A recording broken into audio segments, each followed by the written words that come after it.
Every young gamer wants to become an esports professional. We make it happen. You just keep on winning.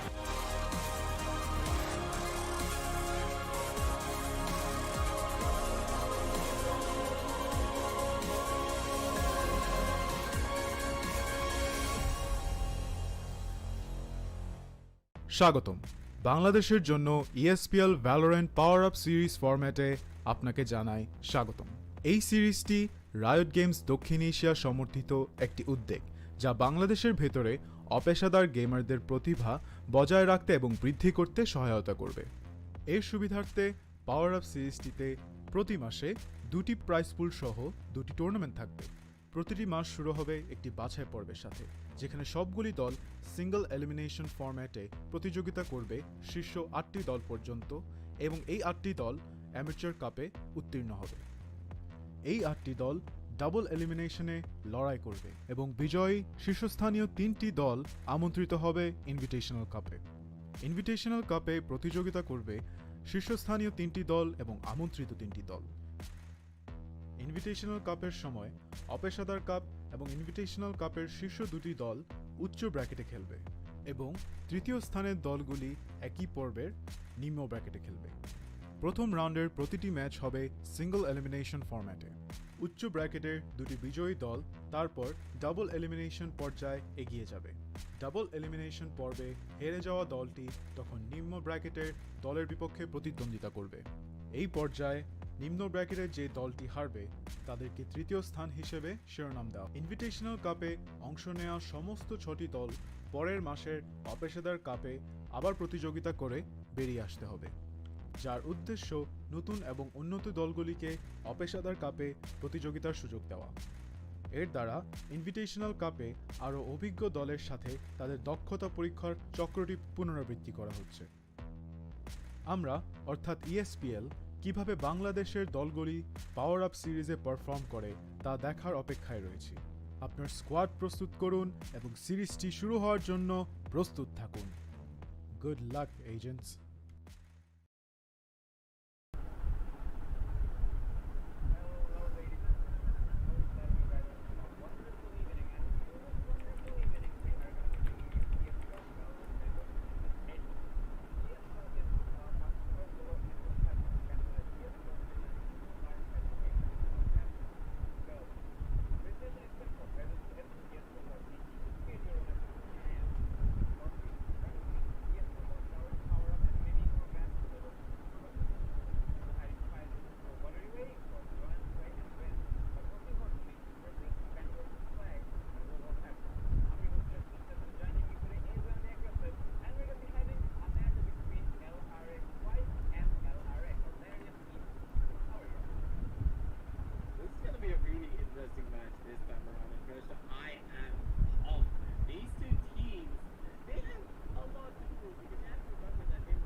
Who's going to be winning out, because we have seen LRX White outperform pretty much every other team on this map, and we also have seen LRX Esports outperform everyone on this map pretty much, and even giving Exceeli a run for their money.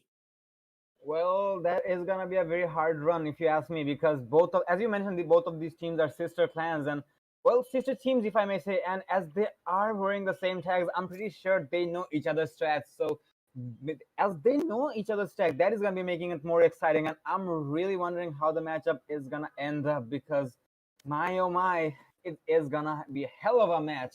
So I think we shouldn't be waiting any more longer. We are gonna be heading into the game, and the first map, as you mentioned, is gonna be S, and let's see who is gonna be the victorious team here. And trust me, from the casters deck, I'm pretty sure I'm gonna get confused at which team is from which team, but I'm gonna just put my tabs on, and I know Riot is gonna be defending, so that is gonna be my reading zone for now.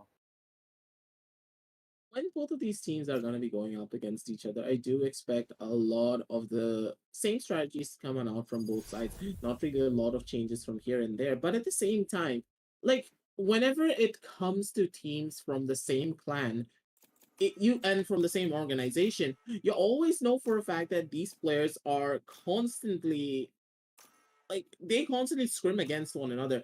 This is a constant from pretty much any other team and any other clan-based organization. And these two teams, they know each other's strengths, as you just stated. Anything can happen pretty much between them. But now, and moving on to the picks coming out from both of these sides, you're going to be seeing quite an interesting matchup going up against one another. It is going to be Envious going on to the Reina, and it's going to be Merab going on to the Phoenix. And this Phoenix pick, I'm going to be a bit questioning about this certain pickup compared to the Reina, because on the map of Ascent, yes, I understand what the Phoenix can bring down to the table with the firewalls, with the hot hands, and with the curveballs. But Reina, after the nerfs, this is going to be quite a questionable aspect for me, Krishto, because right after the nerfs, she doesn't really have the potency that she did previously, but now, I don't know. I'm going to throw you the mic this time around, because that Reina pick itself is a big question mark for me. Well, I guess Envious being a very strong player with the Reina in the past time, so I think he's just a bit more confident with that, because Reina, yes, he is nerfed to the ground, even though there is a fact that she did receive a slight amount of love. I'm not gonna call it a love, because the devs actually gave her that, and otherwise Reina would have been completely useless if you ask me. The layers, if you say, the souls she can use, because sometimes she actually had the kills who had to be stolen by her own teammates, but now she just doesn't have to worry about that. Even if he happens to deploy one bullet on the body of her enemy, she will still get the leads. But having those 4 counts down to 2, well, it's actually gonna be very, very hard for the Reina players, but I think they are pretty confident with their picks at the moment. So let's see how it's gonna be. For now, we're gonna be going for the first pistol round, and we're gonna be going in, and I presume this is LRX Esports. Yes, they are LRX Esports because they're on attack, and there you have it. The pistol round is gonna be a very aggressive one if you ask me, as they are gonna be stacking up on A. There is a wire in A, but nobody's gonna be calling the damage, as you can see. But no, Cajun's gonna find the kill onto Shiam, and Mr. is gonna find the refrag onto Cajun as well. So a 4v4 situation with the Jet being low on HP, and eventually they will be falling back because they know their opponent knows their strats very, very successfully and like an open book. And this is really understandable because they are playing scrims constantly, and I think that has been the case, my man Aggressive, because objective B is completely clear. So I think LRX White knew exactly LRX Esports will be doing, because they are not even focusing on B, but looks like it shouldn't be a problem because NVS is going to find a kill with the burst, and it's going to be putting them on a manpower lead. Now, in this 4 versus 3 situation, moving on forward, it is going to be Mr. Red holding down from the side of Heaven. He wants to go in for an aggressive push of his own, but the Owl Drone does spot out 3 members on the side of Heaven. This basically means that they don't need to check anywhere. It is going to be Envious with that Radar being able to get one of the kills. He gets a headshot ding to boot as well, but Envious, he's not going to have the bullets to work with, but Drifter with only 5 HP, he's able to get the classic right click first. Down on the one, it's going to be Merab to shut him down, but it's going to be Exorcist on the sidelines right there and present to get the final remaining kill. And that, ladies and gentlemen, it's going to be first start on the board for the side of LRX Esports. They're blowing through the doors fast, and they're firing up on all cylinders. That wraparound play coming down from the side of A main down onto the side of short was really smart coming out from their side. And I have to say, ladies and gentlemen, if this is the level of play that LRX Esports are bringing down to the table, their sister team needs to step up heavily. Well, most likely they will be, but as I can see from the player side, I'm seeing them taking it very, very casually because they are actually fighting as their own comrades. And, take flight. Well, the strategies are really predictable, as we can see, because the first round was 100% confirmed by White side because they knew they are going to be pushing A no matter what. Or maybe they had a conversation that, you know, guys, you can use B because we are not willing to push B in enemies necessary. So they're just going for A. And looks like it has been successful once again for the attacking side, as Envy is going to find 2 kills on the Heaven side. And looks like the Reina Narvi is not having any problems with that because he's not having any of them. And he's going to find a 4K. What is happening? Hello? And he's gonna find the ace as well! Envious! Well, I guess we need to find some background after all, because I think something has gone wrong, my man. A very fast run coming from LRX White. Or yeah, it is. Is it White or yeah, it is White actually. No, And LRX Esports. This is Esports. LRX oh my Esports. God, look. Come on, they could have set a tag in the game as well, but okay, I'm not gonna judge here. But oh my, what an ace coming from the Reina. Yep, she is nerfed, but looks like the Empress is angry that she got nerfed, but she's just letting us know that she's still okay and viable. And that is gonna be leading us to the third round of the game. Very beautiful execution coming out from the side of NVS to use the Reina power. And even after the nerfs, the fact that she was able to use her dismiss and all of her devours properly was a really smart play indeed. And now that she has the Empress, this basically means that they can full send themselves down onto any of these side lanes. It is going to be Lunatic being able to spot out one, but Drifter, that was a quick one. He gets a kill down on the stage. He's looking for some more, but he's not going to be able to score this fast enough. As ladies and gentlemen, that's going to be 1-4-2 trade coming out as the entirety of in the entirety of LRX Esports are going to be able to establish their own control. The shock darts are going to be raining on in, and Merab, he's going to be on the receiving end of a lot of pain with Mr. Red being tagged down to 20 HP as well. Not much to work with whatsoever. It is going to be the side of LRX White on the disadvantage once again as they want to push on forward, but NVS, he's so clean, he's so crispy, he's going to be able to take down one more. It's going to be Merab being able to get one of the headshots, but he's not going to be able to get much more than that. As ladies and gentlemen, that is going to be LRX Esports being able to take the third round on the board and forcing the entirety of LRX White down onto another eco. And Kreshto, it seems as though the side of LRX White, they know what the side of LRX Esports are thinking, but they're just reacting a little bit more slower than we would expect them to.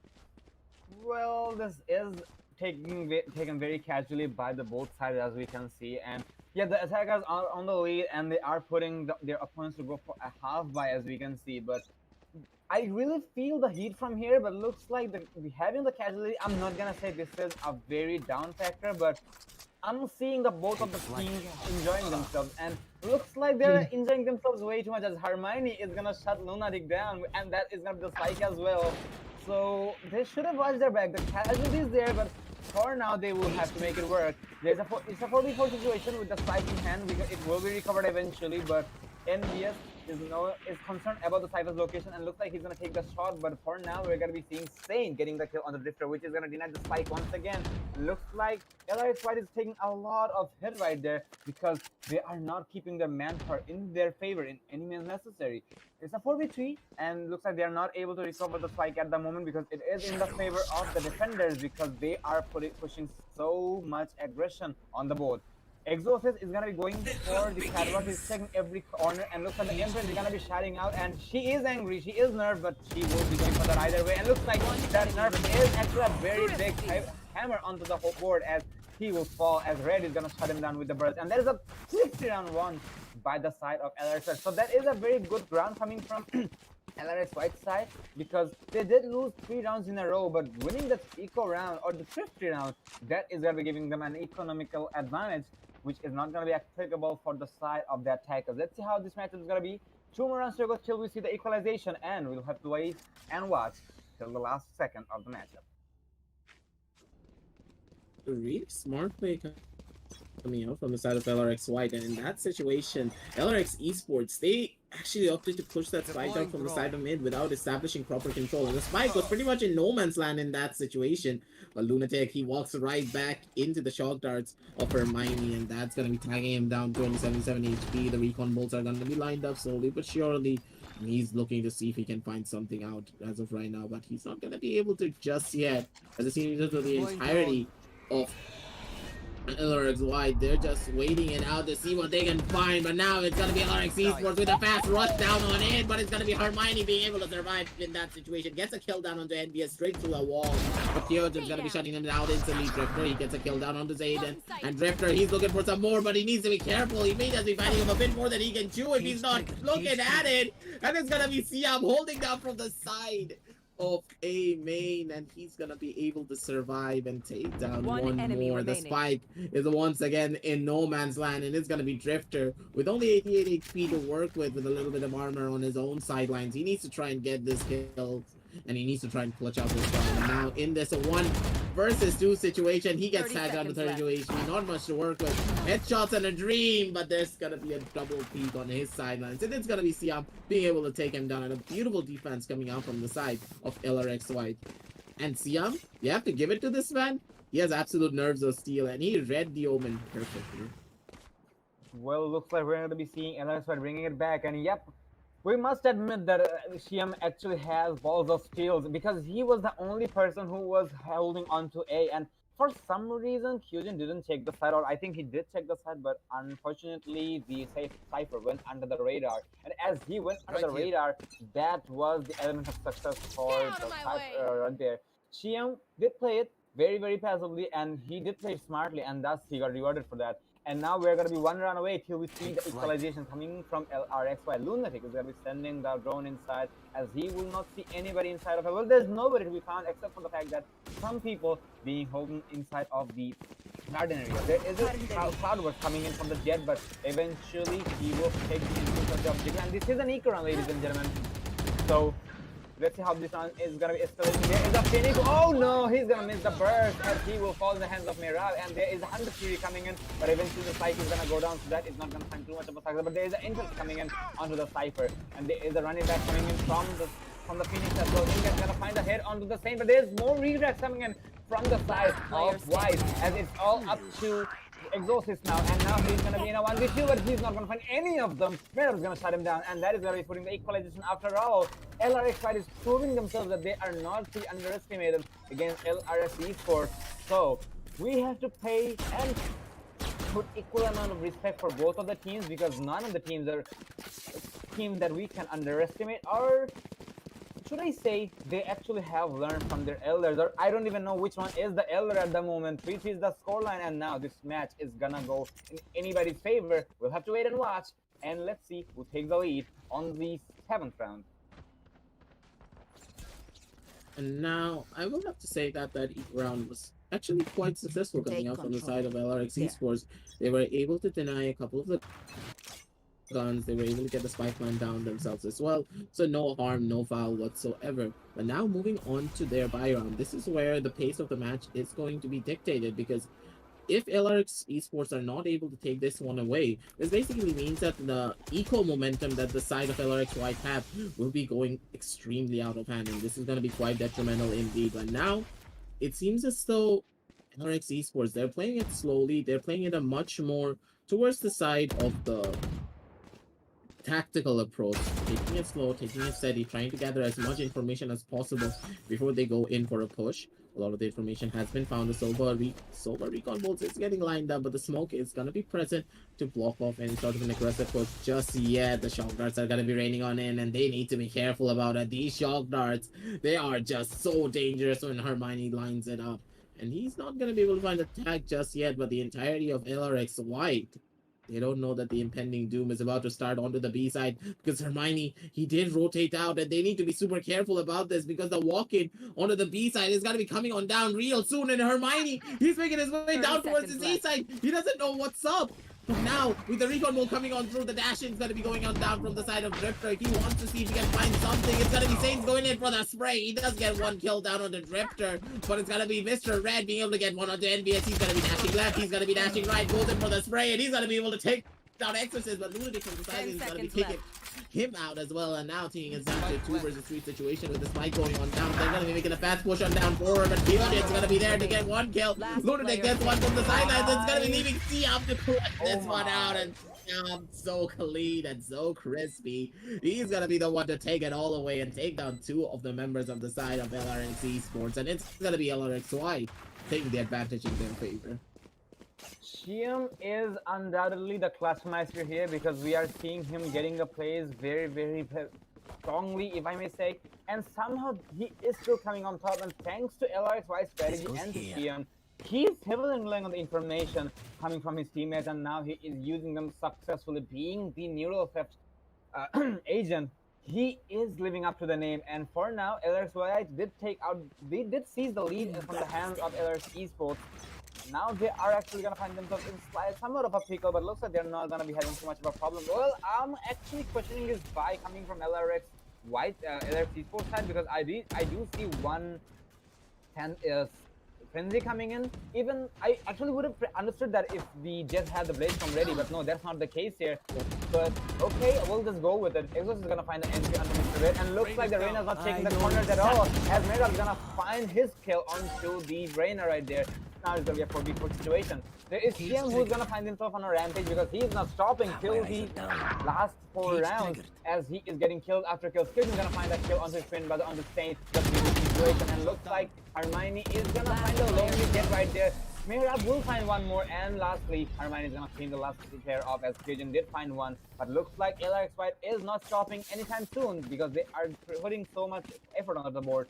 5-3 is gonna be the score line, and for now, LRX Esports will have to get their heads together, and looks like they are gonna be doing that because they are going for eco. No, they're not going for an eco run. I thought Drifter going for that, but no, this is gonna be a half to full buy because I see half to being brought from the side of LRX Esports side.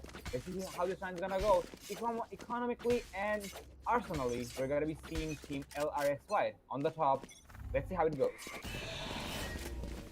Now the push coming on down from the side of the attackers. It's a fast rush down onto this B side, but the Shawstars, they dealt so much damage, and they do not know for a fact that there's an army waiting for them down on this B side, and this could be detrimental for their end, and it's gonna be Mr. Red getting a double kill. He's looking for some more, but Lunatic, he's able to take down 2. No one's gonna be able to trade him out. Then we're gonna be going into a 3 versus 3 situation on the map. Down, but Envious, he's in a beautiful position of his own, but he was not ready for it. And Lunatic with a triple kill, he's making the difference with the Hunter's Fury. He's not gonna be able to get a lot of information though. The other 2 members are gonna be rushing on in, but the footsteps are gonna be giving away their last known position. They know for a fact that one member is gonna be down on the right hand side. No one's gonna be coming down from the left because of the hot hands coming on through, and it's gonna be Lunatic with the 4K, and Kyojin being present to get the kill as well. Ace has been stolen, but round has been taken. It is gonna be LRX Esports being able to answer back with their own calling, and Lunatic, he's on the helm of it all.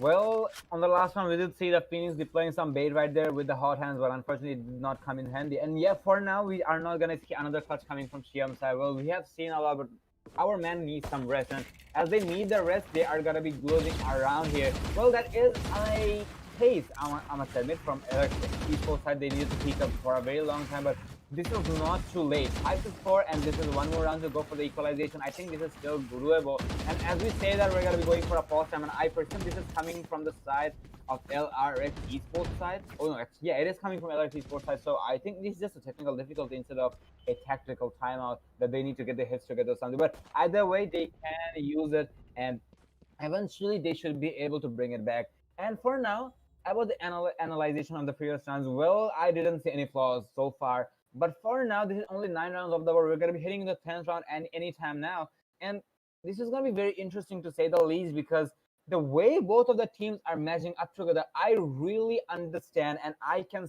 see they have done their homework because they have played scrims with each other. They have practiced everything with each other. And I'm pretty sure Aston is obviously one of their own favorite maps. And with the fact that this is a map chosen by LRX White, or actually it's selected by LRX Esports, as I can see. So I think they are really trying their best to keep their own match, because yeah, this is a tournament match, but aside that, they're also trying their best to practice as much as they can because they really want to learn and they really want to have the fun together with their own comrades. But for now, the technical difficulty is going to be on the line. Let's see how it goes. It is going to be a matter of escalation and a matter of time till we see the proof. As I mentioned, I'm not going to be putting any of my bets yet, because this is going to be a risky business, my man. And now with that round going in their favor, as you stated before, these 2 teams know exactly what they're doing, know exactly what the other is thinking. And now it seemingly seems as though LRX White, they have the advantage whenever it comes to their adaptability. And they're adapting really quickly to any sort of push that is coming out from the side of LRX Esports. And now that their side are becoming a little bit more predictable, and over time, I'm going to see if LRX Esports are going to be ready to go in and just constantly switch up their strategies, because against White, it's not really working out. Every single time they try something, they are just adapting. They are doing something a little bit more different, using their utility in a different way. And this B-side hold coming out from the side of Hermione is just so strong. But this time around, it seems as though Hermione is going to be opting to go down from the side of short instead. does not have an operator, so I'm really looking to see what kind of a plans that their defending side have. But this is really important, Krisho, that the defending side, they opt to go in for the win, because if they do not win this one out, this basically means that their eco is non-existent. But Mr. Red, he's gonna be able to take out Lunatic in this situation with an aggressive dash in of his own accord. And that is gonna hurt, ladies and gentlemen, because you have to remember that Lunatic, he tried to run all the way, but the wall was gonna be there right on his back to block him off. And now it's gonna be decided the defenders with the advantage in their favor. And Hermione, he did spot out multiple members down on the side of short. He wants to try and get this kill, and the recon mode should be giving him something, but it gets taken out instantly, and it's gonna be a full send rush down onto this A side. But Siam, he's holding it down. This side is gonna be super dangerous.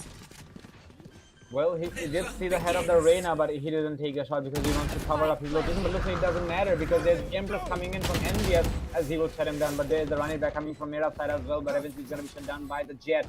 And it's going to be a 4v6 in the retake. Oh my god, look at the shot coming from Drifter.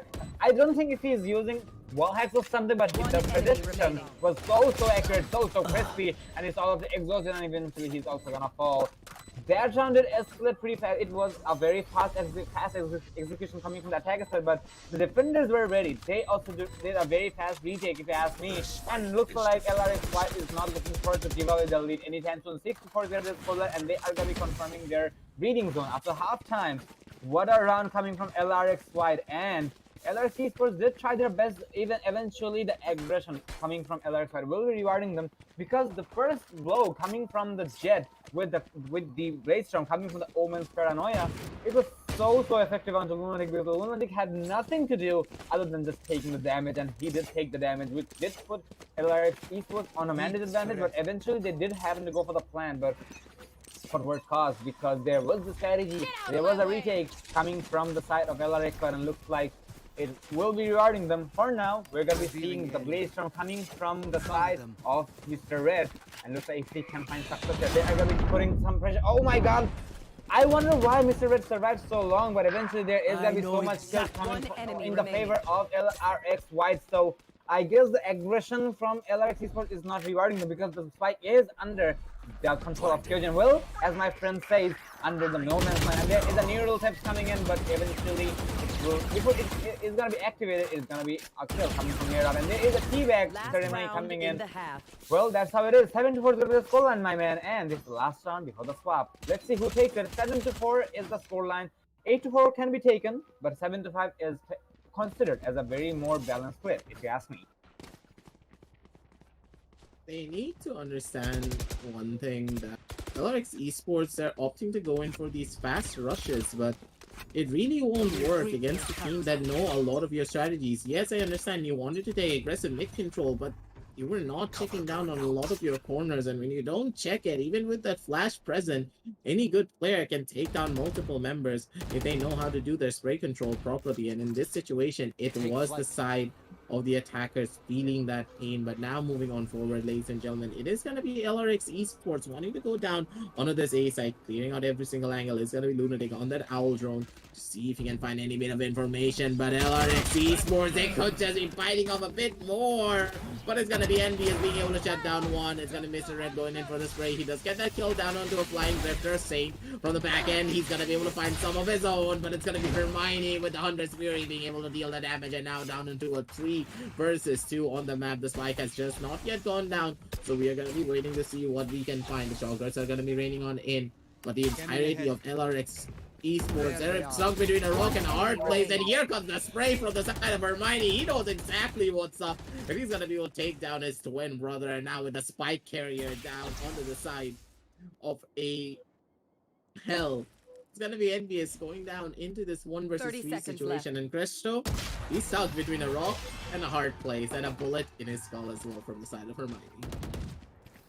Well, that's how it's gonna be. LRX White did predict their opponent like an open book, and they did not have a good start, if you ask me, but eventually they are gonna find themselves on the top with double the score lines against their opponent. And from LRX Esports side, I think they are trying their best as well, but at the same time, I believe they're also going for, or expecting for, the defensive rounds to come in so they can put their own strategies. But 8-4 is not something they cannot recover from, but they will have to put a bit more effort here because they need to win the pistol rounds. Otherwise, their opponent is going to be pretty much guaranteed to hit the halftime, or should I say the double digits with a very quick succession. And I'm pretty sure from LRX Esports that they don't want to do that. And we'll have to wait and watch. For now, we're not going to be seeing any frenzies. And this is something I specifically want to talk about because the frenzies price being increased, you cannot buy the armor anymore when you are having a frenzy. And I think this is a very needed balance because people used to just run. They had the aggressive choice right there with the frenzies in hand, because you could have gone for the armor right there on the pistol round, which you cannot do anymore. And as I did believe, Harmony was a player who happens to go for the frenzy, if I'm not wrong, but this time he is going to go for the goals because of the nerfs coming in. But looks like there is the aggression coming in from the side of NBS as well, as he will find the entry. But eventually he's going to be shut down by the hands of Hermione. It's a 4v4 situation, but Hermione is going to take a lot of damage, so they are going to force to fall back. And they will have to take this shot very, very effectively because they cannot afford to lose this round at any means necessary, because Harmony having so low HP, they can make it happen. And looks like LRX Esports have happened to predict their opponent very successfully, because B is completely delivered to the hands of the attackers, but it looks like Lunatic is gonna find the kill onto Hermione, as he will find the clean headshot. Eventually, the spike is gonna go down. It's a 3v2 situation, 3v4 situation, and the burst coming in from Arab. And look at the shots coming from Arab, as he's gonna find a double, and he's looking for that triple, as he will find that, and he's gonna find a 4K with the classic. He doesn't need a good weapon. He just needs the gun he just needs to hit the shots, and eventually he is gonna find the kills, and that is gonna be putting LRX White on top once again. 9-4 is gonna be the score, as we're gonna be seeing some owl emojis in the chat. Well, we're gonna be seeing LRX Esports going for the eco run, and that is gonna be a very big problem for them because their opponent is gonna be hitting the double digits. This is still recoverable, but they will have to pick up the pace, or maybe they are gonna be going for the second map, or I think, but do know this is their own map. That was a really beautiful showing of what the classic can do. But those headshots, man, with the classic right click. I don't think that Berab, he got the info that that classic has been nerfed for quite a long time, but he's gonna be able to hit the shots nonetheless, and that, ladies and gentlemen, is gonna be quite a dangerous factor. But that was envious. He wanted to go in aggressive for a kill of his own with that classic, but he's not gonna be able to find out much. But a lot of information is being given away, and the side of LRX White, they know what's up. They're making a beeline down towards this B side. The B side is gonna be completely empty, ladies and gentlemen.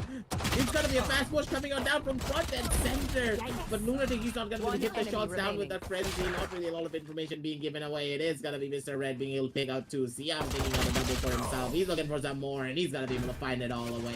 Kyojin not being able to find him out just yet. And that, ladies and gentlemen, it's gonna be another run on the board for the side of LRX White, taking us to a 10-4 scoreline moving on forward. But oh my, Cresto. It seems as though LRX White, when it comes to their pure strategic basis, are outclassing the side of LRX Esports.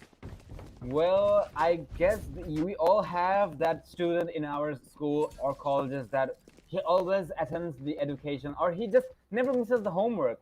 Well, I can say LRX White is taking a heavy inspiration from that, because undoubtedly he never missed any of his homeworks, because the way they are predicting their opponents, it's just over 3,000 if you ask me, if I want to say it in an ironical manner.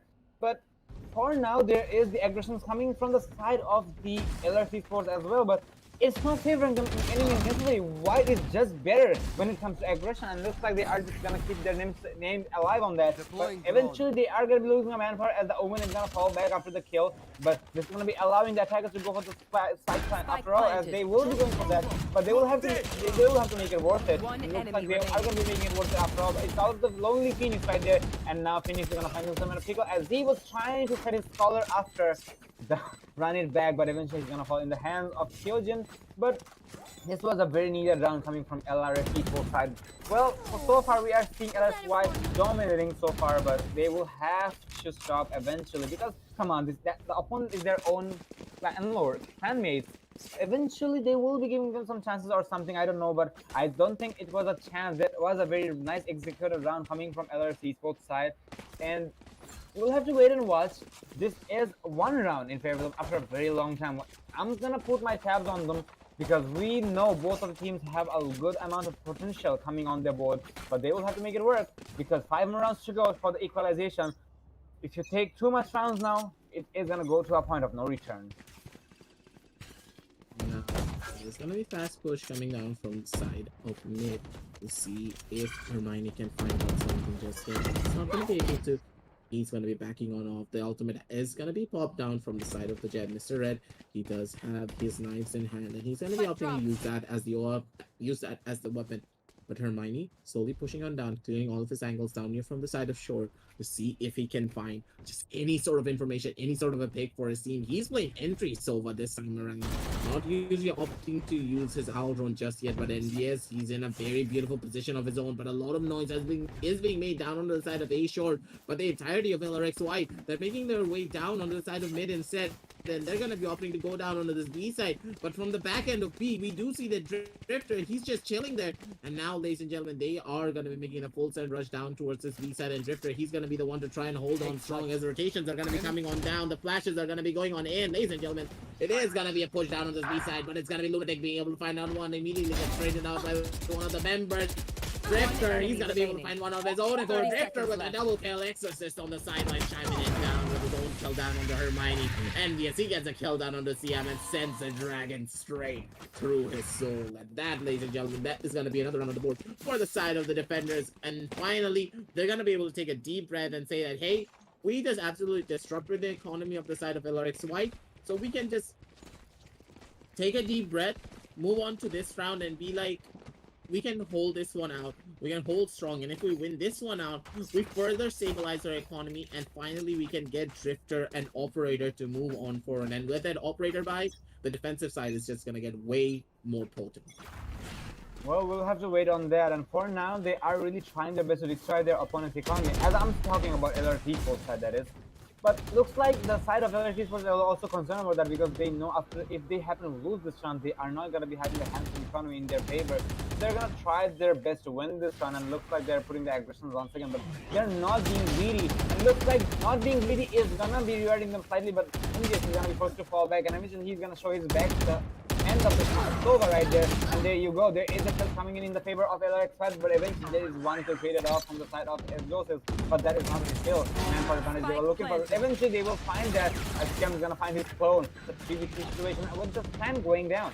Post that, this is really doable, but from the side of the attackers, from the side of the defenders, they have their ultimate workers, and there you go. Looks like they are not going to be relying on them, but no, they are going to be relying on that. They're going to find the last Phoenix right there, and the pace has been picked up by the side of LRX Esports as they are going to be winning 3 rounds in a row, and looks like LRX Esports is really playing it unforgivingly now when it comes to LRX White. 7 to 10 is going to be the score and 3 more rounds to go till we see the equalization, and looks like we're going to be seeing that as we see LRX Esports closing up the gap 1 round by round.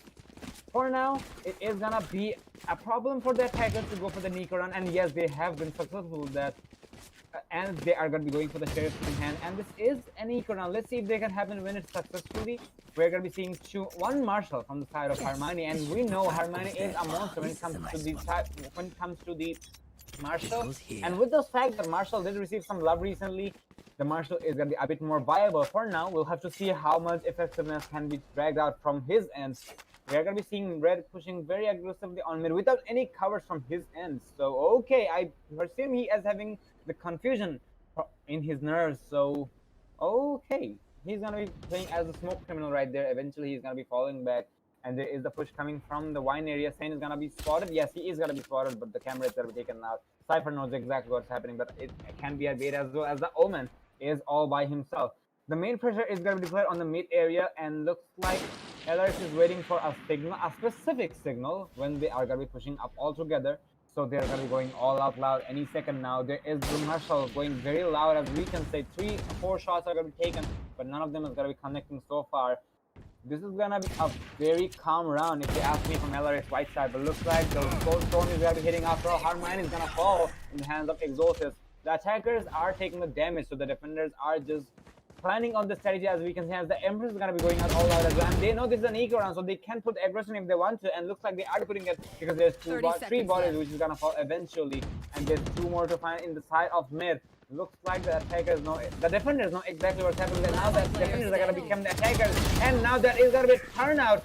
Exos is gonna find 4 kills right there, and that is gonna be another round in the favor of the defenders. 10-8 is gonna be the scoreline as we see the gaps closing closer and closer. 2 more rounds to go. It seems as though both of these teams, they just absolutely love the defending side. These teams are just another different beast when it comes to the defensive end, and we can see this coming out from the side of LRX Esports as well. And this is really smart plays coming out from them as well, because you have to remember that there was a double stack hold down on the side of Ashore, and on that angle, they were able to get the first initial kill down onto Hermione, and then immediately Exorcist went in for the swing, and Kyojin was coming on right back behind them to make sure that, hey, even if Exorcist dies with that aggressive push, I'm gonna be there to hold down from the side of Garden, and they cannot just take Garden control for free. This kind of team play and coordination is what you need to expect from such top level teams going down in this invitational. But now it is going to be crunch time coming out for the side of LRXY, because they need to be careful. They're giving away a lot of the rounds, and they're giving away their lead. It was a 10-5, ladies and gentlemen. You have to remember when we first ended it off, and now it is going to be a 10-8 on the scoreboard. A lot of the damage is being done by that shock dart as well. Merab, he's going to be feeling the pain. Same is going to be Siam. They're going to be taking a lot of damage on their own accord, but Hermione, he's going to be the one taking initiative this time around to see if he can go in for the mid pick. Nothing can be found just yet, so they're just going to be holding it down from the B side, but the bounce back is going to be available from the side of Merab, and he's going to be opting to pop it out immediately.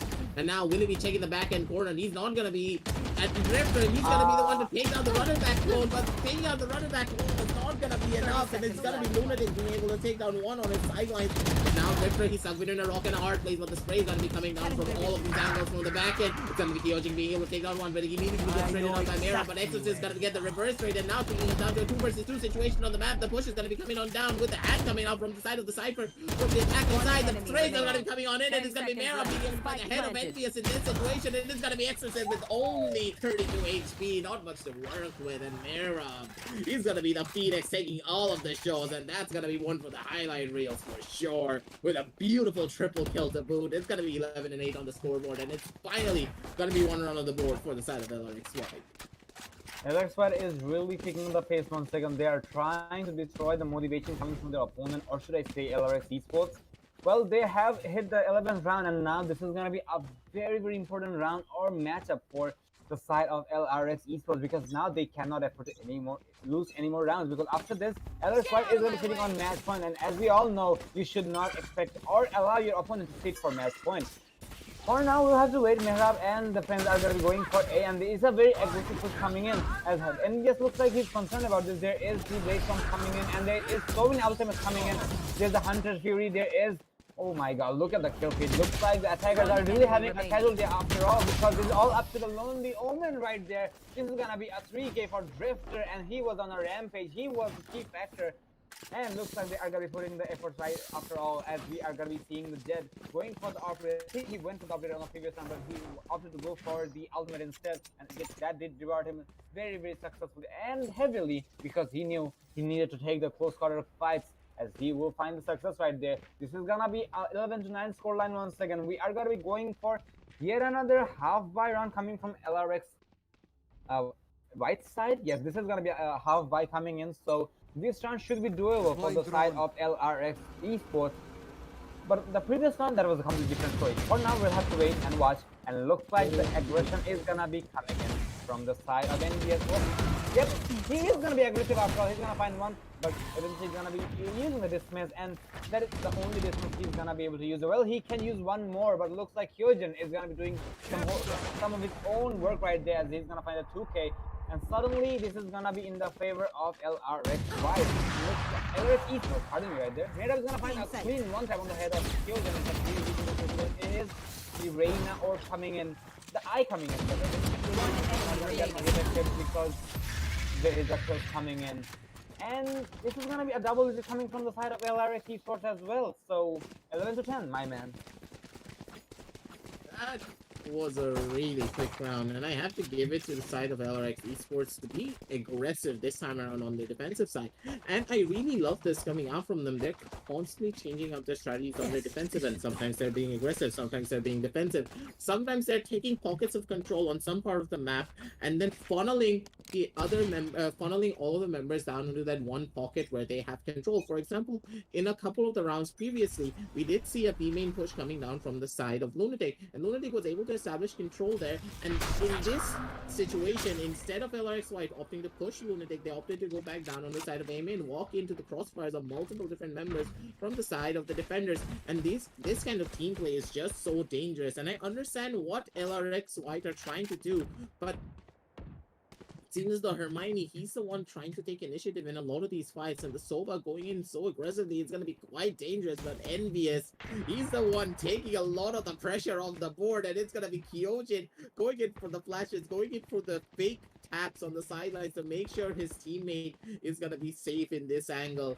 Kyojin, he needs to make sure he baits for his teammate really heavily. A lot of the footsteps on the left-hand side, but Envious, he's going to be the one going in for the peak, and he's gonna be able to get a kill of his own accord.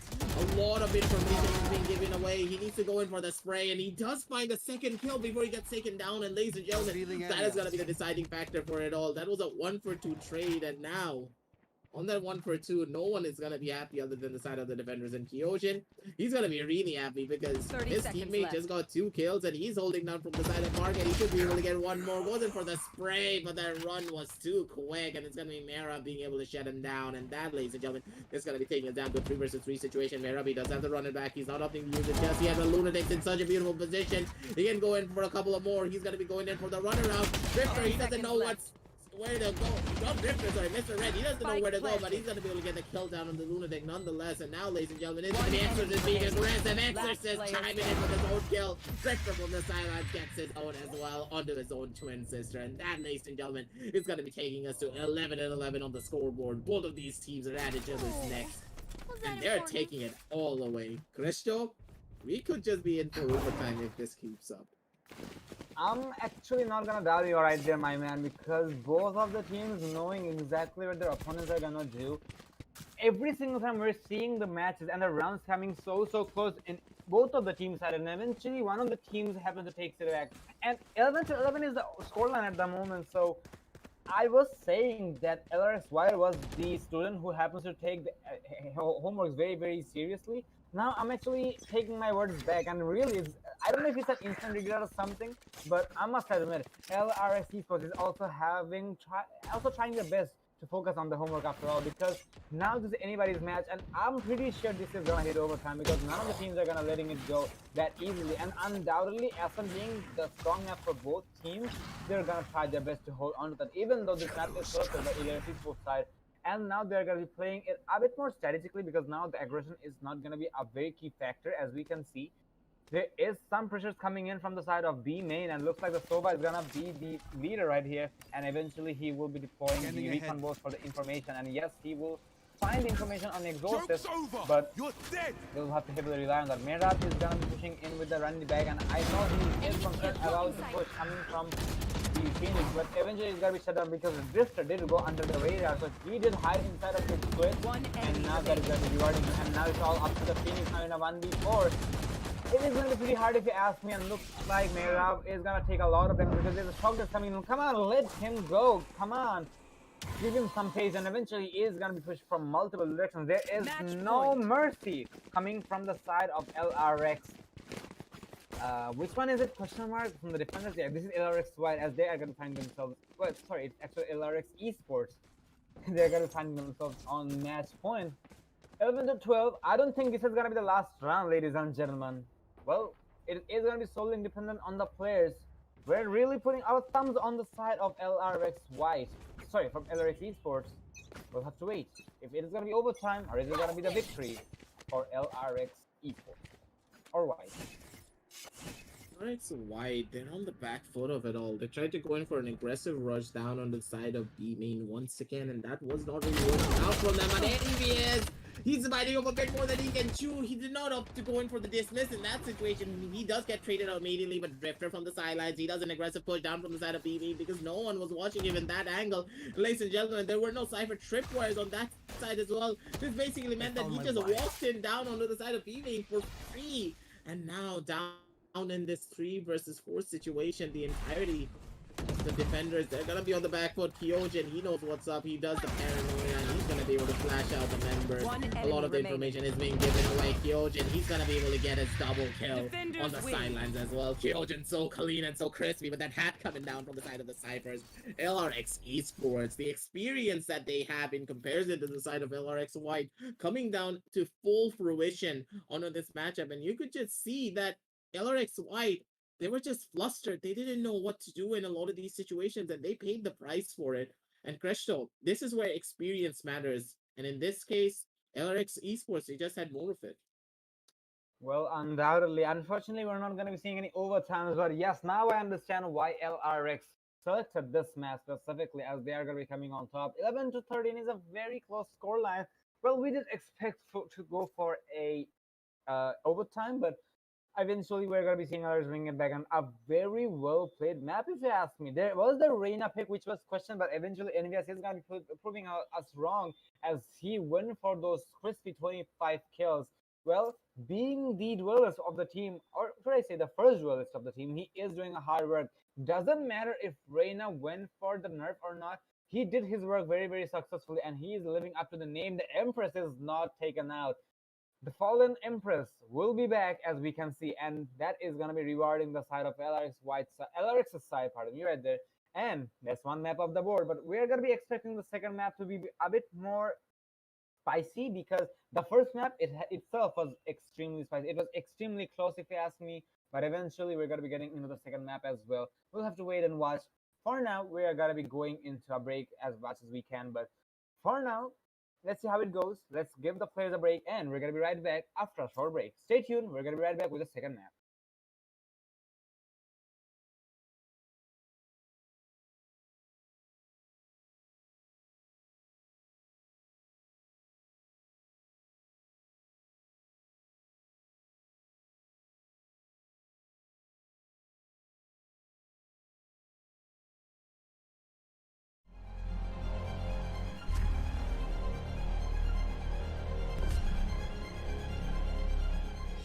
Every young gamer wants to become an esports professional. We make it happen. You just keep on winning.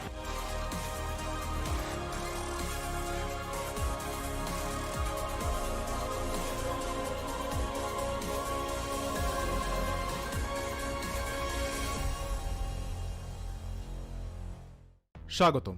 বাংলাদেশের জন্য ESPL Valorant PowerUp Series ফরম্যাটে আপনাকে জানাই স্বাগতম। এই সিরিজটি riot games দক্ষিণ Asia সমর্থিত একটি উদ্যোগ, যা বাংলাদেশের ভেতরে অপেশাদার গেমারদের প্রতিভা বজায় রাখতে এবং বৃদ্ধি করতে সহায়তা করবে। এর সুবিধার্থে পাওয়ার আপ সিরিজটিতে প্রতি মাসে 2টি প্রাইজ পুল সহ 2টি টুর্নামেন্ট থাকবে। প্রতিটি মাস শুরু হবে একটি বাছাই পর্বের সাথে, যেখানে সবগুলি দল সিঙ্গল এলিমিনেশন ফরম্যাটে প্রতিযোগিতা করবে শীর্ষ 8টি দল পর্যন্ত, এবং এই 8টি দল অ্যামেচার কাপে উত্তীর্ণ হবে। এই 8টি দল ডাবল এলিমিনেশনে লড়াই করবে, এবং বিজয়ী শীর্ষস্থানীয় 3টি দল আমন্ত্রিত হবে ইনভিটেশনাল কাপে। ইনভিটেশনাল কাপে প্রতিযোগিতা করবে শীর্ষস্থানীয় 3টি দল এবং আমন্ত্রিত 3টি দল। ইনভিটেশনাল কাপের সময় অপেশাদার কাপ এবং ইনভিটেশনাল কাপের শীর্ষ 2টি দল উচ্চ ব্র্যাকেটে খেলবে, এবং তৃতীয় স্থানের দলগুলি একই পর্বের নিম্ন ব্র্যাকেটে খেলবে। প্রথম রাউন্ডের প্রতিটি ম্যাচ হবে সিঙ্গল এলিমিনেশন ফরম্যাটে। উচ্চ ব্র্যাকেটের 2টি বিজয়ী দল তারপর ডাবল এলিমিনেশন পর্যায়ে এগিয়ে যাবে। ডাবল এলিমিনেশন পর্বে হেরে যাওয়া দলটি তখন নিম্ন ব্র্যাকেটের দলের বিপক্ষে প্রতিদ্বন্দ্বিতা করবে। এই পর্যায়ে নিম্ন ব্র্যাকেটের যে দলটি হারবে তাদেরকে তৃতীয় স্থান হিসেবে শিরোনাম দেওয়া। ইনভিটেশনাল কাপে অংশ নেওয়া সমস্ত 6টি দল পরের মাসের অপেশাদার কাপে আবার প্রতিযোগিতা করে বেরিয়ে আসতে হবে, যার উদ্দেশ্য নতুন এবং উন্নত দলগুলিকে অপেশাদার কাপে প্রতিযোগিতার সুযোগ দেওয়া। এর দ্বারা ইনভিটেশনাল কাপে আরও অভিজ্ঞ দলের সাথে তাদের দক্ষতা পরীক্ষার চক্রটি পুনরাবৃত্তি করা হচ্ছে। আমরা অর্থাৎ ESPL কিভাবে বাংলাদেশের দলগুলি পাওয়ার আপ সিরিজে পারফর্ম করে তা দেখার অপেক্ষায় রয়েছি। আপনার স্কোয়াড প্রস্তুত করুন এবং সিরিজটি শুরু হওয়ার জন্য প্রস্তুত থাকুন। Good luck agents.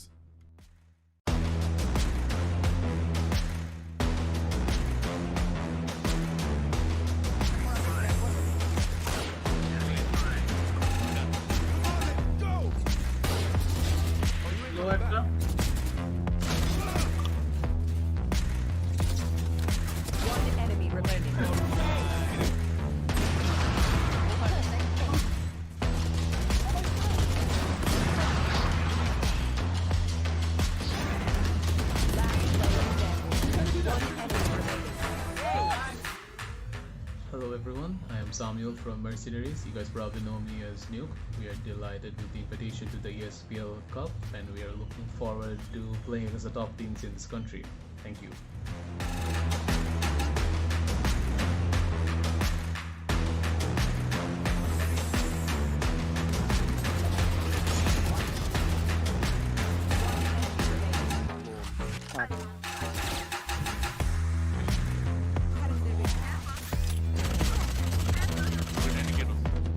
দাঁড়া আছে একটা চোখ পয়েন্টে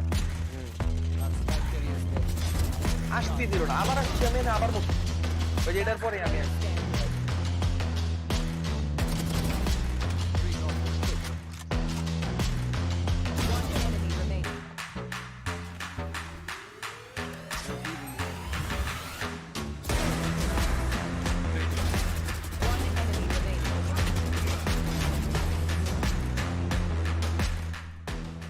Hello, this is Jackson.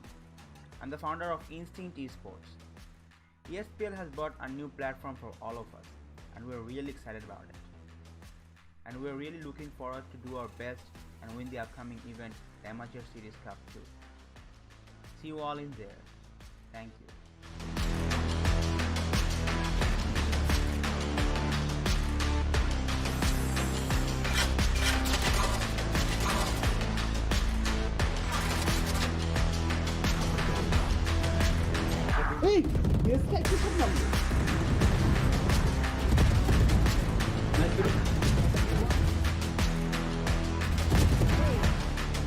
Hello guys, this is KZ1 from Revex Necrosis. Unfortunately, we couldn't participate in the first installment of ESPL Amateur Cup, but this time we are coming back with a bang, so you better watch out and do support us.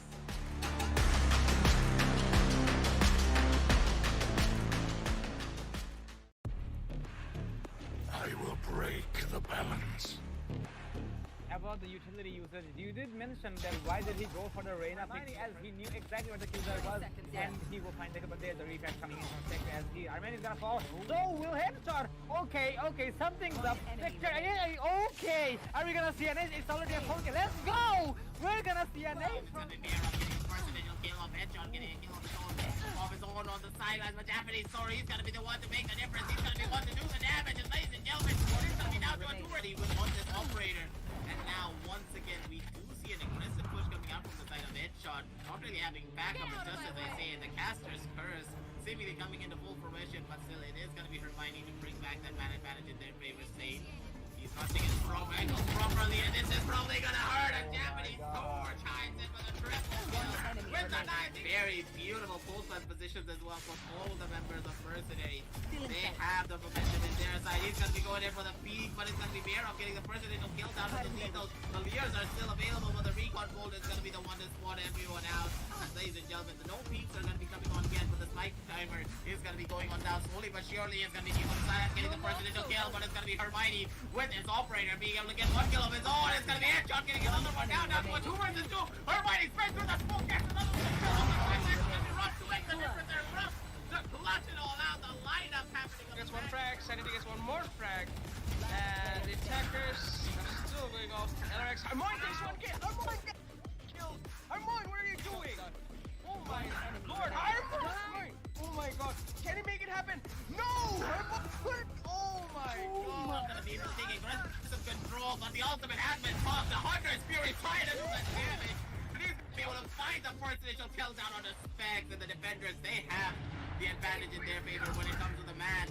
But still, ladies and gentlemen, will this be possible? Juarona, he's gonna be the one to make it even. Stevens on the player count. Once again, the body's good to be robbing on down, but it's gonna be Zodiac from the sidelines being able to get the first initial kill down on Rio.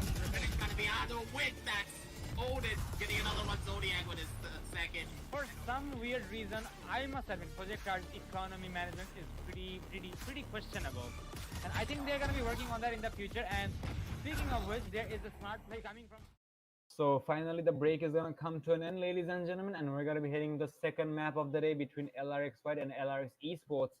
The second map is gonna be split chosen by LRX, where the first map was taken by LRX Esports as it was their home ground. For now, we'll have to wait and watch if LRX White can win their home ground.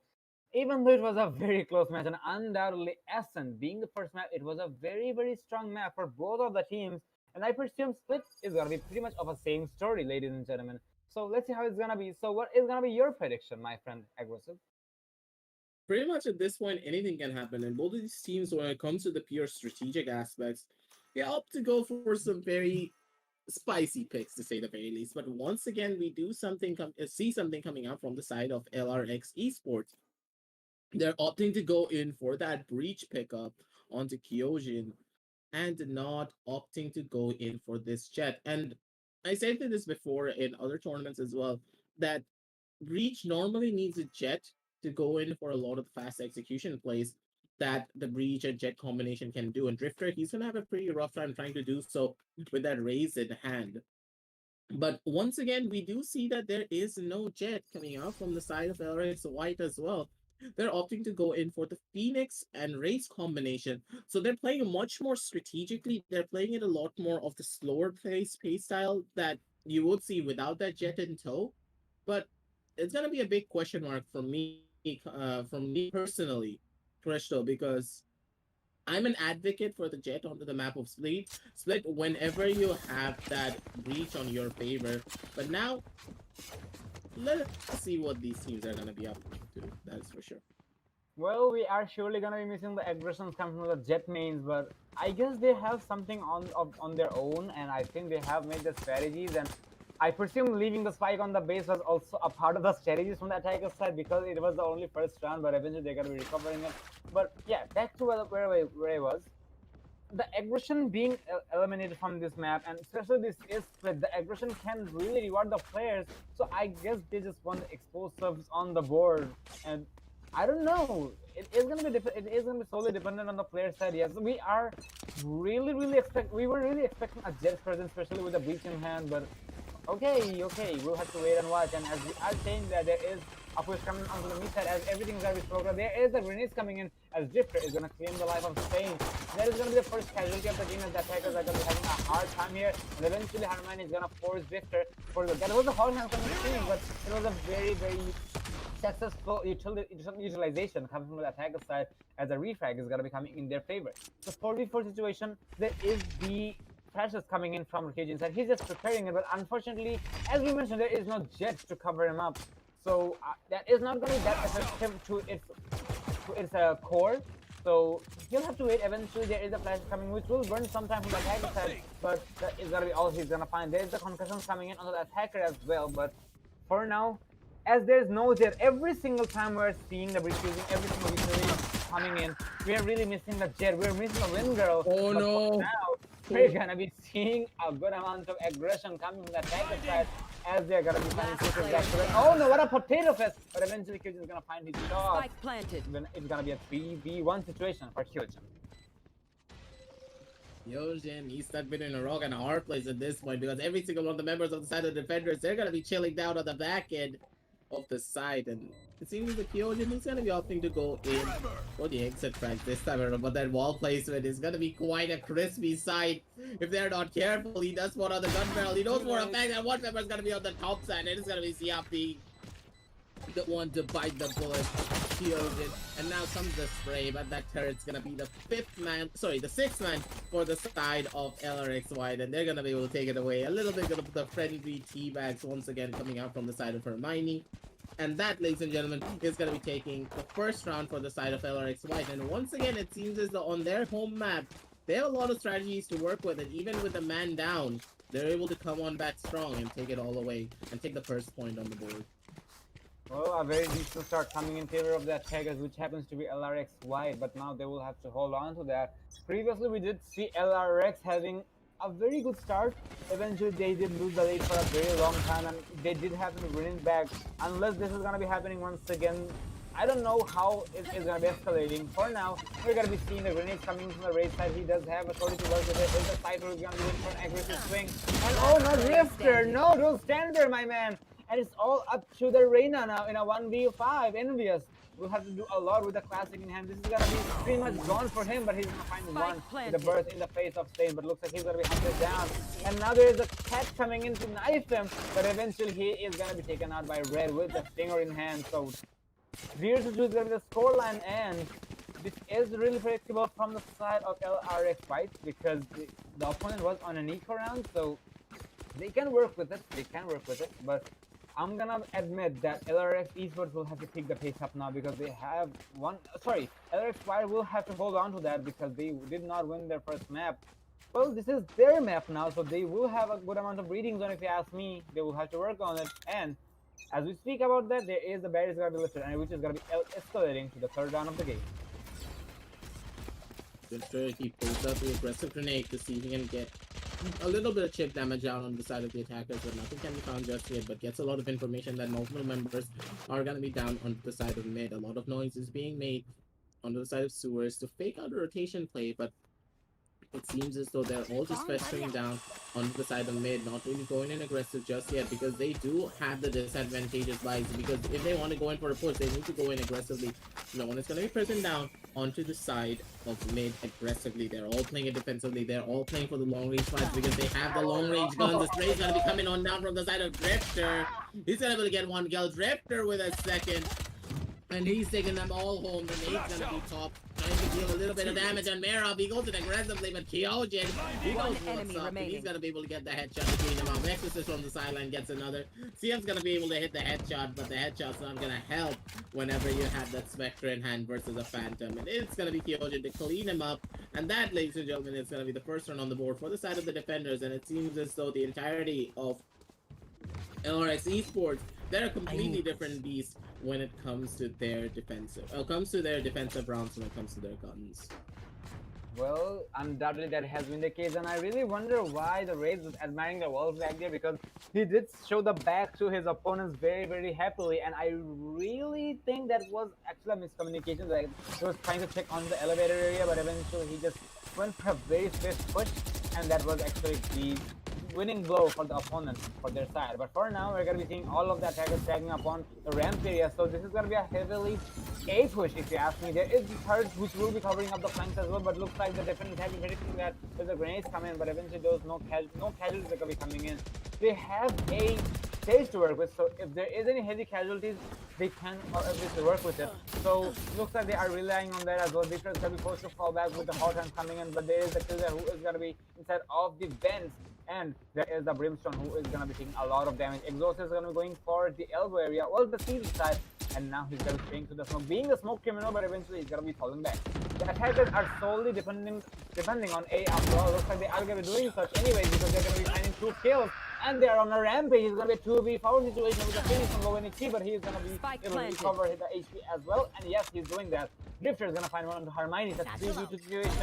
Now it's really doable fight for the defenders, but they will have to be very, very coordinated. And now, Kyojin, if he happened to have a jet on his side, he could have done it better. And looks like there's a showstopper coming in from both of the Razor's side, and both of them are still not exploding yet, but eventually it's going to be around for the attackers. They're going to be finding themselves on the top, and they will deny the equalization. They are going to be keeping their lead, and they are bringing it further and further. Eventually, they're gonna forget the spike once again, and now they are gonna be bringing it back. I guess the adrenaline is putting the limits after all, so that is why they are being slightly forgetful. But okay, that is still not a very, very volatile mistake, if you ask me. So 1-3 is going to the scoreline. We'll have to wait till we see another round or two, till we see either the equalization or we're gonna be seeing LRX White taking the lead further and further. It seems though once again from the side of LRXY, they're opting to go in for a fast rush down onto this B side, and now, ladies and gentlemen, with the running back being popped, they're making their way forward. But Exceeli, he's gonna be the one being able to take down Red, but he's not gonna take out the running back clone, and it's gonna be Merab instead to take him out. Hermione from the sidelines, he's gonna be chiming in with his own kill down onto Envious, taking him out, and it's gonna be Kyojin trying to fend for himself with his buddies down onto the side of the bottom end. Lunatic, he's gonna be pushing his way forward, but he's making so much noise, he's gonna be getting caught off guard, and it's gonna be Merab with a wide swing, Ferrari peeking him out of existence, and he's gonna be able to get a kill of his own accord. And now, ladies and gentlemen, they're all on the back foot. This was equal round, you have to remember, coming out from the side of the defenders, so no harm, no foul, moving on down, but still, it seems that there was a communication gap coming out from the side of the defenders, because on this equal round, some of the members did go high, but Richter, he's the one to make the difference, but the spray coming out from the Singer was not true down onto the side of Sage. Drifter, he tries to pull off the heroics, but it was just not enough. Ladies and gentlemen, that's going to be one more round on the board for the side of the attackers. And finally, the side of the defenders, they can go in for a full buy other than one member, and I do believe that it is going to be Exorcist, because he did go for a buy on that round. Well, I presume from Exceeli side something went wrong, or maybe it was a communication gap as you mentioned. Otherwise, it could have been a full eco and he could have tried his best to hold on to this round. But yeah, a marvelous execution coming from the raise back there. He did try his best, unfortunately. So far, so close. He did fall eventually. And now, there is the aggression coming from Drifter once again, but this time the aggression is not gonna be rewarded, instead it is gonna be punished. Thanks to Envious, it is not gonna be in vain. Eventually there is the refresh coming in, but there is the revive coming in. And oh no, that's not how you do it, my man. Eventually he is gonna fall as well, and there is the ultimate coming in from the tree. The Rolling Thunder is gonna deny the movement from Hermione for a very long time, but doesn't matter. Hermione is gonna shut Kyojin down either way. It looks like the defenders are really having a hard time, as Hermione is putting some smiley face on the chat as saying is gonna be cleaning up the last player off the board. What is happening, ladies and gentlemen?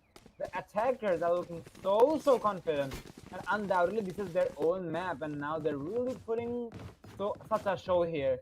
My oh my, am I impressed? Yes, I am. 5-1.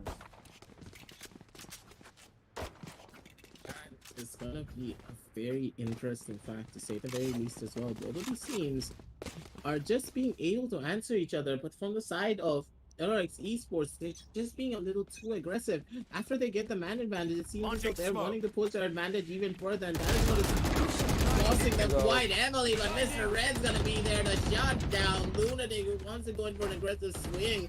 But all the members are all ready for it, but it's gonna be Kyojin from the back end being able to take down Mr. Red, but the Boombot is gonna be there, and so it's gonna be Merab being able to take him out. And now it is gonna be leaving it down to Envious to try and make a little bit of a difference. Drifter, he gets taken out by Sage with Exorcist.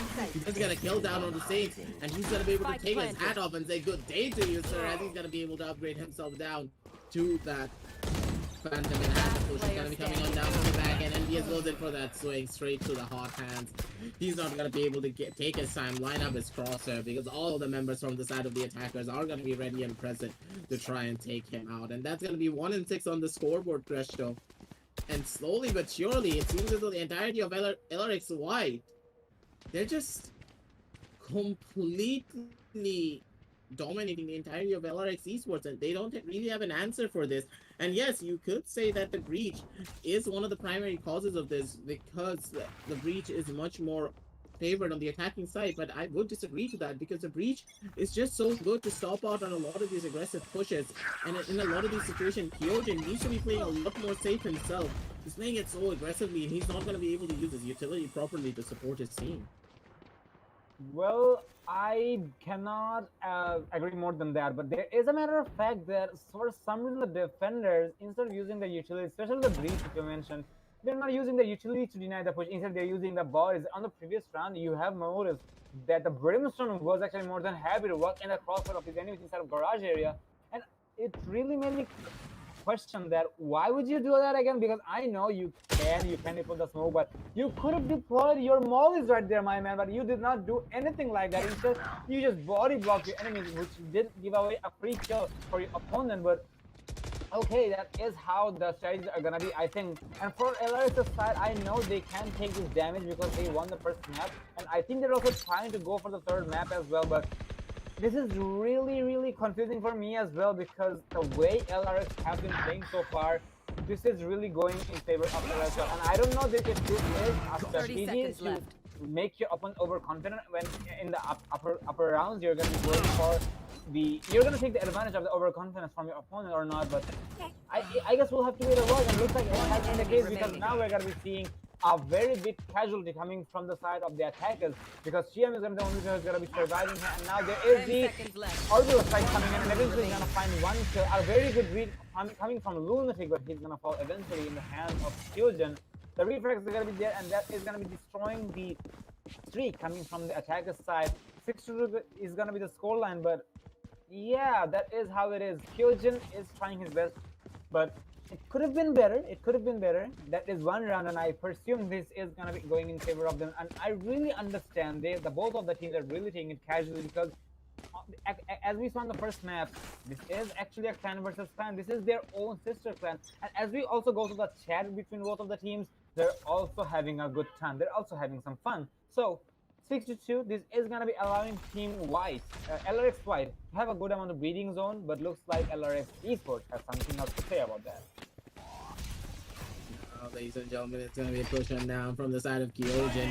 He wants to try and hold down from the back end, but Kyojin, he does get that spray transfer down onto the head of Sane, but the movement coming out from the side of Hermione was just going to be a little too much to take that one out. But Drifter, he's going to be the one to make the difference. He gets a kill down onto Mr. Raid straight through the air, but now with the resurrection coming out, Hermione, what was that disgusting headshot down on the Lunatic? That was just so clean and just so crispy, and it's gonna be Envious on the back foot going down into a 1 versus 1 situation. He does get spotted out with the Bucky in hand. He's not gonna be able to do anywhere just yet. The flashes are gonna be coming on in as well as the spray comes on through. It is gonna be LRX Hermione being able to take that kill down onto Envious.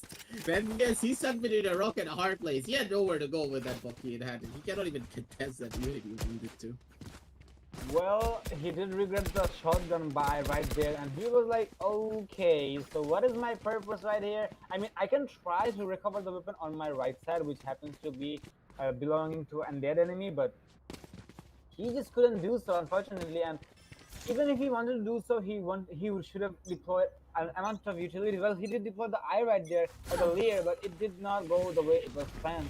So we are seeing the attackers bringing themselves on the top once again. 7-2 is the scoreline, and looks like they're having a good day so far. Lunatic is gonna hear the orb being recovered, and eventually he's gonna be spraying through, but he's not gonna find any of the success yet. Drifter is gonna go into the ramp instead. There is a target coming in. There is the showstopper, but I don't see anybody near the vicinity. You can shoot. Oh no, there's nobody around the corner, my man. Eventually the showstopper is gonna be wasted, and now it's gonna be a fighting situation. There is the from the darkness coming in from Sane, and I think he is going for the intel instead, and I think not, because he will rendezvous with his teammate, and eventually Envious is gonna find the kill onto Mr. Red. It looks like the spike is gonna go net onto B. After all, there is the spike planted. Push coming in from the elbow side, from the CT side, and there is the rolling thunder. Oh, what a one tap coming from Envious onto the head of Hermione, and looks like this one is really winnable from the side. Actually, no, this is not. Yeah, this is winnable from the side of the defenders, and looks like they will be more than happy to take it. 7-3 is gonna be the score, and it was all up to Shiam, but he couldn't. So much he can do, and he's gonna fall eventually. 7-2 is gonna be the scoreline, and we are seeing LRX Esports bringing it back in their own favor. 2 more rounds to go till we see the halftime and the rotation. For now, they can bring in 2 more rounds in their favor, but the odds will still be in the favor of LRX after the halftime. But this is still gonna be a very usable halftime if it happens to be 7-5 or 8-4, because we've seen LRX bringing it back to 8-4 to 13-1 on the previous map. And do know this is the map of Team LRX White, so that can be a changing factor here, but we'll have to wait and watch.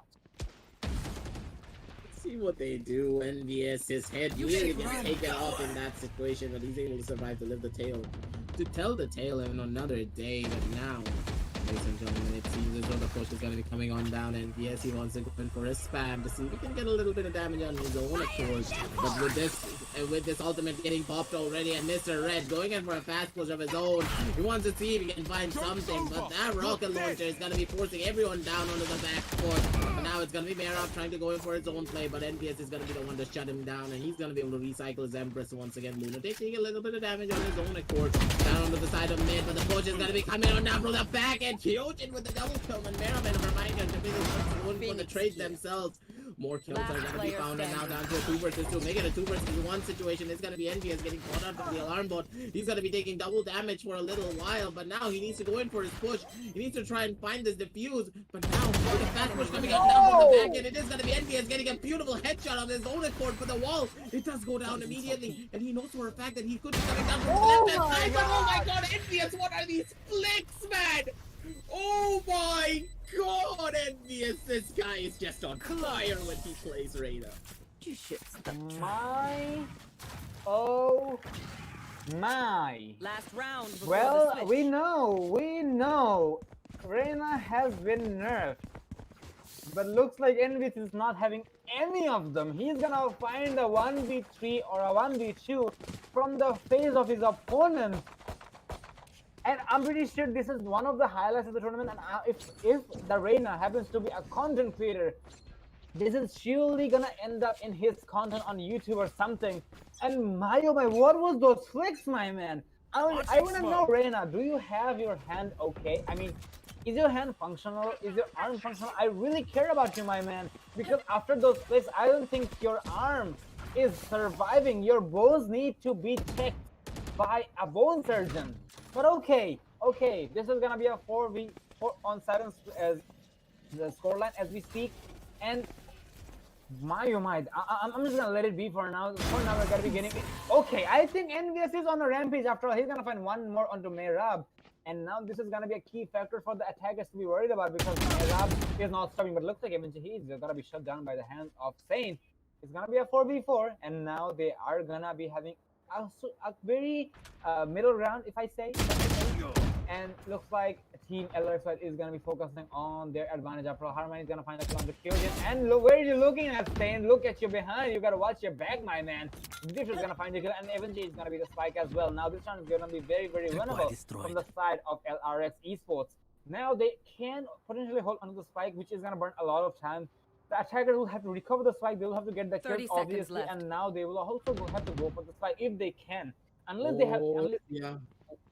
Okay. Pink Panther.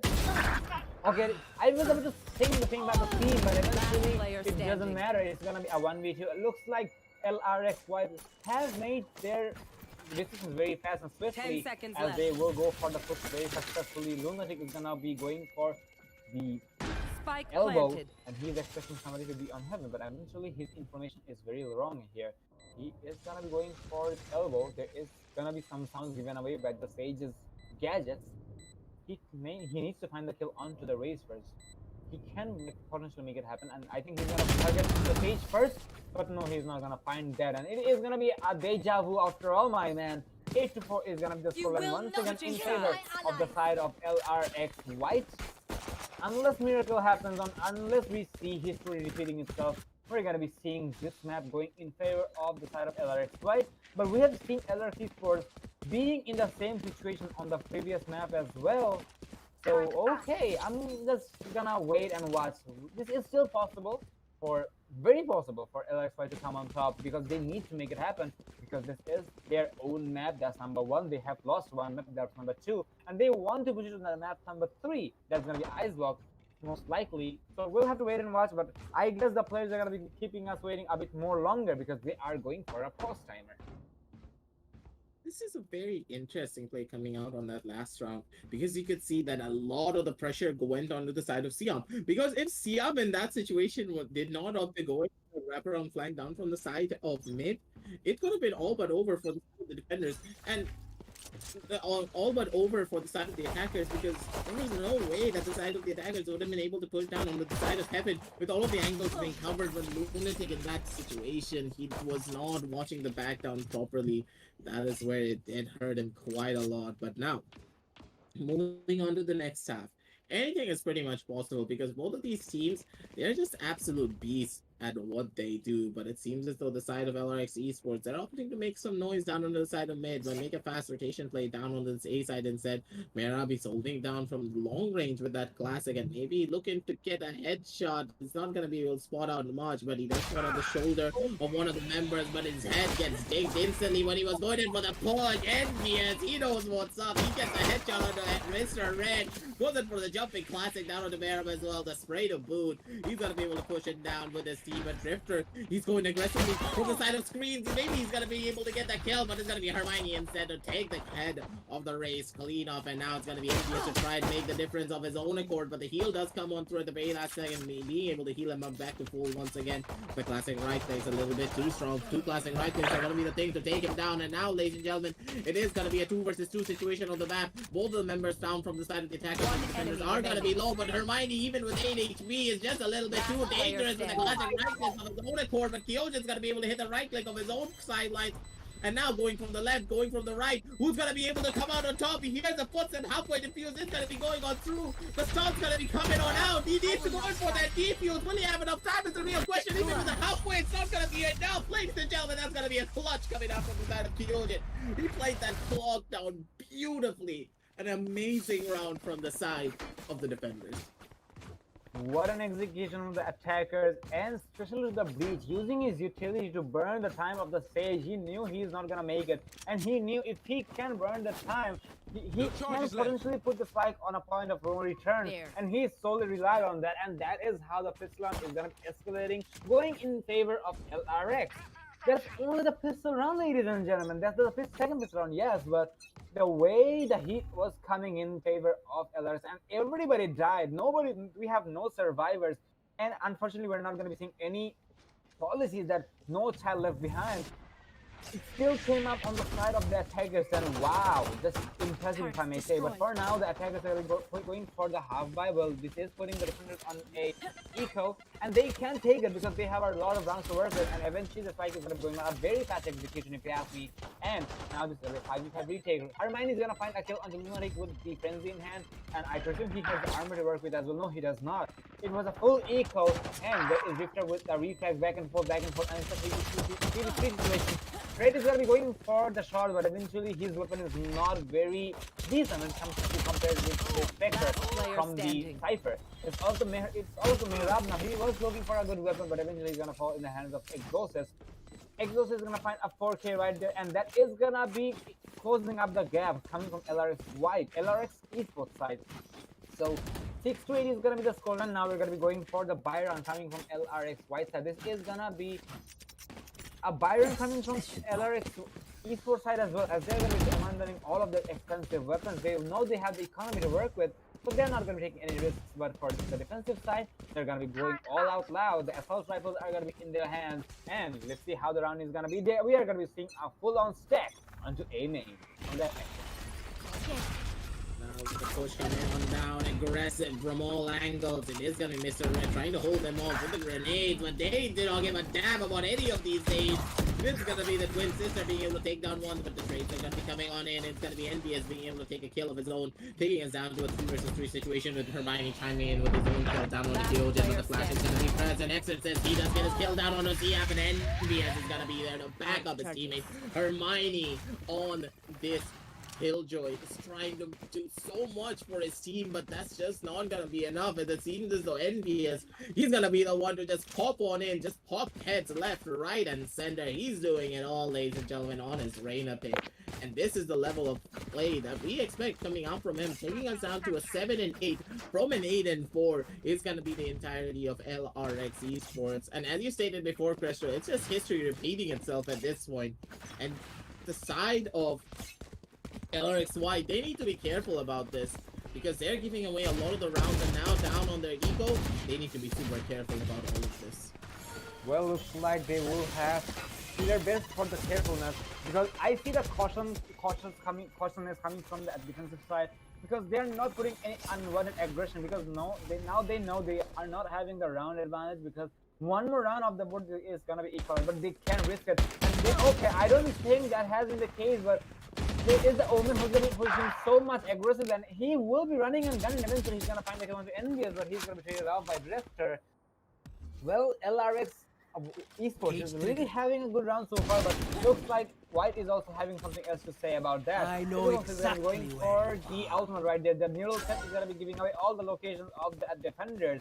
Now this is going to be giving a good amount of breathing zone for the attackers, and now they're going to be going for the plant as well.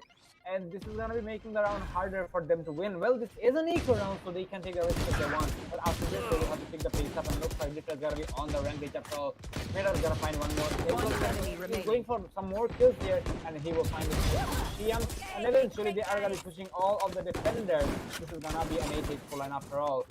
History does repeat itself, but for now, we are really looking forward to LRX White side because this is their own home ground, ladies and gentlemen. We cannot afford to lose this because we have won their personal. I've said it once, I've said it multiple times, and I'm gonna say it once again. They will have to bring it back either way. They had the lead, now this is lost. And now, are they gonna transfer the lead in the favors of LRX Esports? I don't think they will, and I don't think they should. We'll have to wait and watch. The attackers are really looking confident at the moment. We'll have to see how the next map, other round, is going to be played out. Now on an 8-8 scoreline, it is going to be second by round for the side of the defenders. But they know for a fact that a lot of the rushes are going to be coming down onto this B side because of the ultimate being present. And ladies and gentlemen, all the members from the side of LRX White are holding down from the side of the heaven angle. But Kyojin, he does have his own ultimate. A lot of the noise is being made on that one singular sideline. But this is going to be a cue for the side of the attackers to just make a wraparound play down onto the side of mid instead. But they need to be careful down onto the side of mid because if they are, this could be all but over. But at the same time, Kyojin, he has his own rolling thunder to work with, and with this one ultimate he could just be spelling doom for the entirety of the defenders holding down from the side of the heaven angle. But they're just waiting, the clock down perfectly to make the defenders second guess themselves and go down to another sideline. But no noise is being made down onto the side of A, and with the defensive ball coming out from the side of B main and the ultimate being popped out from the side of Drifter's not checking behind them, and that's gonna be costing him, and it's gonna be saved to take him out. The rocket not finding any sort of value, but that is gonna be a 1-for-1 trade coming out from the side 30 seconds left. Attackers. But Envious, he's gonna be the one to come down from the side of mid. He's making a lot of noise, and with this noise he should be able to find something. No one can be found just yet. He's not opting to break off this ultimate, but Siam, he knows what's up. He knows to protect the body of his teammate. He's gonna be able to find that one out. And now, ladies and gentlemen, this is gonna be 3 versus 4 onto the side of the map. The flashes are gonna be coming on in, but the plan is just so beautiful that they're gonna be able to find out something. The sprays are gonna be coming on in. Kyojin with the double kill. Of getting popped as well. Wow. Gonna be there to take the head of there and clean off. That defensive hole was so strong and so crispy, ladies and gentlemen. This is new split for you. Whenever you land in that position, if you have the brim, if you have the breach, if you have that cipher, there is nothing that you can do to retake in that situation. Well, the attackers knew exactly what to do, and they did their work very, very perfectly, and they used their utility as well. Even though I'm gonna say the Reyna back there, he was slightly greedy, and he didn't expect somebody else to be. There was the trigger decision coming in, but eventually it was not that effective. And this is gonna be allowing Team LRX Esports to be on the top. I'm pretty sure LRX White is not happy about that fact, and now they will have to work on that. Red is gonna be going for a Bucky here, and now he will have to find a close quarter situation. They are going for a half buy, as we can see. It looks like the half buy is really moving to be crucial, as we can expect. James is gonna find a refrag on the Drifter as he took down the Killjoy back there. The spike is gonna go down pretty fast. There is the judges in hand, and the judges are gonna be judges tonight as they will get the kill. There's a 3v3 situation. This one can be still doable for the side of the attackers. For the defenders, pardon me, right there. Cage can go for a revive, but looks like that's not gonna be the case because the doctor is gonna fall before the patient arrives. It's gonna be a 2v2 situation. And there is so many kills coming back and forth. Lunatic's gonna find one more. It's all up to Mehrab now. And now, a 1v2 and a dream. He will have to find a lot more, and he will have to do a lot here. He's gonna find his fatality and his fate in the hands of Lunatic. LRX White, LRX Esports is gonna be finding themselves on the side of the double digits, and this is gonna be very, very fatal for LRX White if you ask me, because now this can be now or never for them. They will have to bring it back, and it looks like they are gonna be focusing on that instead, so they're gonna be going for a pause timer. I believe this is a tactical timeout, so if you ask me, this is gonna be a very, very crucial moment to take it, because if you don't take it now, you don't know. You may not take it anytime else, or at least on the upcoming matches. This is a tactical pause that they need to take, because you have to remember that they're giving away a lot of the rounds towards the side of the attackers, and this is going to be getting to their heads quite frequently, and this is going to be quite a dangerous fact as well, because so many rounds are being given away. You were in the lead when you ended up on your half. It was an 8-4 scoreline, and now you're taking it down to a 10-8. They have won 6 consecutive rounds, and this basically means that you are giving away a lot of these rounds towards the side of your opponents, and the momentum is no longer in your hands, and they need to try and bring it back in some way, shape, or form. And the primary flaw that I'm seeing in a lot of these aspects is that the team is not really playing together in like a cohesive unit. Yes, I do understand that they're opting to go in for holds down from one of the sidelines, maybe holding down from the side of B main, maybe holding down together from the side of A heaven. But whenever you go in for a lot of these defensive holds, you also need to remember that, hey, we as a team, what are we exactly lacking? We are lacking information. They're not really opting to go in for a lot of these information plays. For example, forcing themselves down onto a lot of these sidelines, using their bodies or using their utility to gain some form of information, because they're just playing into the awaiting arms of the side of the defenders. The side of the attackers, sorry, because they're dictating the pace of a lot of these fights. They're playing it slow, they're playing it fast, they're going in for these rotation plays, and the side of the defenders, they're not ready for any of it because they don't know what the attackers are going to be doing. They're playing all off of intuition. And in the game of Valorant, it's all about the intel warfare, and when you do not have intel, the attackers, especially when it comes to the map of Split, are going to be able to win out, because you have to remember they have a breach, they have a Reyna, they can just full send themselves down onto a side, use a lot of the flashes, cover up one angle with the Lear, cover out another angle with the concussive shots, with the fault lines, with the flashes in hand. Anything is possible. And now with the pause timer going on back down, ladies and gentlemen, the side of LRX Esports, they're looking to close this one out. And LRX White, they have something to prove this time.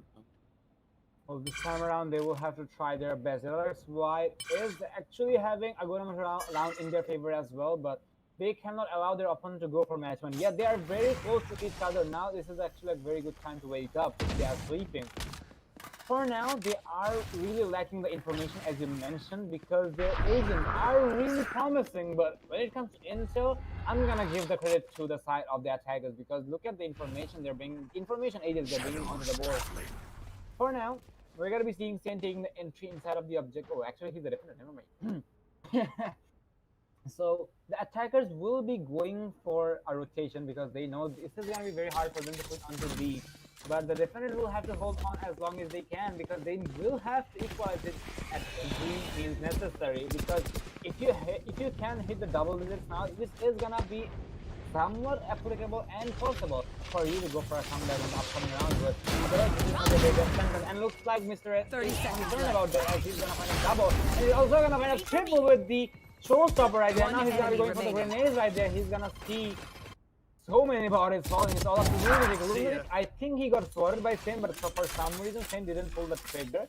Nun is gonna find one kill, and now he is gonna find himself in a 1v4 situation. He has the earlier fight to work with, but getting a 1v5 is gonna be extremely difficult. And I think it is not difficult, but impossible. Mega is gonna shut him down, and finally we're gonna be seeing the round going in favor of LRX fight side. So I think the pause timer was actually successful in their favor, because now they have themselves on the same page of the book, and now they're playing it by the books. 9 to 10 is gonna just go there one more round until we see them actually equalizing it.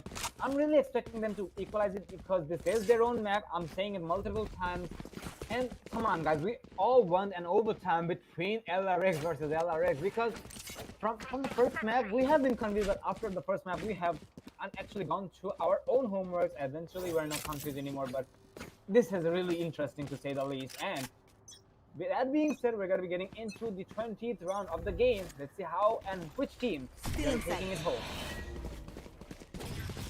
It's going to be close coming out from the side of LRX Esports holding themselves down onto one of the sidelines. Hermione, he's giving away a lot of the information, but he's not going to be able to get the kill. And NPS goes in for the wide swing and takes Hermione's head clean off. Ladies and gentlemen, an absolute mad lad, this man.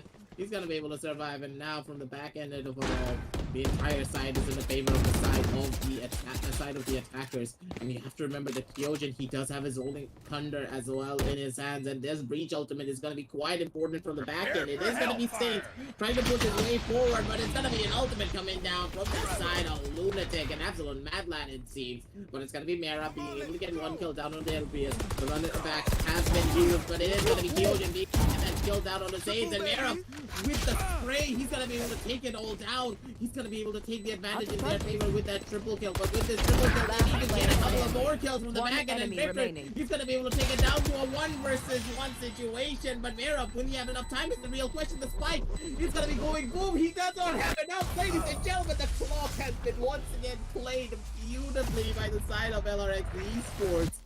Even though at the very end of it all, Vera was the one to pull off the heroics, but it was just not enough. Ladies and gentlemen, it's into the LRX Esports. They're just the masters of playing with time. Well, the strategy when it comes to time, they are really better here compared to LRX Whiteside. And I really admit and I really respect the fact that LRX Esports really allows their opponents to go and take some rounds in the first hand. And later they just go for the comeback, and I think this is the strategy that, okay, we're gonna allow our opponents to underestimate us, we're gonna allow them to be overconfident, and then we're gonna read them like an open book. And on the previous map, we saw this being extremely successful, and once again, this is proven to be successful. Undoubtedly, LRX Esports strategy is really strong, and they're really relying on that. White did try their best to hold on to the previous round, but the Phoenix getting the 4K, it just did not matter. He went for the 5, but sadly could not have any more time than he just went for the defuse anyway. So now that being said, we're going to be getting into the 21st round of the game. So this round should be crucial for the defenders, because after this round, your opponent is going to be sitting on match 1, and now you cannot allow your opponent to sit on match 1. And looks like LRX is kind of hit on that. It looks like they're really going to be relying on that. There was a pause for 5 seconds, but it's not going to be effective as we're going to be seeing LRX Esports sitting on match 1 after all. 12-9, what a fast execution. I couldn't even keep up with the kill feed. I couldn't even finish my speech, if I may say. And they're going to be sitting on match point, 12-9, and this is going to be do or die situation for Team LRX White, because this is match point and map point for LRX Esports. They have won the first map, and looks like they're getting closer and closer to winning the second map as well. I am just a loss for words at this point, Crystal. What was that round? That was just so quick. Rolling Thunder came on through, and they just ran it down. They were like, begins! And they just pushed it down in onto that B side. But now, once again, we're using the same password, going down onto another sideline. But it is going to be Kyojin being able to take down one. LRX Kyojin, what are these kills? This guy is just full sending it. He's not stopping whatsoever. Doesn't matter what's going to be coming out. It was an ultimate getting popped out by Drifter, but Drifter once again gets killed down on the back end. He's not going to be able to find out much whatsoever. The push is going to be coming down from the back end, but it's going to be Mr. Red being rezzed up once again to see if he can take a couple of his own fights. But now from the back end, it is going to be Lunatic. One will take down one Exorcist. He finds his second. He's going for a third, and he's going to be able to find it. Mr. Red gets taken out by Exorcist, and that's going to be a 13-9 scoreline for the side of LRX Esports. Just showcasing that, yes, you guys are amazing. You guys have the potential to be one of the best teams on the entirety of Bangladesh, but still, we are the big dogs. We are the older brothers, and we're going to be showing you what we can do. It is going to be LRX Esports taking the win against LRX White in a very beautiful 13-9 fashion for the map of split, and a 2-0 for this set. Well, LRX Esports is gonna prove that you should always respect your elders, and they did give away some rounds in the hands of LRX White side, but eventually they just wanted to see how LRX White reacts when they are on the lead, and now we can see why that happened. LRX Esports, undoubtedly their performance is unquestionable, and they're really putting a hard fight here. Congratulations to them, especially for their victory. And we did see LRX White trying their best, but unfortunately the strategies and these the plans coming from LRX Esports, they're the elder brothers and they're just better in every aspect. They are just putting so much, mind games that they're just allowing the opponents to go feel like, okay, I'm just gonna allow you that, okay, you can take some rounds. You're the winner. You are the champion here. We're just a random guy, but eventually they go for the comeback. They read the open like an open book, and they just took the victory like that. And this was a very surprising one because the first half we did see it going 8-5, not in favor of them, and eventually they just bring it back in our consecutive rounds in their favor. Wow, I'm just impressed the way the plans have been set from the sides of LRX Esports. My oh my, and yes, they are really a team who deserves this victory here. LRX White, undoubtedly, they're also a very strong team in our country, but looks like the elder brother is here for Overwatch after all, and they will take their own map. They're gonna take their little brother's map, and they're not gonna show any mercy to their younger brother. And I'm pretty sure the younger brother is gonna be complaining to their mother, but eventually the mother is not gonna say anything because the survival of the fittest is actually a say. So that being said, that is gonna be the second map as well. So what is gonna be your conclusion within the from the last two games, Aggressive? Like, my main conclusion from all of this is that LRX White, them as a team, they understand how to deal with slow execution pushes, but they falter whenever it comes to these fast execution heavy rushes coming down from any teams. And we have seen this in this previous matches as well. They're a team that falters when it comes to a lot of aggressive push-up strategies. And when it came to the match going up against Mercenaries, they had the same fault moving on down. And it seems as though the entirety of LRX Esports, they understood this. When it came to a lot of their slow pushes, LRX Esports, they were just on the back foot. They didn't know what to do.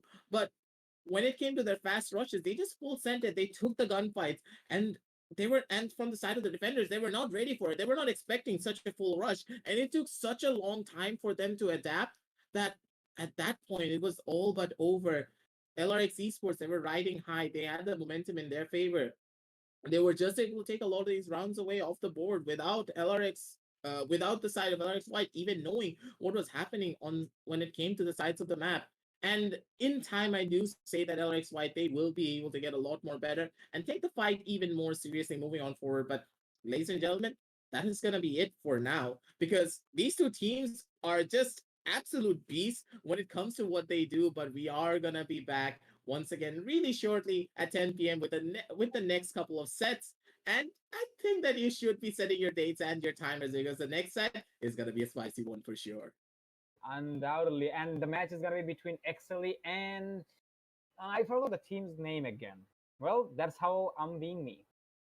Oh yeah, it was Projectar. Thanks for the reminder. So Projectar and Exceeli. So this is going to be very interesting because Projectar, being the underdogs, they have been dominating the league so far, and Exceeli being the dominant team of the region, well, this is gonna be a very big matchup between the titans of the country. We'll have to wait, and as Aggressive said, do set up your timers, do take a break, and we're gonna be right back after a while. And I think it's gonna be on 10, can be around 10 or something, but do stay tuned. We're gonna be right back, and we promise to bring you the quality content with the high level plays and the titans of the day. And do stay tuned, and we're gonna be right back.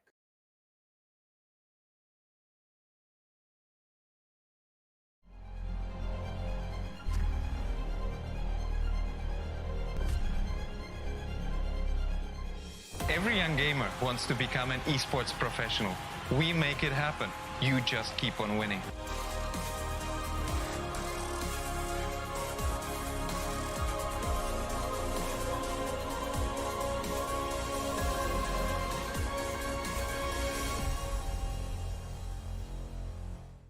স্বাগতম।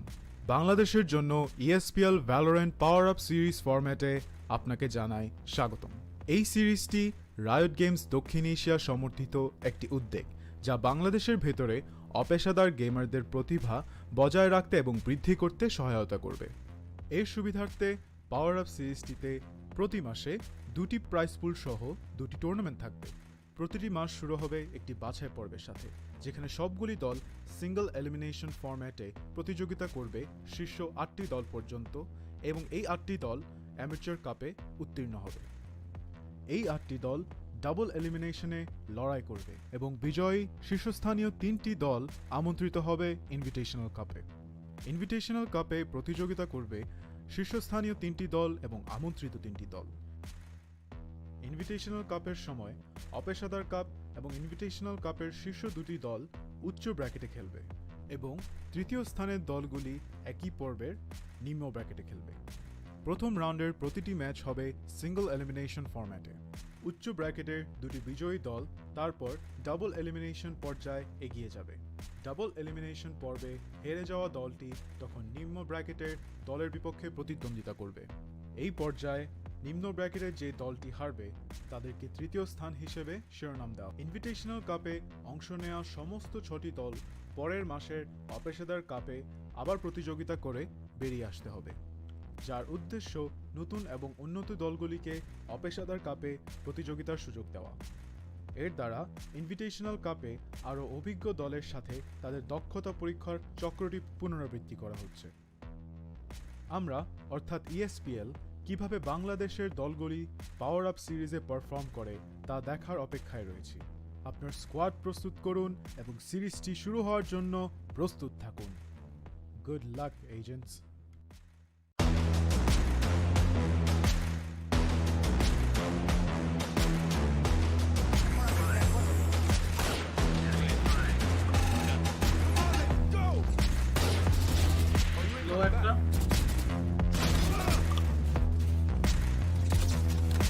One enemy remaining.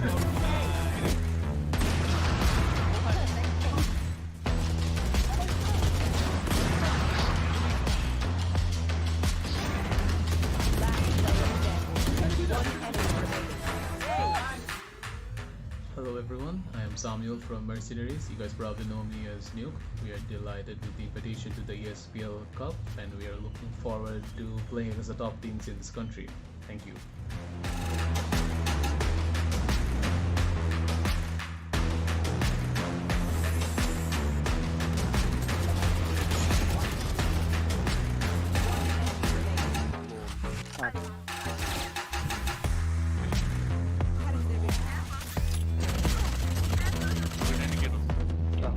একটা চোখ পয়েন্টে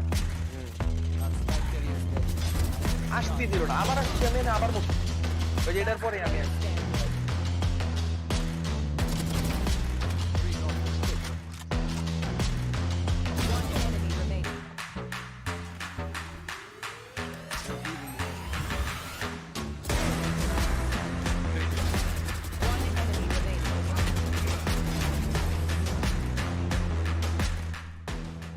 Hello, this is Jackson. I'm the founder of Instinct Esports. ESPL has brought a new platform for all of us, and we're really excited about it. And we're really looking forward to do our best and win the upcoming event, the Amatuer Series Cup 2. See you all in there. Thank you.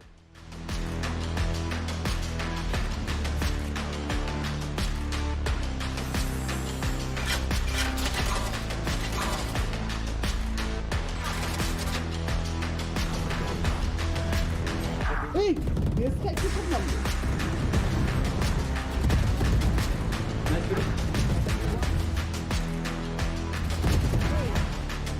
Hello guys, this is KZ1 from Revex Necrosis. Unfortunately, we couldn't participate in the first installment of ESPL Amatuer Cup, but this time we are coming back with a bang, so you better watch out and do support us.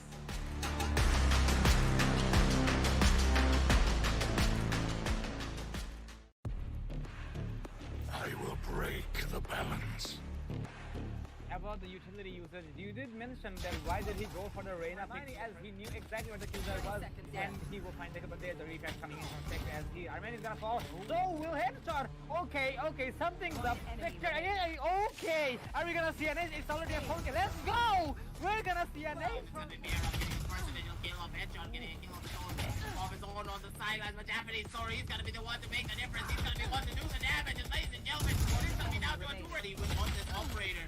And now, once again, we do see an aggressive push coming out from the side of Headshot. Not really having backup, but just as I say, the caster's curse seemingly coming into full fruition, but still, it is gonna be Hermione to bring back that man advantage in their favor state.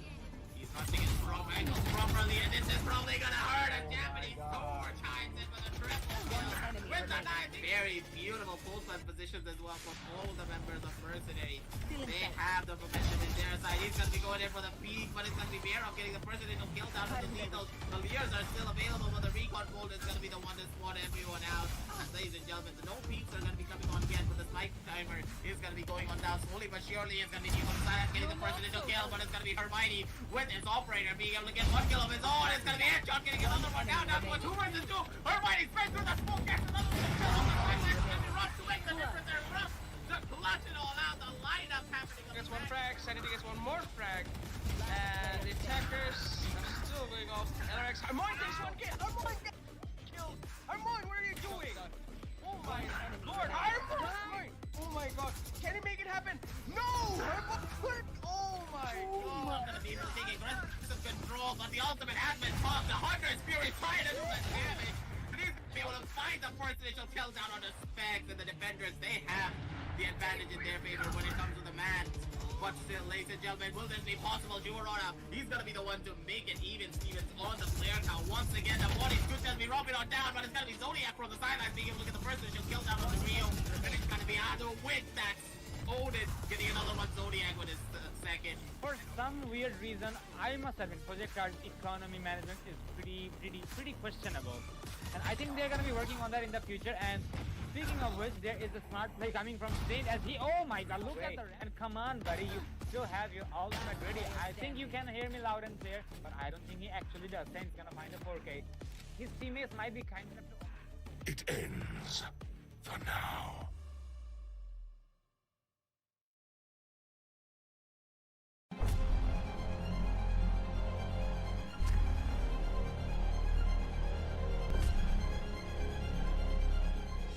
Every young gamer wants to become an esports professional.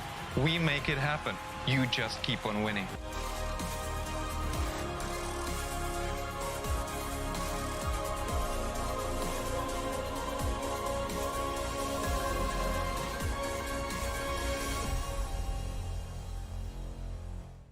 স্বাগতম বাংলাদেশের জন্য ESPL Valorant PowerUp Series ফরম্যাটে আপনাকে জানাই স্বাগতম।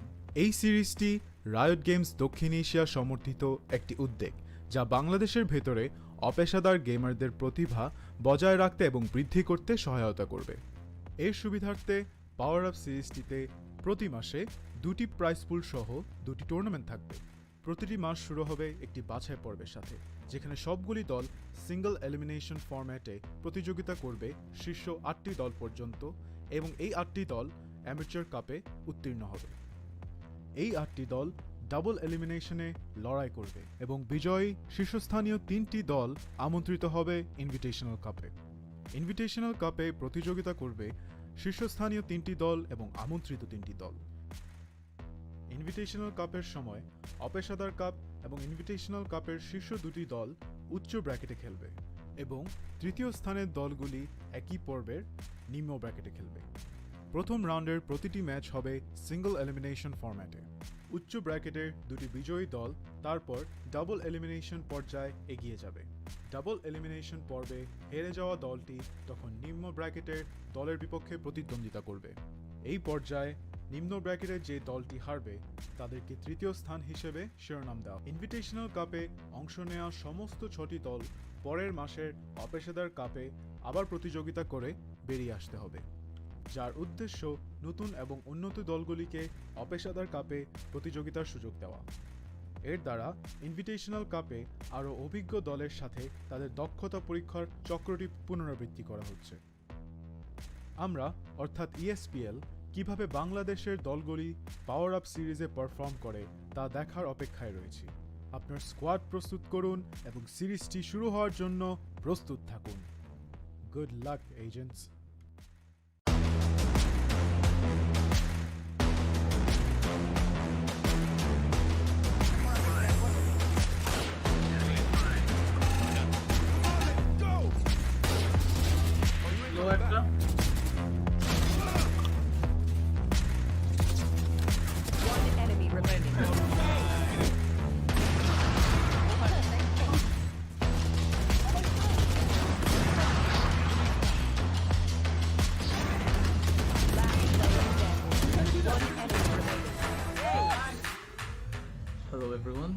Samuel from Mercenaries. You guys probably know me as Nuke. We are delighted with the invitation to the ESPL Cup, and we are looking forward to playing against the top teams in this country. Thank you.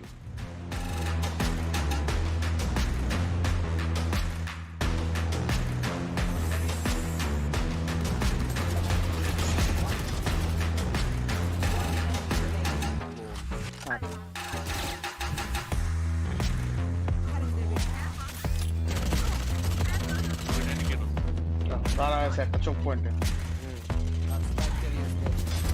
আসতে দিল না, আবার আসছি আমি না, আবার বসছি ওই যে এটার পরে আমি আসছি।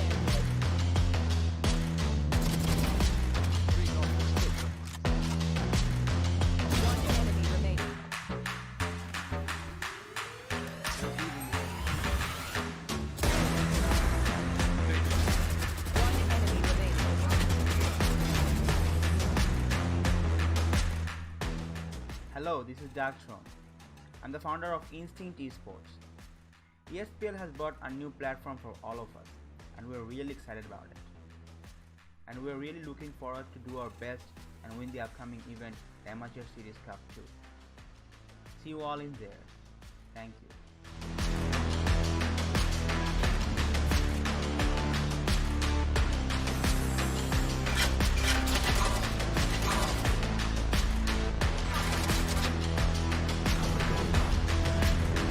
Hey, this guy took a number.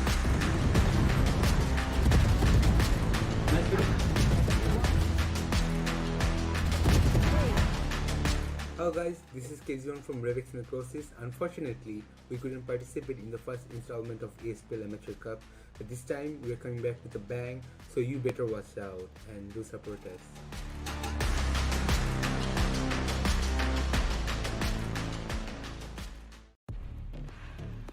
I will break the balance. About the utility usage, you did mention that why did he go for the Reyna pick, as he knew exactly what the killer was, and he will find the but there's a repack coming in from Spectre as he Arman is gonna fall. So will headshot.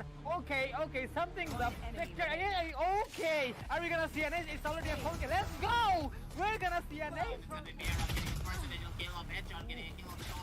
Off his own on the sidelines, but Japanese, sorry, he's gonna be the one to make the difference. He's gonna be the one to do the damage, and ladies and gentlemen, he's gonna be down to a 2 with on this operator. And now, once again, we do see an aggressive push coming out from the side of Headshot. Not really having backup, but just as I say, the caster's curse seemingly coming into full fruition, but still, it is gonna be Hermione to bring back that man advantage in their favor state. He's hunting his strong angles properly, and this is probably gonna hurt. And Japanese score chimes in for the triple kill with the nice, very beautiful post-plant positions as well for all the members of Mercenary. They have the momentum in their side. He's gonna be going in for the peak, but it's gonna be Bear getting the first initial kill down to the lethal. The Leers are still available, but the recon bolt is gonna be the one to swat everyone out. And ladies and gentlemen, the no peaks are gonna be coming on again, but the spike timer is gonna be going on down slowly but surely. It's gonna be Demon Silence getting the first initial kill, but it's gonna be Hermione with his operator being able to get one kill of his own. It's gonna be Headshot getting another one down to a 2 versus 2. Hermione spread through the smoke, gets another one kill on the side. It's gonna be Rush to make the difference there. Rush to clutch it all out. The lineup happening. Gets one frag, Sanity gets one more frag. And the attackers are still going off. LRX, Armoin takes one kill. Armoin gets killed. Armoin, what are you doing? Oh my lord, Armoin! Oh my god, can he make it happen? No! Armoin! Oh my god! Gonna be able to take aggressive control, but the ultimate has been popped. The Hunter's Fury trying to do the damage. But he's gonna be able to find the first initial kill down on the specs, and the defenders, they have the advantage in their favor when it comes to the man. But still, ladies and gentlemen, will this be possible? Juarona, he's gonna be the one to make it even. Stevens on the player count. Once again, the body's good to be robbing on down, but it's gonna be Zodiac from the sidelines being able to get the first initial kill down on the Rio. And it's gonna be Ado with that Odin getting another one. Zodiac with his second. For some weird reason, I must admit, Project Card's economy management is pretty questionable. And I think they're gonna be working on that in the future. And speaking of which, there is a smart play coming from Saint as he, oh my god, look at the, and come on buddy, you still have your ultimate ready. I think you can hear me loud and clear, but I don't think he actually does. Saint's gonna find a 4K. His teammates might be kind enough to... It ends for now.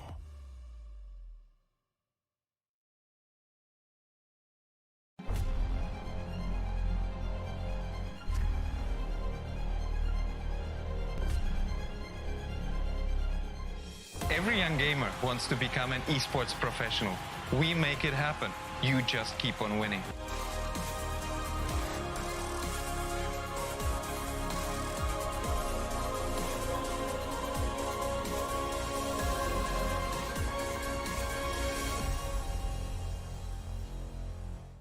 স্বাগতম বাংলাদেশের জন্য ESPL Valorant PowerUp Series ফরম্যাটে আপনাকে জানাই স্বাগতম। এই সিরিজটি riot games দক্ষিণ এশিয়া সমর্থিত একটি উদ্যোগ যা বাংলাদেশের ভেতরে অপেশাদার গেমারদের প্রতিভা বজায় রাখতে এবং বৃদ্ধি করতে সহায়তা করবে। এর সুবিধার্থে পাওয়ার আপ সিরিজটিতে প্রতি মাসে 2টি প্রাইজ পুল সহ 2টি টুর্নামেন্ট থাকবে। প্রতিটি মাস শুরু হবে একটি বাছাই পর্বের সাথে, যেখানে সবগুলি দল সিঙ্গল এলিমিনেশন ফরম্যাটে প্রতিযোগিতা করবে শীর্ষ 8টি দল পর্যন্ত, এবং এই 8টি দল অ্যামেচার কাপে উত্তীর্ণ হবে। এই 8টি দল ডাবল এলিমিনেশনে লড়াই করবে এবং বিজয়ী শীর্ষস্থানীয় 3টি দল আমন্ত্রিত হবে ইনভিটেশনাল কাপে। ইনভিটেশনাল কাপে প্রতিযোগিতা করবে শীর্ষস্থানীয় 3টি দল এবং আমন্ত্রিত 3টি দল। ইনভিটেশনাল কাপের সময় অপেশাদার কাপ এবং ইনভিটেশনাল কাপের শীর্ষ 2টি দল উচ্চ ব্র্যাকেটে খেলবে এবং তৃতীয় স্থানের দলগুলি একই পর্বের নিম্ন ব্র্যাকেটে খেলবে। প্রথম রাউন্ডের প্রতিটি ম্যাচ হবে সিঙ্গল এলিমিনেশন ফরম্যাটে। উচ্চ ব্র্যাকেটের 2টি বিজয়ী দল তারপর ডাবল এলিমিনেশন পর্যায়ে এগিয়ে যাবে। ডাবল এলিমিনেশন পর্বে হেরে যাওয়া দলটি তখন নিম্ন ব্র্যাকেটের দলের বিপক্ষে প্রতিদ্বন্দ্বিতা করবে। এই পর্যায়ে নিম্ন ব্র্যাকেটের যে দলটি হারবে তাদেরকে তৃতীয় স্থান হিসেবে শিরোনাম দেওয়া। ইনভিটেশনাল কাপে অংশ নেওয়া সমস্ত 6টি দল পরের মাসের অপেশাদার কাপে আবার প্রতিযোগিতা করে বেরিয়ে আসতে হবে, যার উদ্দেশ্য নতুন এবং উন্নত দলগুলিকে অপেশাদার কাপে প্রতিযোগিতার সুযোগ দেওয়া। এর দ্বারা ইনভিটেশনাল কাপে আরও অভিজ্ঞ দলের সাথে তাদের দক্ষতা পরীক্ষার চক্রটি পুনরাবৃত্তি করা হচ্ছে। আমরা অর্থাৎ ESPL কিভাবে বাংলাদেশের দলগুলি পাওয়ার আপ সিরিজে পারফর্ম করে তা দেখার অপেক্ষায় রয়েছি। আপনার স্কোয়াড প্রস্তুত করুন এবং সিরিজটি শুরু হওয়ার জন্য প্রস্তুত থাকুন। Good luck agents.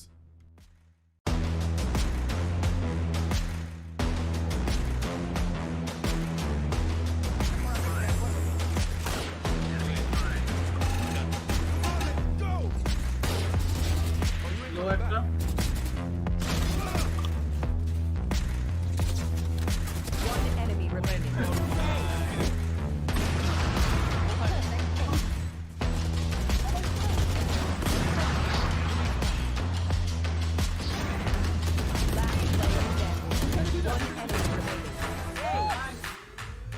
Hello everyone, I am Samuel from Mercenaries. You guys probably know me as Nuke. We are delighted with the invitation to the ESPL Cup and we are looking forward to playing against the top teams in this country. Thank you.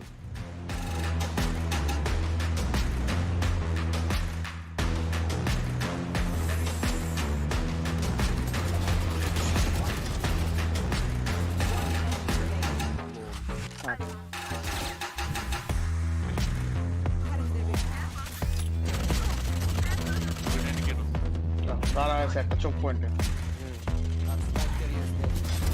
আসতে দিল না, আবার আসছি আমি না, আবার মুখ ওই যে এটার পরে আমি আসছি।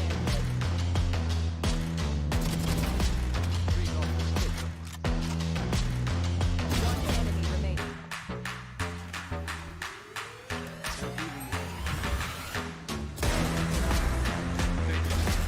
One enemy remaining.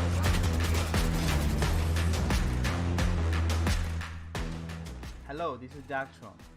I'm the founder of Instinct Esports.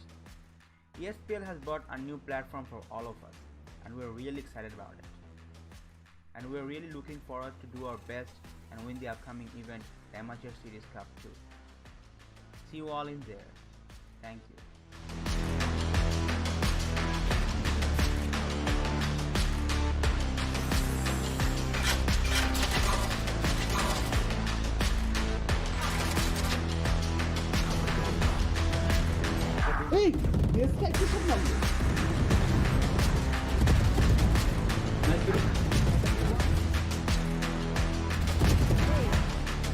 Hello guys, this is KZ1 from Revex Necrosis. Unfortunately, we couldn't participate in the first installment of ESPL Amatuer Cup, but this time we are coming back with a bang, so you better watch out and do support us.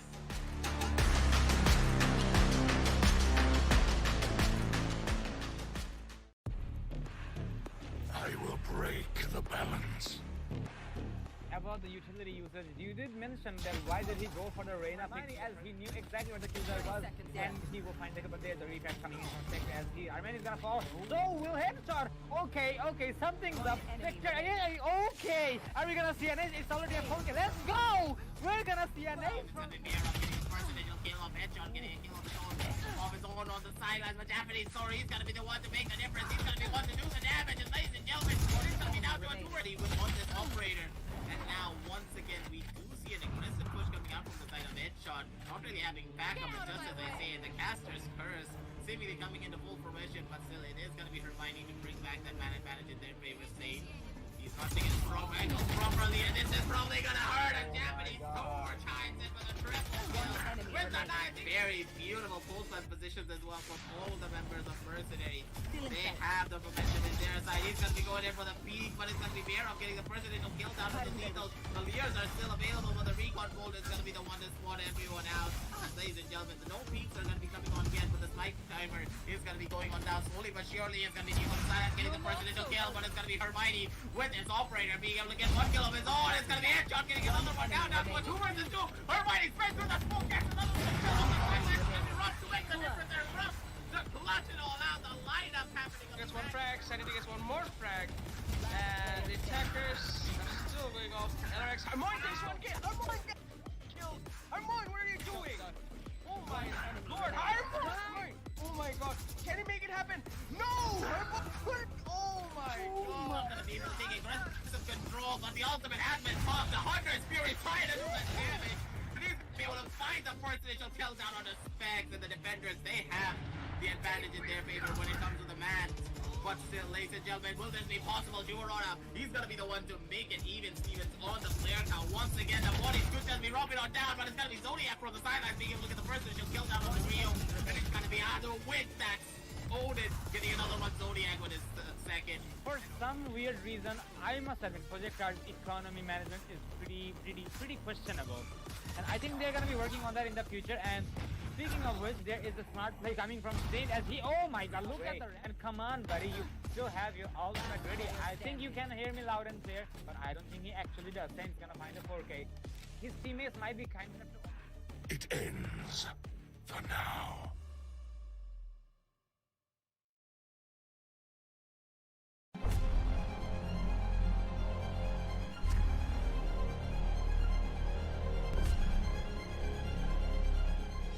Every young gamer wants to become an esports professional.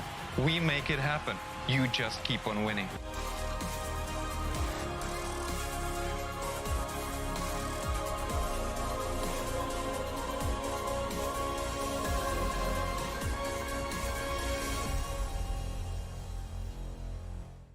স্বাগতম বাংলাদেশের জন্য ESPL Valorant PowerUp Series ফরম্যাটে আপনাকে জানাই স্বাগতম।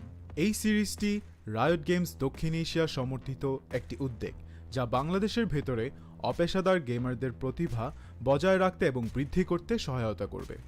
এর সুবিধার্থে power up সিরিজটিতে প্রতি মাসে 2টি প্রাইজ পুল সহ 2টি টুর্নামেন্ট থাকবে। প্রতিটি মাস শুরু হবে একটি বাছাই পর্বের সাথে, যেখানে সবগুলি দল সিঙ্গল এলিমিনেশন ফরম্যাটে প্রতিযোগিতা করবে শীর্ষ 8টি দল পর্যন্ত, এবং এই 8টি দল অ্যামেচার কাপে উত্তীর্ণ হবে। এই 8টি দল ডাবল এলিমিনেশনে লড়াই করবে এবং বিজয়ী শীর্ষস্থানীয় 3টি দল আমন্ত্রিত হবে ইনভিটেশনাল কাপে। ইনভিটেশনাল কাপে প্রতিযোগিতা করবে শীর্ষস্থানীয় 3টি দল এবং আমন্ত্রিত 3টি দল। ইনভিটেশনাল কাপের সময় অপেশাদার কাপ এবং ইনভিটেশনাল কাপের শীর্ষ 2টি দল উচ্চ ব্র্যাকেটে খেলবে এবং তৃতীয় স্থানের দলগুলি একই পর্বের নিম্ন ব্র্যাকেটে খেলবে। প্রথম রাউন্ডের প্রতিটি ম্যাচ হবে সিঙ্গল এলিমিনেশন ফরম্যাটে। উচ্চ ব্র্যাকেটের 2টি বিজয়ী দল তারপর ডাবল এলিমিনেশন পর্যায়ে এগিয়ে যাবে। ডাবল এলিমিনেশন পর্বে হেরে যাওয়া দলটি তখন নিম্ন ব্র্যাকেটের দলের বিপক্ষে প্রতিদ্বন্দ্বিতা করবে। এই পর্যায়ে নিম্ন ব্র্যাকেটের যে দলটি হারবে তাদেরকে তৃতীয় স্থান হিসেবে শিরোনাম দেওয়া। ইনভিটেশনাল কাপে অংশ নেওয়া সমস্ত 6টি দল পরের মাসের অপেশাদার কাপে আবার প্রতিযোগিতা করে বেরিয়ে আসতে হবে, যার উদ্দেশ্য নতুন এবং উন্নত দলগুলিকে অপেশাদার কাপে প্রতিযোগিতার সুযোগ দেওয়া। এর দ্বারা ইনভিটেশনাল কাপে আরও অভিজ্ঞ দলের সাথে তাদের দক্ষতা পরীক্ষার চক্রটি পুনরাবৃত্তি করা হচ্ছে। আমরা অর্থাৎ ESPL কিভাবে বাংলাদেশের দলগুলি পাওয়ার আপ সিরিজে পারফর্ম করে তা দেখার অপেক্ষায় রয়েছি। আপনার স্কোয়াড প্রস্তুত করুন এবং সিরিজটি শুরু হওয়ার জন্য প্রস্তুত থাকুন। Good luck agents.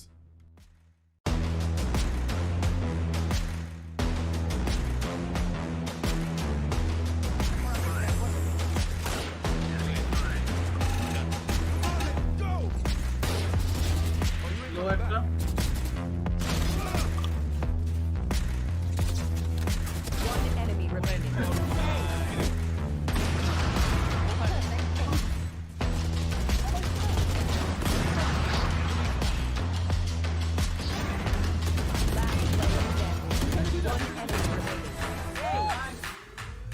Hello everyone, I am Samuel from Mercenaries. You guys probably know me as Nuke. We are delighted with the invitation to the ESPL Cup and we are looking forward to playing against the top teams in this country. Thank you.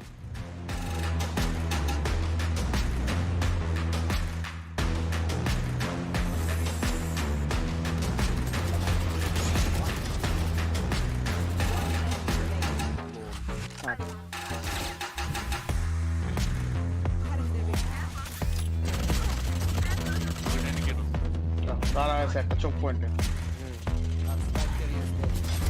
আসতে দিল না, আবার আসছি আমি, না আবার বসছি ওই যে এটার পরে আমি আসছি।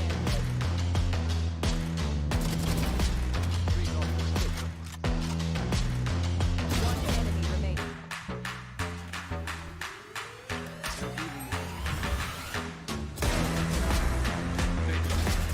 One enemy remaining.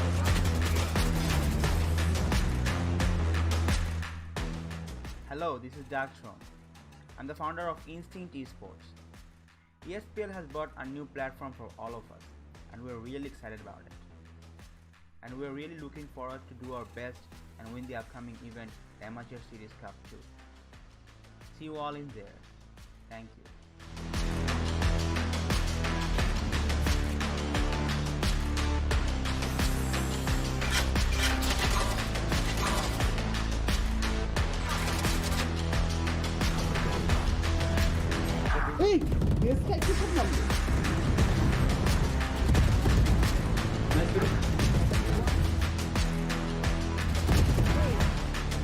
Hello guys, this is KZ1 from Redex Necrosis. Unfortunately, we couldn't participate in the first installment of ESPL Amatuer Cup, but this time we are coming back with a bang, so you better watch out and do support us.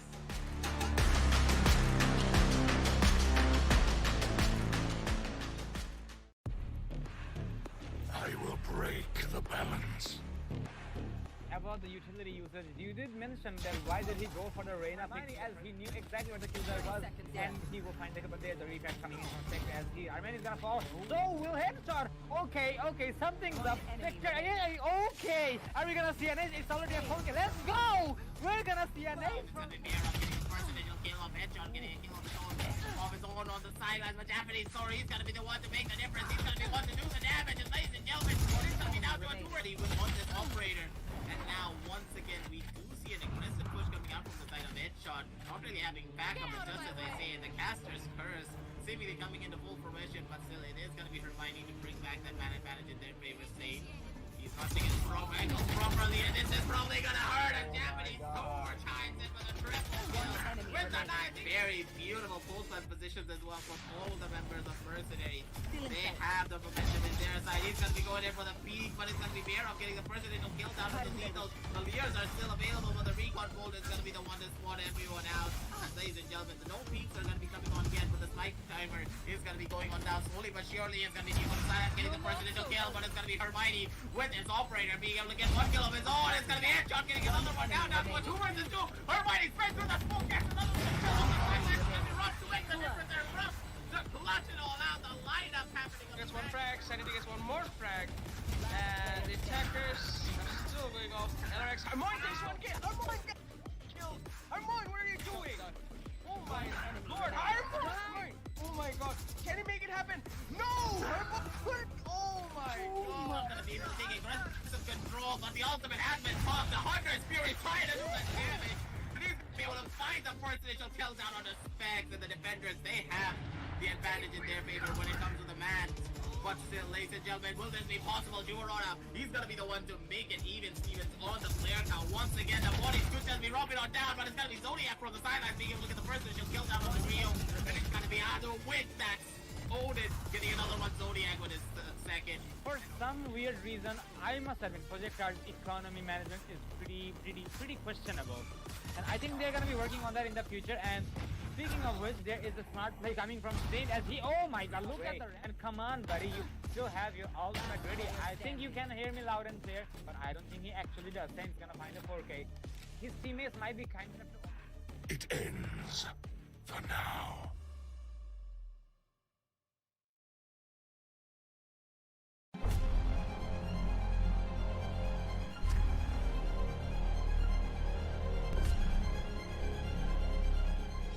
Every young gamer wants to become an esports professional.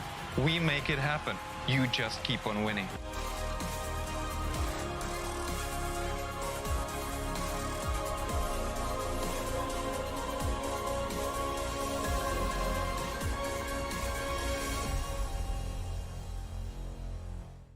স্বাগতম বাংলাদেশের জন্য ESPL Valorant PowerUp Series ফরম্যাটে আপনাকে জানাই স্বাগতম।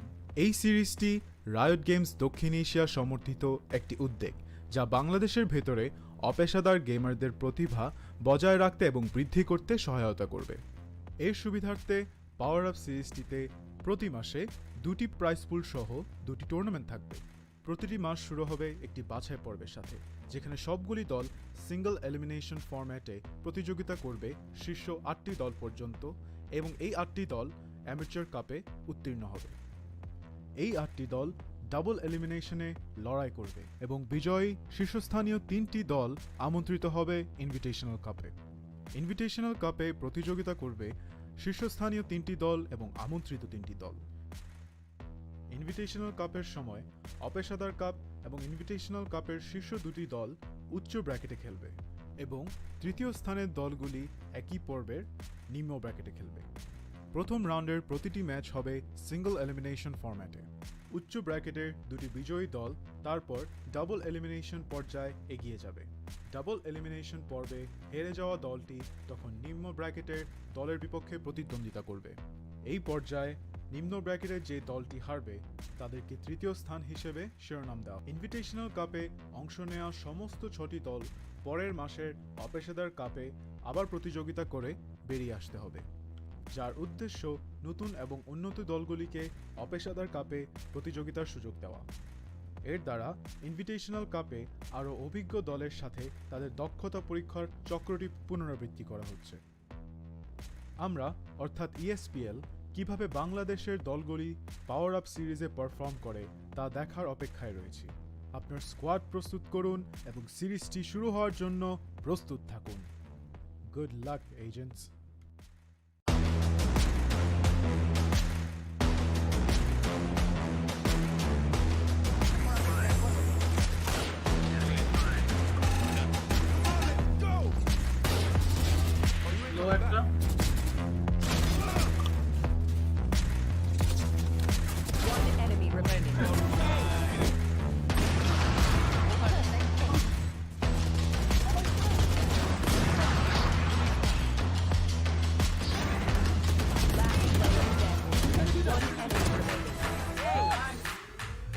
Hello everyone, I am Samuel from Mercenaries. You guys probably know me as Nuke. We are delighted with the invitation to the ESPL Cup and we are looking forward to playing against the top teams in this country.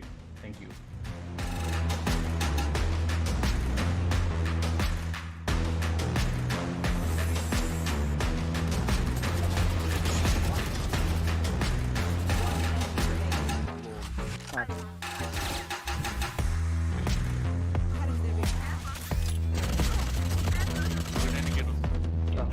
একটা চোখ পয়েন্টে আসতে দিল না, আবার আসছি আমি না, আবার ওই যে এটার পরে আমি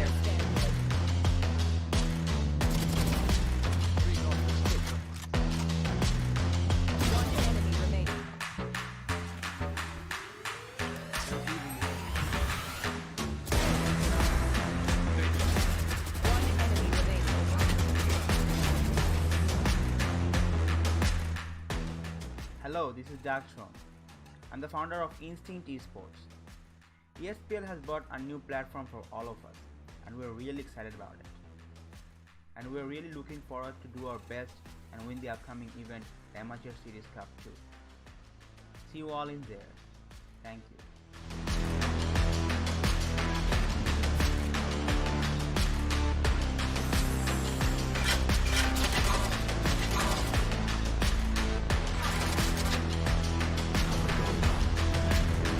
Hey, there's technical something.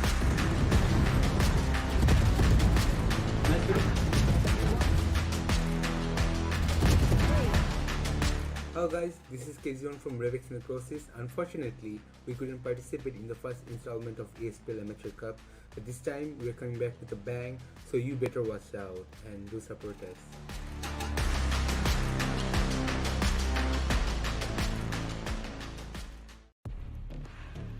I will break the balance. About the utility usage, you did mention that why did he go for the Reyna pick, as he knew exactly what the killer was, and he will find but there's a refresh coming in from Tech as Arman is gonna fall. So will headshot.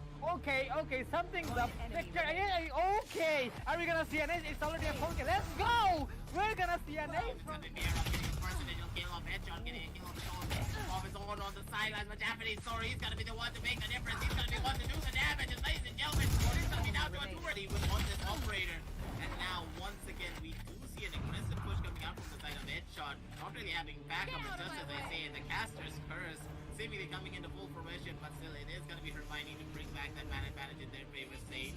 He's not taking his strong angles properly, and this is probably going to hurt a Japanese sword chimes in with a triple kill with the nice, very beautiful post-line positions as well from all the members of Mercenary. They have the momentum in their side. He's going to be going in for the peak, but it's going to be Bearov getting the first initial kill down with the lethals. The Leers are still available, but the recon bolt is going to be the one to spot everyone out. And ladies and gentlemen, the no peaks are going to be coming on again, but the spike timer is going to be going on down slowly but surely. It's going to be Nico Silence getting the first initial kill, but it's going to be Hermione with his operator being able to get one kill of his own. It's going to be Headshot getting another one down to a 2 versus 2. Hermione spread through the smoke, gets another one kill on the sideline. It's going to be Rush to make the difference there. Rush to clutch it all out. The lineup happening. Gets one frag, Sanity gets one more frag. And the attackers are still going off. LRX, Armoin takes one kill. Armoin gets killed. Armoin, what are you doing? Oh my lord, Armoin! Oh my god, can he make it happen? No! Armoin! Oh my god! Gonna be able to take aggressive control, but the ultimate has been popped. The Hunter's Fury trying to do the damage. But he's gonna be able to find the first initial kill down on the specs, and the defenders, they have the advantage in their favor when it comes to the man. But still, ladies and gentlemen, will this be possible? Juarona, he's gonna be the one to make it even. Stevens on the player count. Once again, the body's good gonna be robbing on down, but it's gonna be Zodiac from the sidelines being able to get the first initial kill down on the Rio. And it's gonna be Ado with that Odin getting another one. Zodiac with his second. For some weird reason, I must admit, Project Card's economy management is pretty questionable. And I think they're gonna be working on that in the future. And speaking of which, there is a smart play coming from Saint as he, oh my god, look at the, and come on buddy, you still have your ultimate ready. I think you can hear me loud and clear, but I don't think he actually does. Saint's gonna find a 4K. His teammates might be kind enough to... It ends for now.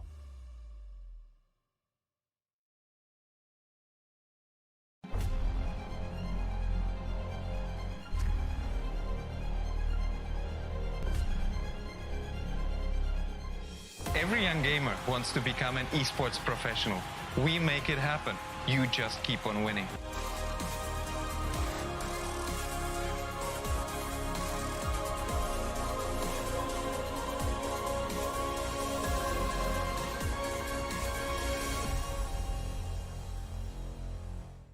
স্বাগতম বাংলাদেশের জন্য ESPL Valorant PowerUp Series ফরম্যাটে আপনাকে জানাই স্বাগতম।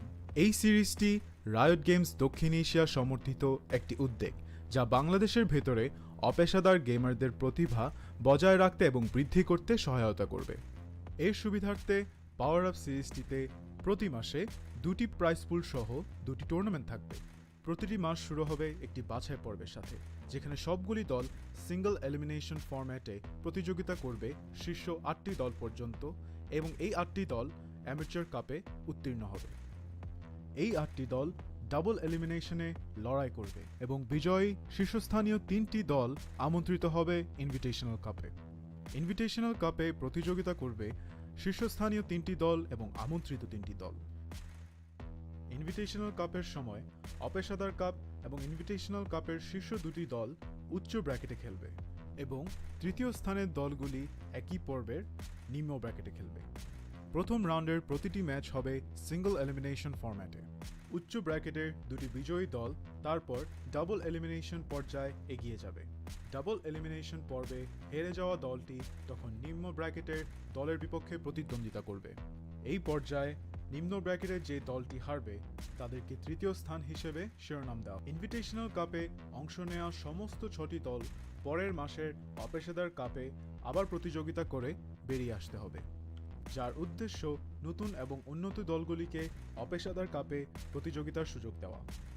এর দ্বারা invitational কাপে আরও অভিজ্ঞ দলের সাথে তাদের দক্ষতা পরীক্ষার চক্রটি পুনরাবৃত্তি করা হচ্ছে।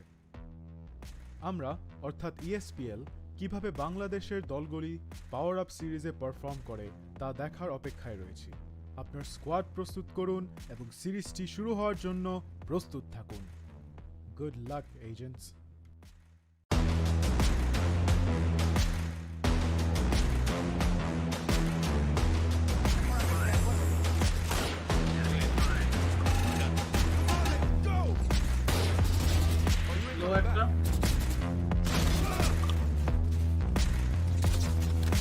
One enemy remaining.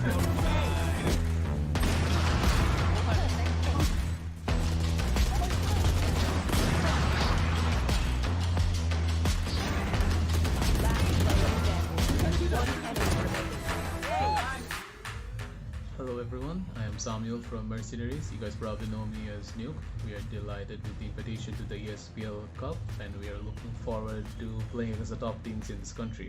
Thank you.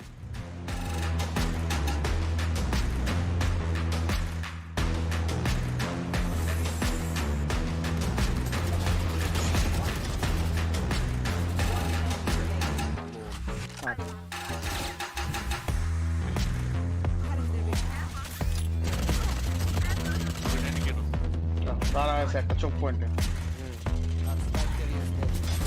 আসতে দিল না, আবার আসছি আমি না, আবার ওই যে এটার পরে আমি আসছি।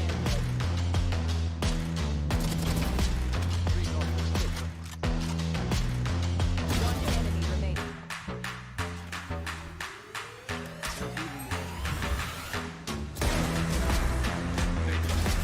One enemy remaining.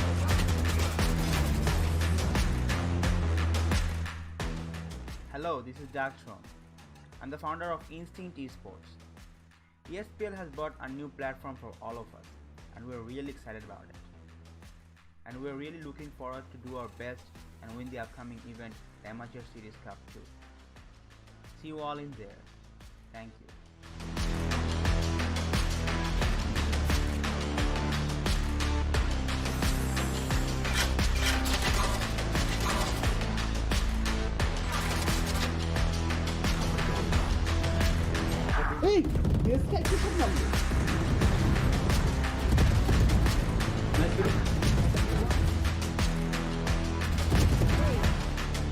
Hello guys, this is KZ1 from Redex Necrosis. Unfortunately, we couldn't participate in the first installment of ESPL Amateur Cup, but this time we are coming back with a bang, so you better watch out and do support us.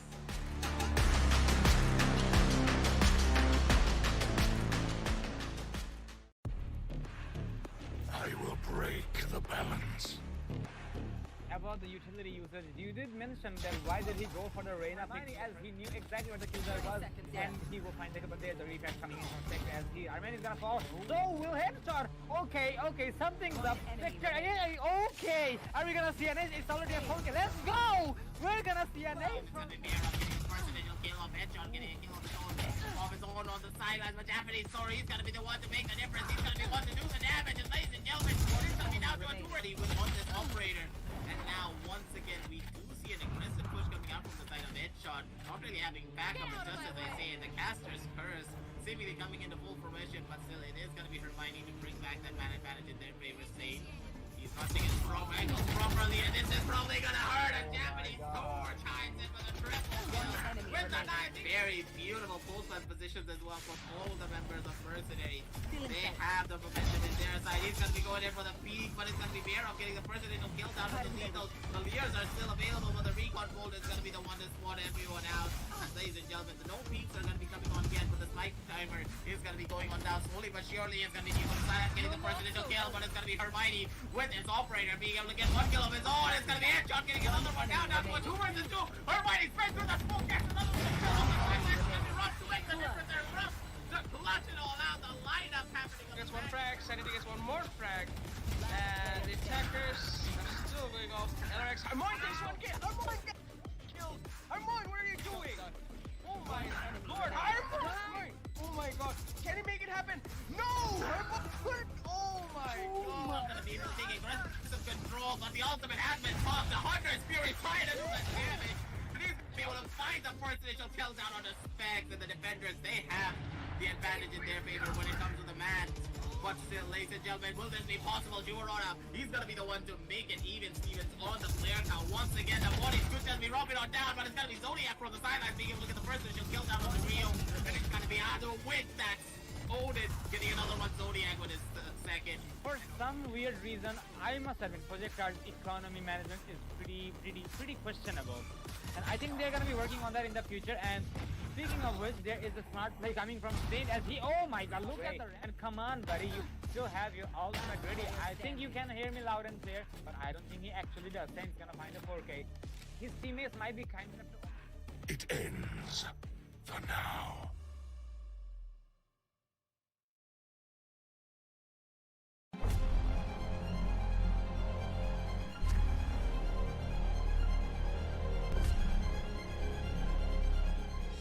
Every young gamer wants to become an esports professional.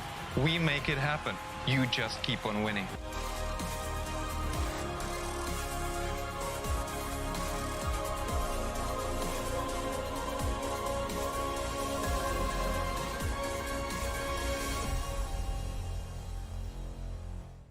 স্বাগতম বাংলাদেশের জন্য ESPL Valorant PowerUp Series ফরম্যাটে আপনাকে জানাই স্বাগতম।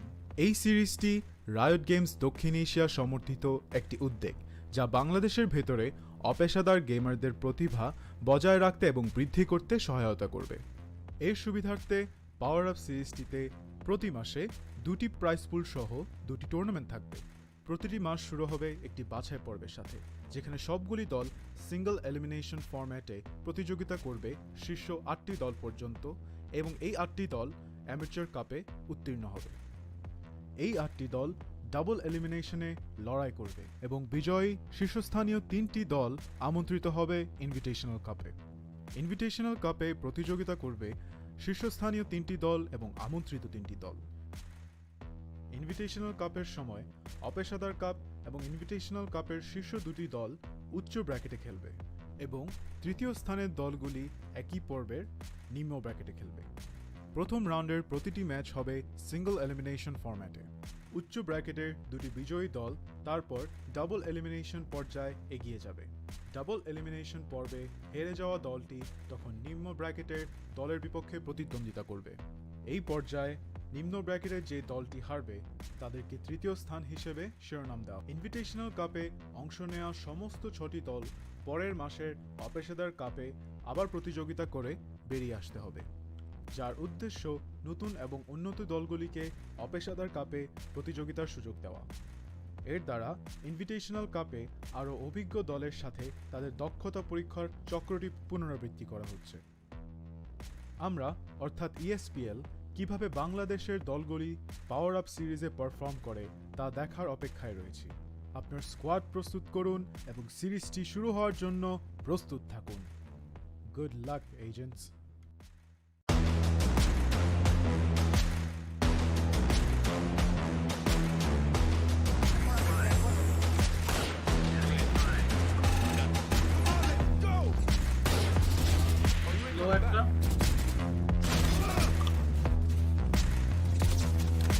One enemy remaining.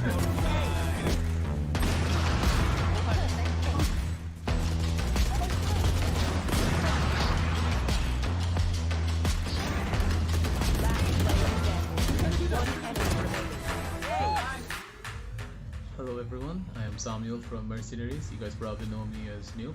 We are delighted with the invitation to the ESPL Cup, and we are looking forward to playing against the top teams in this country. Thank you.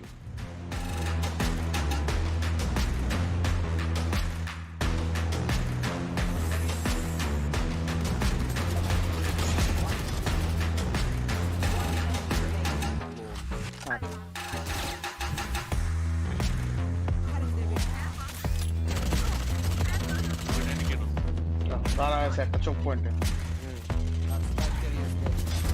আসতে দিল না, আবার আসছি আমি না, আবার ওই যে এটার পরে আমি আসছি।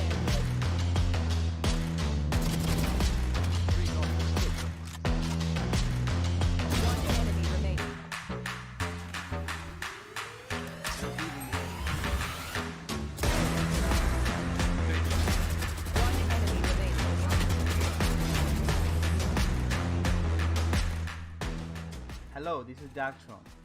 I'm the founder of Instinct Esports. ESPL has brought a new platform for all of us, and we're really excited about it. And we're really looking forward to do our best and win the upcoming event, the Amatuer Series Cup 2. See you all in there. Thank you.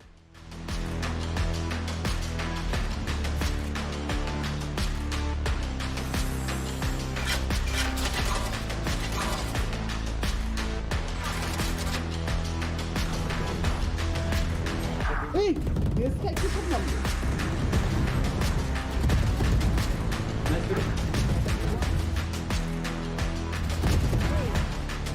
Hello guys, this is KZ1 from Revex Necrosis. Unfortunately, we couldn't participate in the first installment of ESPL Amatuer Cup, but this time we are coming back with a bang, so you better watch out and do support us.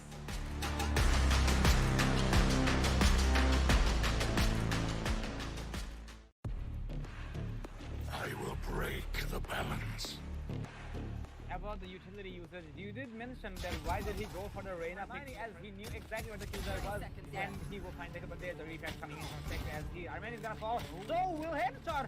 Okay, something's up. Spectre, okay. Are we gonna see an ace? It's already a 4K. Let's go. We're gonna see an ace from Off his own on the sidelines, but Japanese, sorry, he's gonna be the one to make the difference. He's gonna be the one to do the damage, and ladies and gentlemen, he's gonna be down to a 2 already with on this operator. And now, once again, we do see an aggressive push coming out from the side of Headshot. Not really having backup, but just as they say, the caster's curse. Seemingly coming into full fruition, but still, it is gonna be Hermione to bring back that man advantage in their favor state. He's punching his from angles properly, and this is probably gonna hurt. And Japanese Thor chimes in with a triple kill with the knife. Very beautiful full class positions as well for all the members of Mercenary.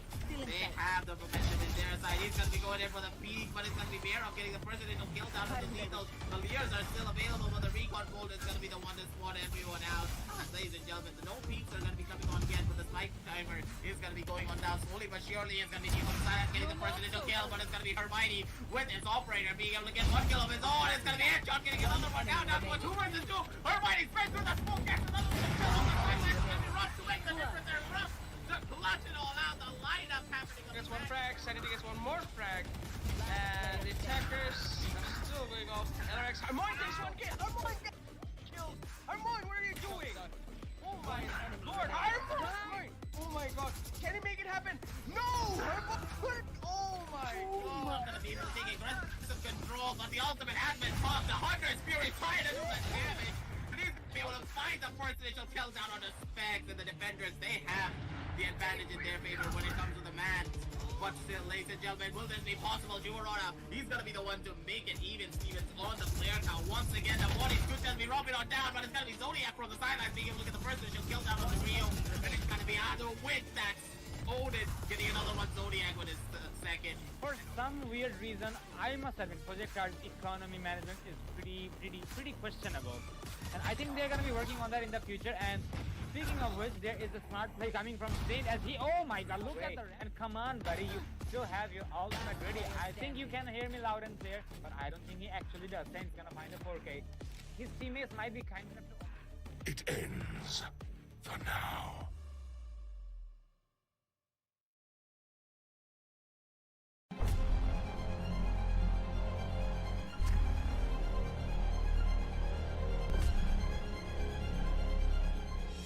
Every young gamer wants to become an esports professional. We make it happen. You just keep on winning.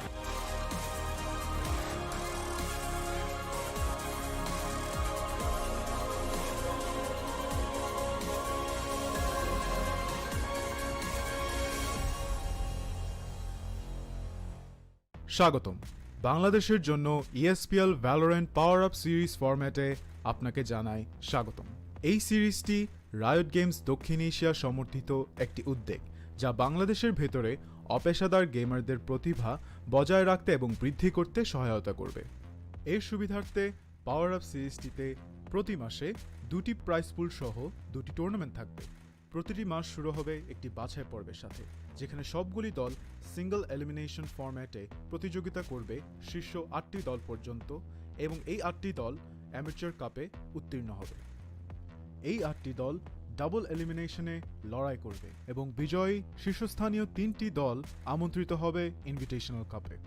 Invitational কাপে প্রতিযোগিতা করবে শীর্ষস্থানীয় 3টি দল এবং আমন্ত্রিত 3টি দল।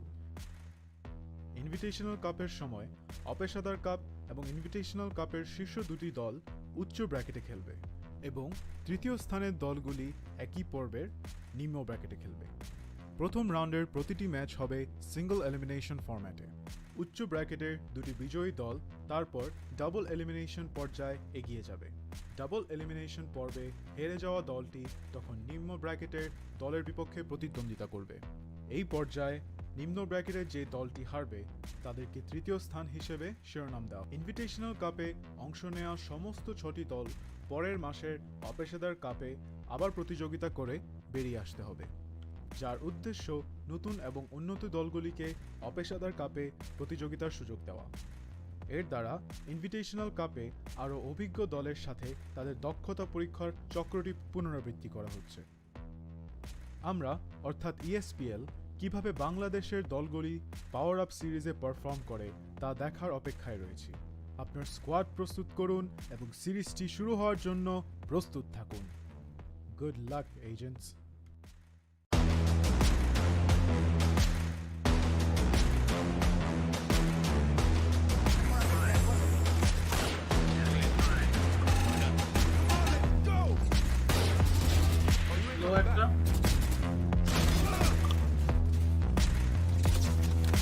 One enemy remaining.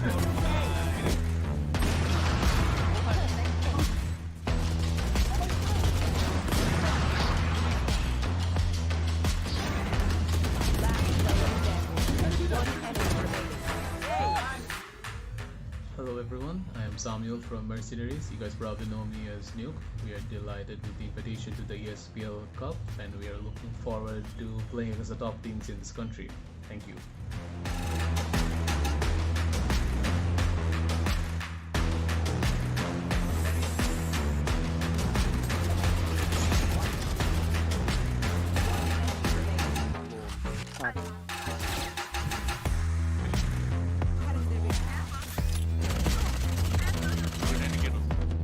দাঁড়া আছে একটা চোখ পয়েন্টে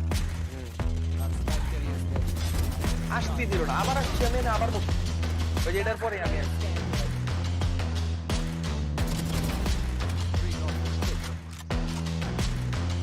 One enemy remaining.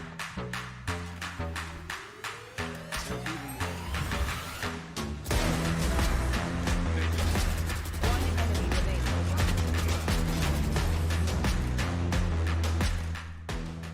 Hello, this is Darktron. I'm the founder of Instinct Esports. ESPL has brought a new platform for all of us, and we're really excited about it. And we're really looking forward to do our best and win the upcoming event, the Amatuer Series Cup 2. See you all in there. Thank you.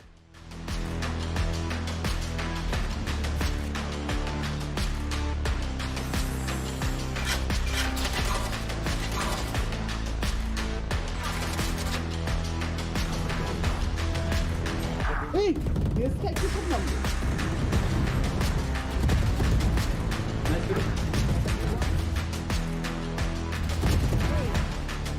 Hello guys, this is KZ1 from Revex Necrosis. Unfortunately, we couldn't participate in the first installment of ESPL Amateur Cup, but this time we are coming back with a bang, so you better watch out and do support us.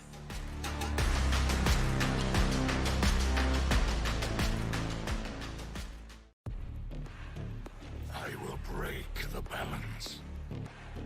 About the utility usage, you did mention that why did he go for the Reyna pick as he knew exactly what the killer was and he will find the but there's a refresh coming in from Spectre as he Arman is gonna fall. So will headshot. Okay, something's up. Spectre, okay. Are we gonna see an ace? It's already a 4K. Let's go! We're gonna see an ace from Headshot getting a kill of his own on the sidelines, but Japanese, sorry, he's gonna be the one to make the difference. He's gonna be the one to do the damage, and ladies and gentlemen, he's gonna be down to a 2 with this operator. And now, once again, we do see an aggressive push coming out from the side of Headshot. Not really having backup, but just as I say, the caster's curse seemingly coming into full fruition, but still, it is gonna be Hermione to bring back that man advantage in their favor state.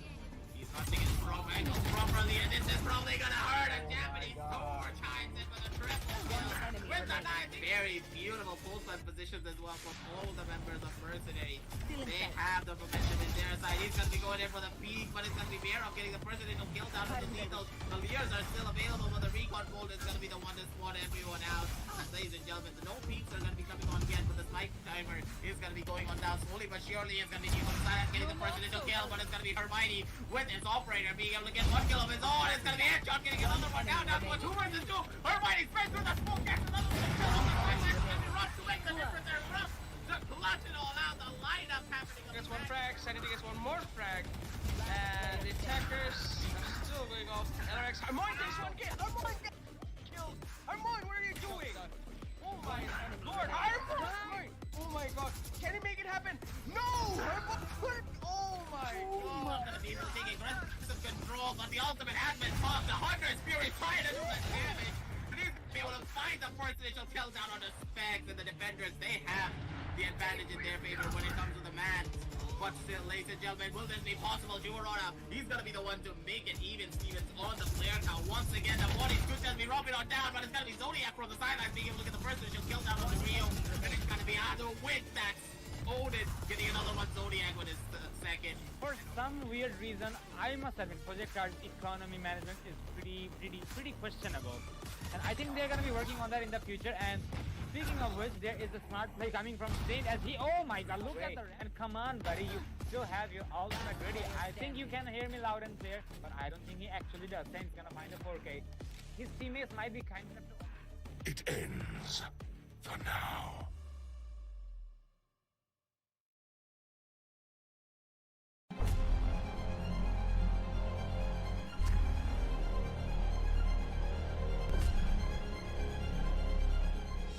Every young gamer wants to become an esports professional. We make it happen. You just keep on winning.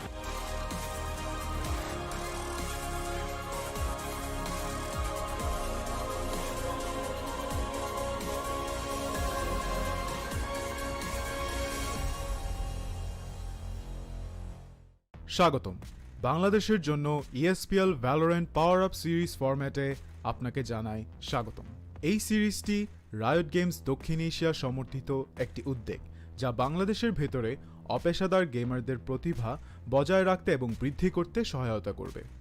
এর সুবিধার্থে power up সিরিজটিতে প্রতি মাসে 2টি prize পুল সহ 2টি tournament থাকবে। প্রতিটি মাস শুরু হবে একটি বাছাই পর্বের সাথে, যেখানে সবগুলি দল সিঙ্গল এলিমিনেশন ফরম্যাটে প্রতিযোগিতা করবে শীর্ষ 8টি দল পর্যন্ত, এবং এই 8টি দল অ্যামেচার কাপে উত্তীর্ণ হবে। এই 8টি দল ডাবল এলিমিনেশনে লড়াই করবে এবং বিজয়ী শীর্ষস্থানীয় 3টি দল আমন্ত্রিত হবে ইনভিটেশনাল কাপে। ইনভিটেশনাল কাপে প্রতিযোগিতা করবে শীর্ষস্থানীয় 3টি দল এবং আমন্ত্রিত 3টি দল। ইনভিটেশনাল কাপের সময় অপেশাদার কাপ এবং ইনভিটেশনাল কাপের শীর্ষ 2টি দল উচ্চ ব্র্যাকেটে খেলবে এবং তৃতীয় স্থানের দলগুলি একই পর্বের নিম্ন ব্র্যাকেটে খেলবে। প্রথম রাউন্ডের প্রতিটি ম্যাচ হবে সিঙ্গল এলিমিনেশন ফরম্যাটে। উচ্চ ব্র্যাকেটের 2টি বিজয়ী দল তারপর ডাবল এলিমিনেশন পর্যায়ে এগিয়ে যাবে। ডাবল এলিমিনেশন পর্বে হেরে যাওয়া দলটি তখন নিম্ন ব্র্যাকেটের দলের বিপক্ষে প্রতিদ্বন্দ্বিতা করবে। এই পর্যায়ে নিম্ন ব্র্যাকেটের যে দলটি হারবে তাদেরকে তৃতীয় স্থান হিসেবে শিরোনাম দেওয়া। ইনভিটেশনাল কাপে অংশ নেওয়া সমস্ত 6টি দল পরের মাসের অপেশাদার কাপে আবার প্রতিযোগিতা করে বেরিয়ে আসতে হবে, যার উদ্দেশ্য নতুন এবং উন্নত দলগুলিকে অপেশাদার কাপে প্রতিযোগিতার সুযোগ দেওয়া। এর দ্বারা ইনভিটেশনাল কাপে আরও অভিজ্ঞ দলের সাথে তাদের দক্ষতা পরীক্ষার চক্রটি পুনরাবৃত্তি করা হচ্ছে। আমরা অর্থাৎ ESPL কিভাবে বাংলাদেশের দলগুলি পাওয়ার আপ সিরিজে পারফর্ম করে তা দেখার অপেক্ষায় রয়েছি। আপনার স্কোয়াড প্রস্তুত করুন এবং সিরিজটি শুরু হওয়ার জন্য প্রস্তুত থাকুন। Good luck agents.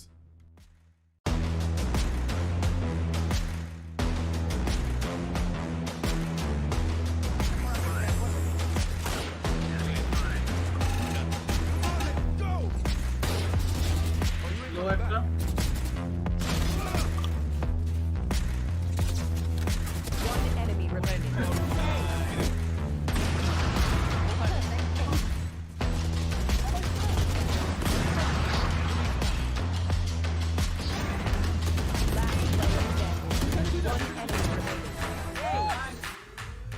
Hello everyone, I am Samuel from Mercenaries. You guys probably know me as Nuke. We are delighted with the invitation to the ESPL Cup and we are looking forward to playing against the top teams in this country. Thank you.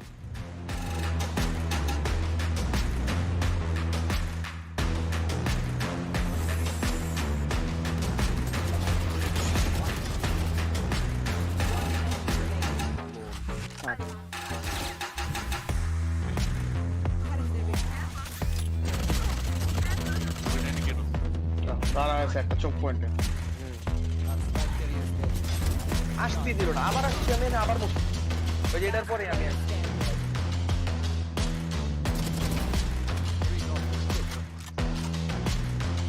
One enemy remaining.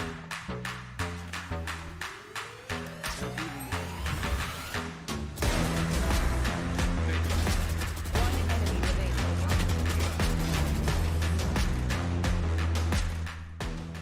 Hello, this is Darktron.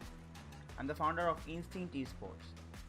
ESPL has brought a new platform for all of us, and we're really excited about it. And we're really looking forward to do our best and win the upcoming event, the Amatuer Series Cup 2.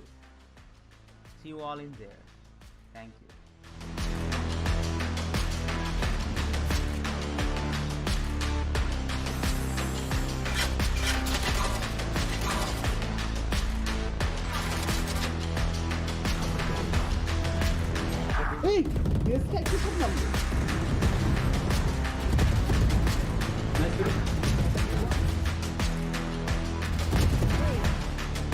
Hello guys, this is KZ1 from Revex Necrosis. Unfortunately, we couldn't participate in the first installment of ESPL Amateur Cup, but this time we are coming back with a bang, so you better watch out and do support us.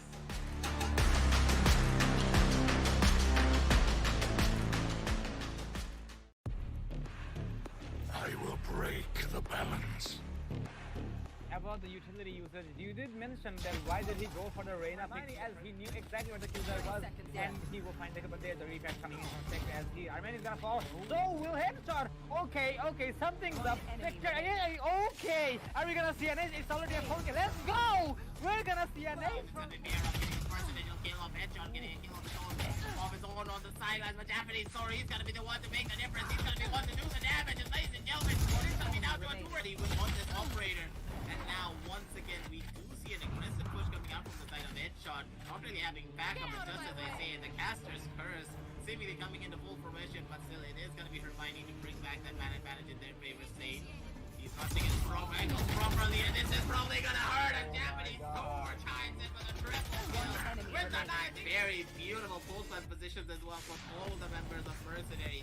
They have the momentum in their side. He's gonna be going in for the peak, but it's gonna be Bear getting the first initial kill down to the lethal. The Leers are still available, but the recon bolt is gonna be the one to swat everyone out.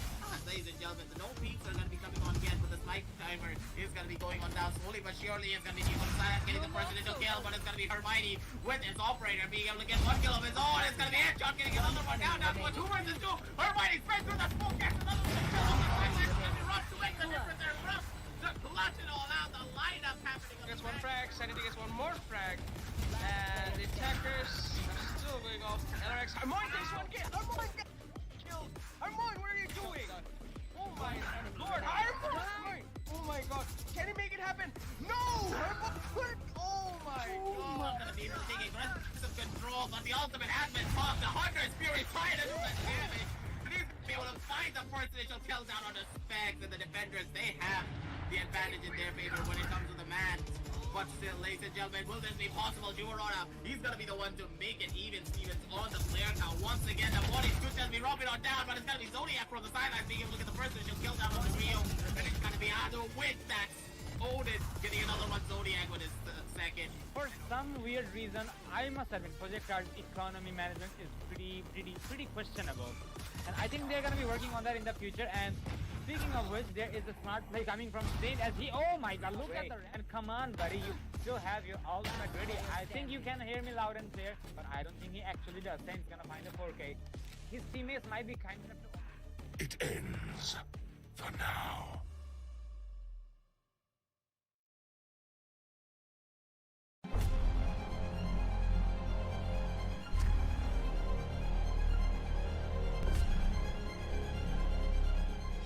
Every young gamer wants to become an esports professional.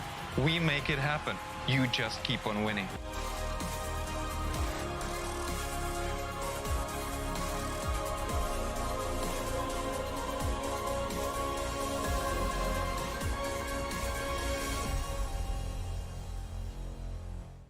স্বাগতম বাংলাদেশের জন্য ESPL Valorant PowerUp Series ফরম্যাটে আপনাকে জানাই স্বাগতম। এই সিরিজটি riot games দক্ষিণ এশিয়া সমর্থিত একটি উদ্যোগ যা বাংলাদেশের ভেতরে অপেশাদার গেমারদের প্রতিভা বজায় রাখতে এবং বৃদ্ধি করতে সহায়তা করবে। এর সুবিধার্থে পাওয়ার আপ সিরিজটিতে প্রতি মাসে 2টি প্রাইজ পুল সহ 2টি টুর্নামেন্ট থাকবে। প্রতিটি মাস শুরু হবে একটি বাছাই পর্বের সাথে, যেখানে সবগুলি দল সিঙ্গল এলিমিনেশন ফরম্যাটে প্রতিযোগিতা করবে শীর্ষ 8টি দল পর্যন্ত, এবং এই 8টি দল অ্যামেচার কাপে উত্তীর্ণ হবে। এই 8টি দল ডাবল এলিমিনেশনে লড়াই করবে এবং বিজয়ী শীর্ষস্থানীয় 3টি দল আমন্ত্রিত হবে ইনভিটেশনাল কাপে। ইনভিটেশনাল কাপে প্রতিযোগিতা করবে শীর্ষস্থানীয় 3টি দল এবং আমন্ত্রিত 3টি দল। ইনভিটেশনাল কাপের সময় অপেশাদার কাপ এবং ইনভিটেশনাল কাপের শীর্ষ 2টি দল উচ্চ ব্র্যাকেটে খেলবে এবং তৃতীয় স্থানের দলগুলি একই পর্বের নিম্ন ব্র্যাকেটে খেলবে। প্রথম রাউন্ডের প্রতিটি ম্যাচ হবে সিঙ্গল এলিমিনেশন ফরম্যাটে। উচ্চ ব্র্যাকেটের 2টি বিজয়ী দল তারপর ডাবল এলিমিনেশন পর্যায়ে এগিয়ে যাবে। ডাবল এলিমিনেশন পর্বে হেরে যাওয়া দলটি তখন নিম্ন ব্র্যাকেটের দলের বিপক্ষে প্রতিদ্বন্দ্বিতা করবে। এই পর্যায়ে নিম্ন ব্র্যাকেটের যে দলটি হারবে তাদেরকে তৃতীয় স্থান হিসেবে শিরোনাম দেওয়া। ইনভিটেশনাল কাপে অংশ নেওয়া সমস্ত 6টি দল পরের মাসের অপেশাদার কাপে আবার প্রতিযোগিতা করে বেরিয়ে আসতে হবে, যার উদ্দেশ্য নতুন এবং উন্নত দলগুলিকে অপেশাদার কাপে প্রতিযোগিতার সুযোগ দেওয়া। এর দ্বারা ইনভিটেশনাল কাপে আরও অভিজ্ঞ দলের সাথে তাদের দক্ষতা পরীক্ষার চক্রটি পুনরাবৃত্তি করা হচ্ছে। আমরা অর্থাৎ ESPL কিভাবে বাংলাদেশের দলগুলি পাওয়ার আপ সিরিজে পারফর্ম করে তা দেখার অপেক্ষায় রয়েছি। আপনার স্কোয়াড প্রস্তুত করুন এবং সিরিজটি শুরু হওয়ার জন্য প্রস্তুত থাকুন। Good luck agents.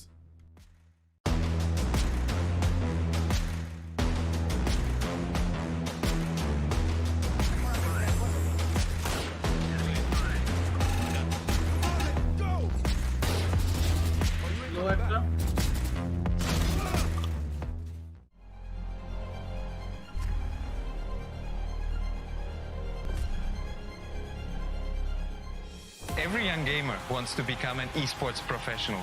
We make it happen. You just keep on winning.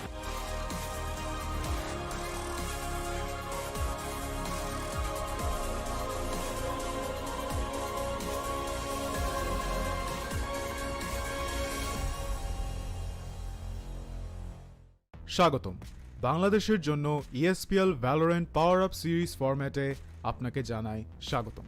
এই সিরিজটি রায়ট গেমস দক্ষিণ এশিয়া সমর্থিত একটি উদ্যোগ যা বাংলাদেশের ভেতরে অপেশাদার গেমারদের প্রতিভা বজায় রাখতে এবং বৃদ্ধি করতে সহায়তা করবে। এর সুবিধার্থে পাওয়ার আপ সিরিজটিতে প্রতি মাসে 2টি প্রাইজ পুল সহ 2টি টুর্নামেন্ট থাকবে। প্রতিটি মাস শুরু হবে একটি বাছাই পর্বের সাথে, যেখানে সবগুলি দল সিঙ্গল এলিমিনেশন ফরম্যাটে প্রতিযোগিতা করবে শীর্ষ 8টি দল পর্যন্ত, এবং এই 8টি দল অ্যামেচার কাপে উত্তীর্ণ হবে। এই 8টি দল ডাবল এলিমিনেশনে লড়াই করবে এবং বিজয়ী শীর্ষস্থানীয় 3টি দল আমন্ত্রিত হবে ইনভিটেশনাল কাপে।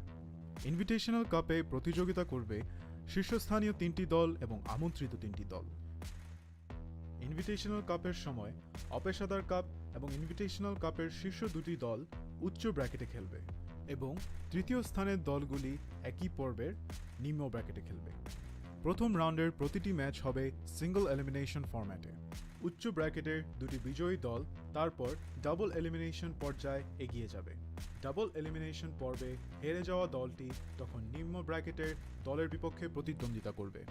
এই পর্যায়ে নিম্ন ব্র্যাকেটের যে দলটি হারবে তাদেরকে তৃতীয় স্থান হিসেবে শিরোনাম দেওয়া। ইনভিটেশনাল কাপে অংশ নেওয়া সমস্ত 6টি দল পরের মাসের অপেশাদার কাপে আবার প্রতিযোগিতা করে বেরিয়ে আসতে হবে, যার উদ্দেশ্য নতুন এবং উন্নত দলগুলিকে অপেশাদার কাপে প্রতিযোগিতার সুযোগ দেওয়া।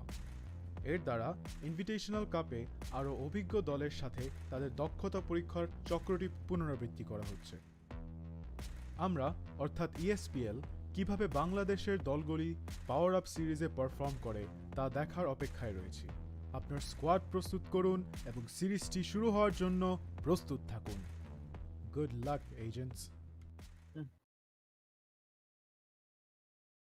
So, ladies and gentlemen, the break finally came to an end, and we're going to be having the second match of the day between Exceeli and Projectar. I'm your host, Krasnosets, and joining me today is going to be Kalashnikov on the second half of the day. Hello, Kalashnikov. How are you, buddy? Thank you so much, Crystal, and I'm having a really wonderful day. And seeing this match today of Exceeli and also Projectar. Okay, I forgot the name. For It's some really reason, we always happen to forget the name of this team, but Projectar, yeah, I think we're going to keep our tabs on that. But yeah, back to you, Kalashnikov. Yeah, so as we all know, ESPL Bangladesh is the first global esports platform in Bangladesh. ESPL's mission is to provide casual gamers a path to pro. Registration is simple. Head to espl.gg and create your account for free. Currently, ESPL hosts Valorant PowerUp and many more grassroots level tournaments with exciting prizes. So what are you waiting for? Join, play, and win. But most importantly, represent Bangladesh on a global platform. Without further ado, we should be heading back to match. And Cresto, what do you think about today's match? Well, this is gonna be a very interesting match to say the least, because we're gonna be having Exceeli and Projectar. Exceeli being undoubtedly the most strongest team in our country. We're gonna be having one of the underdogs against them. Well, the underdogs have been proving their worth so far within the previous matches we have seen. Well, we have seen some cameos as well, but for now we're gonna be seeing another fight with you. Well, actually, this is my first time seeing both of these titans, so I think it is gonna be the Kings who's gonna take the victory to their home. Otherwise, we're gonna see the underdogs, a Cinderella story, if I may say, from Projectar's side. So it's gonna be exciting if you ask me, because so far Exceeli has been pretty much undefeated by any teams in the country. So we'll have to watch if it's gonna be a Cinderella story or not.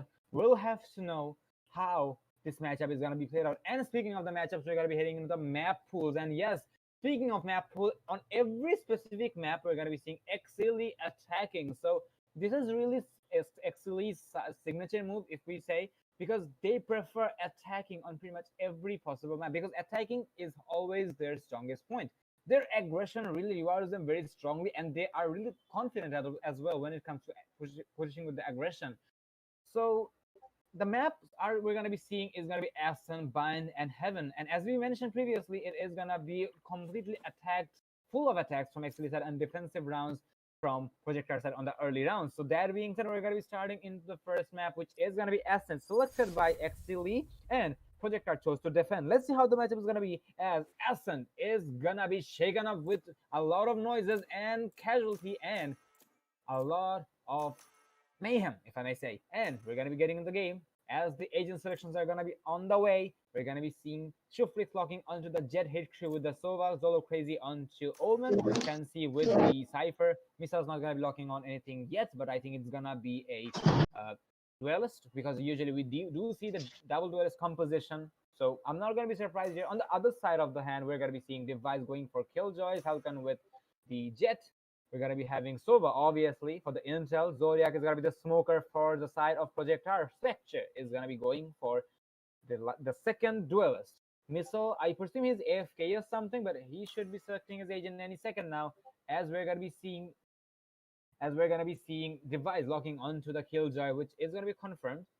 So Well, actually, on the both side, we're having like the similar type of drafting, because which we see here is like one controller, one sentinel, and one Initiator. initiator. Yep. Both So are it's Sovas basically, actually. yeah. So basically, it's a very like defensive Choose kind your of strategy. agent.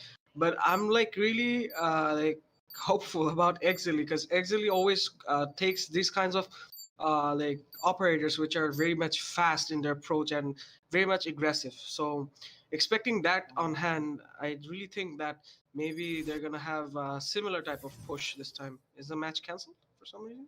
It's not cancelled, but unfortunately, our brother Misal did not pick the agent he was looking for. So I presume our brother is AFK. So I think we're gonna be going back to the castle skin once again because, okay, I think it has been a Okay, let's problem. go for So some detailed player examination. Well, so, did you see basically the Spectre guy play in the match against LRX? I think um, we were there. actually, against LRX, yes, he was there. Spectre was the key player of the team, as far as I remember. And there is a matter of fact, Spectre is a Reina player, and being a Reina player, there is something I do want to mention here. Reina was nerfed recently, but on the previous matchup we had, the Reina player, I presume it was from LRX. Wait, I cannot remember the name. Pardon me, right there. So he did dominate the match, even though the Reina was not as viable as she was 2 days ago. So Spectre being a solo player, or should I say a player who literally goes for the frags whenever he can, I presume it is going to be rewarding him very strongly. I really expect that.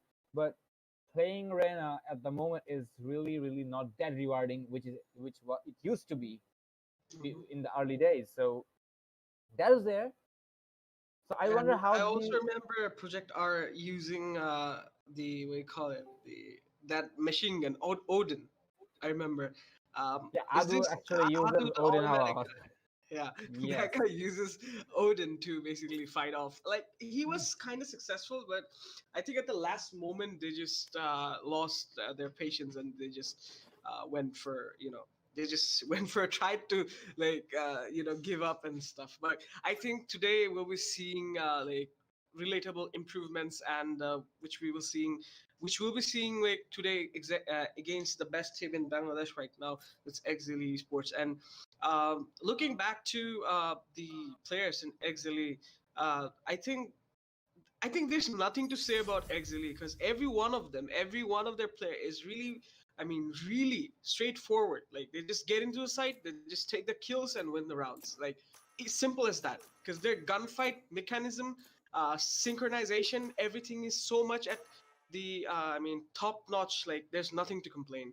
So again, we see in defender side, Device going for Killjoy, Falcon going for Jet, Adu, the automatic guy, going for the Sova, Zodiac going for Brimstone, Spectre going for Rain. On the other side, Exili Shufrix going for Jet, Hate Crew going for Omen, Zolo Crazy going for Reina, Fancy going for the Cypher, and last but not least, Miza going for Sova.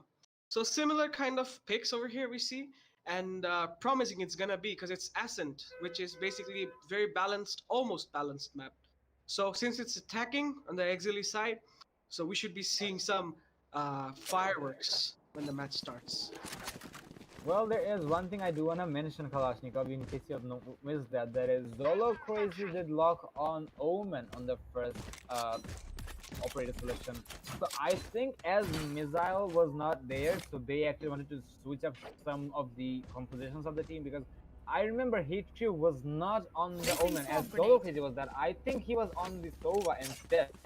So as Missile was AFK slash something, he did not pick. So they thought that who is there with the Sova player? So their composition was pretty messed up because Zolo is a player we usually see on the Reina. Well, I must admit, we're going to be having two very strong Reina mains here, and I'm pretty sure these guys are not going to have any issues with the recent Reina nerf. So I'm going to be really looking forward to that. I'm going to press my thumbs as well, and as we are at it, we're going to be seeing the barriers lifting up, and we're going to be seeing the pistol commencing. Zodiac is gonna get paired on Exceeli, and there you go. The reads are coming in from the Exceeli side as we hit. He's gonna put down Zodiac. There's a smoke in play as well. Look at the push and the aggression coming from Exceeli.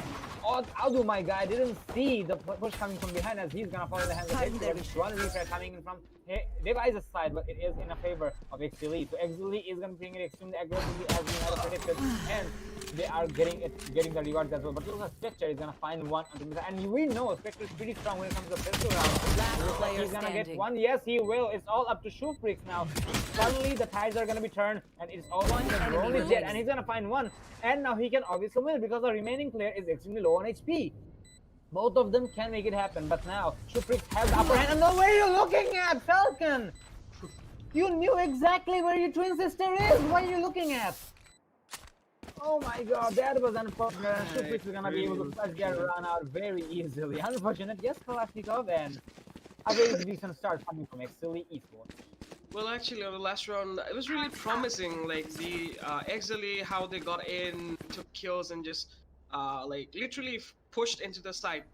It was really promising to watch. But I think, to be honest, Project R did showed some real love towards Exceeli, pushing them, almost getting the round. But I think at the last moment, Falcon should have checked that corner because.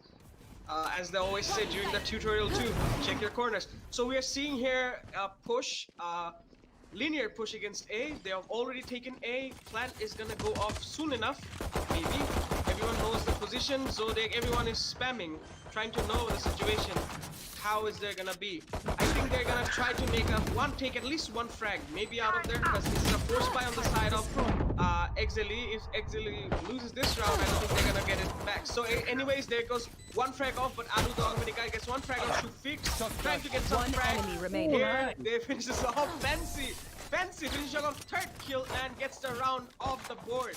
Nice one, but they lost one guy on the process, but it's called the collateral damage. So round goes in favor of Exceeli. It's Exceeli 2-0 for Project R.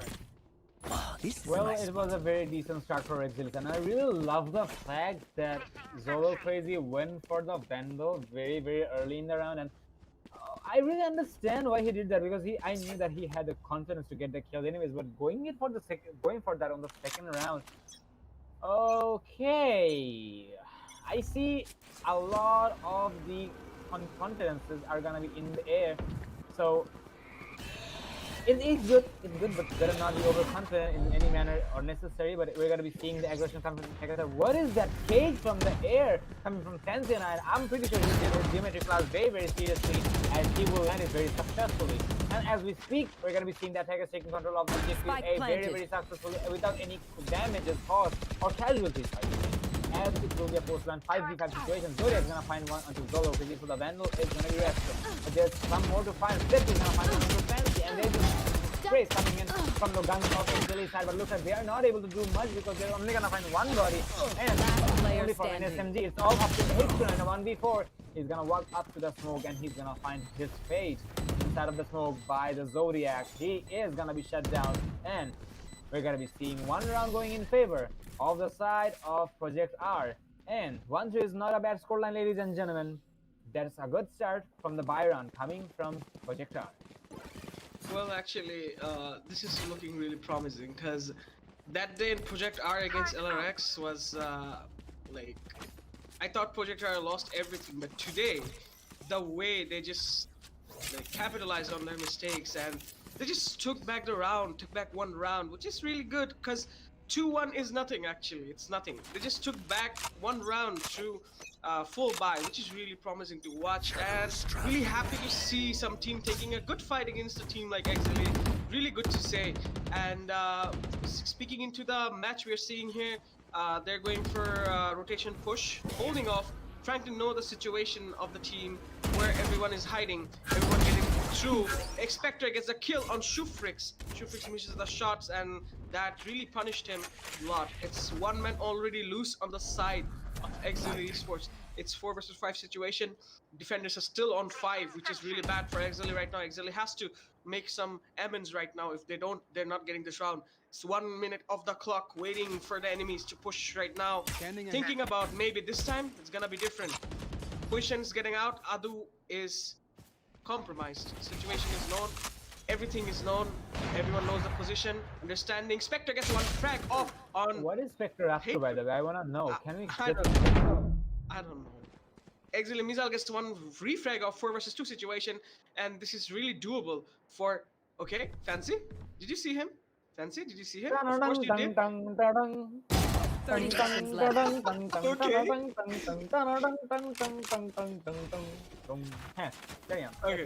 so thanks for the music though, we needed that. Anyways, there's one more frag coming off for Exceeli. Exceeli, are you gonna clutch this round? Plan goes off, 2 versus 2 situation, very doable for Exceeli right now. planted. Very promising. Can Project R make it happen? Trying to understand. Fancy gets compromised. Both of them pushing on both sides, trying to give them pressure as much as they can. Going for aggressive peaks here. They're being really passive. Exceeli trying to get the frag off. Everyone knows that they're in the boat house. Both of them. They know where the situation is going. They either have to do or die. Can they really win against the unmatchable gunfight with Exceeli? Can they do Enemy remaining. that? They get one frag. Exceeli gets second frag, and that's it. Fancy and Mizzle finishes off the round, and they remain undefeated in gunfight situation. Once again, Project R gets one more. Sorry, Exceeli gets one more round against Project R. It's 3-1. Project R 1, Exceeli 3. Well, I wanna know something from Project R's side in this moment. That is, you had the man for in favor. It was a 4v2, ladies and gentlemen. How could you mess that up? I mean, I know. No, actually, that was really sad because basically, they had the upper hand and 4 versus 3. They should have been really passive and holding off angles instead of pushing. That could have really helped their purpose. But carry on, Krista. It was all in the favors and the odds of Project R, and suddenly they just went for it. I don't know what was happening in their mind or something, but I was not expecting that from Project R. And well, I must admit, Exceeli is really strong when it comes to the strategy and the gunfight, undoubtedly, and they're heavily relying on that as well. But that round should have gone to the hands of Project R. And actually knowing that they are pretty confident with that, they are actually getting rounds after rounds, and looks like they're gonna be getting this one as well.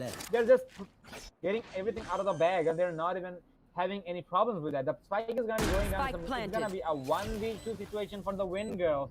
And according to the economy I see, I think Falcon should save the Phantom because he will need that gun on the upcoming rounds. Especially with the fact that they will have to go for an eco run after this because they won't have a very handsome economy. He can try to go for the kills because Mizzle is extremely low on AC, but still that is going to be an extremely high gamble. If he happens to find a kill on point Cypher, then it's going to be possible. Okay, he's going to find one almost a second, but no, he's not going to find that kill. Fancy knew exactly what's happening. Fancy will shut him down once before he's going to get full. And there's a teabag fight coming in from Exceeli's side. And as I mentioned, Jet should have gone for the Bangladesh. Yeah, a very nice try coming from him, but now it will not be that huge because now they're going to be going for an eco on their way.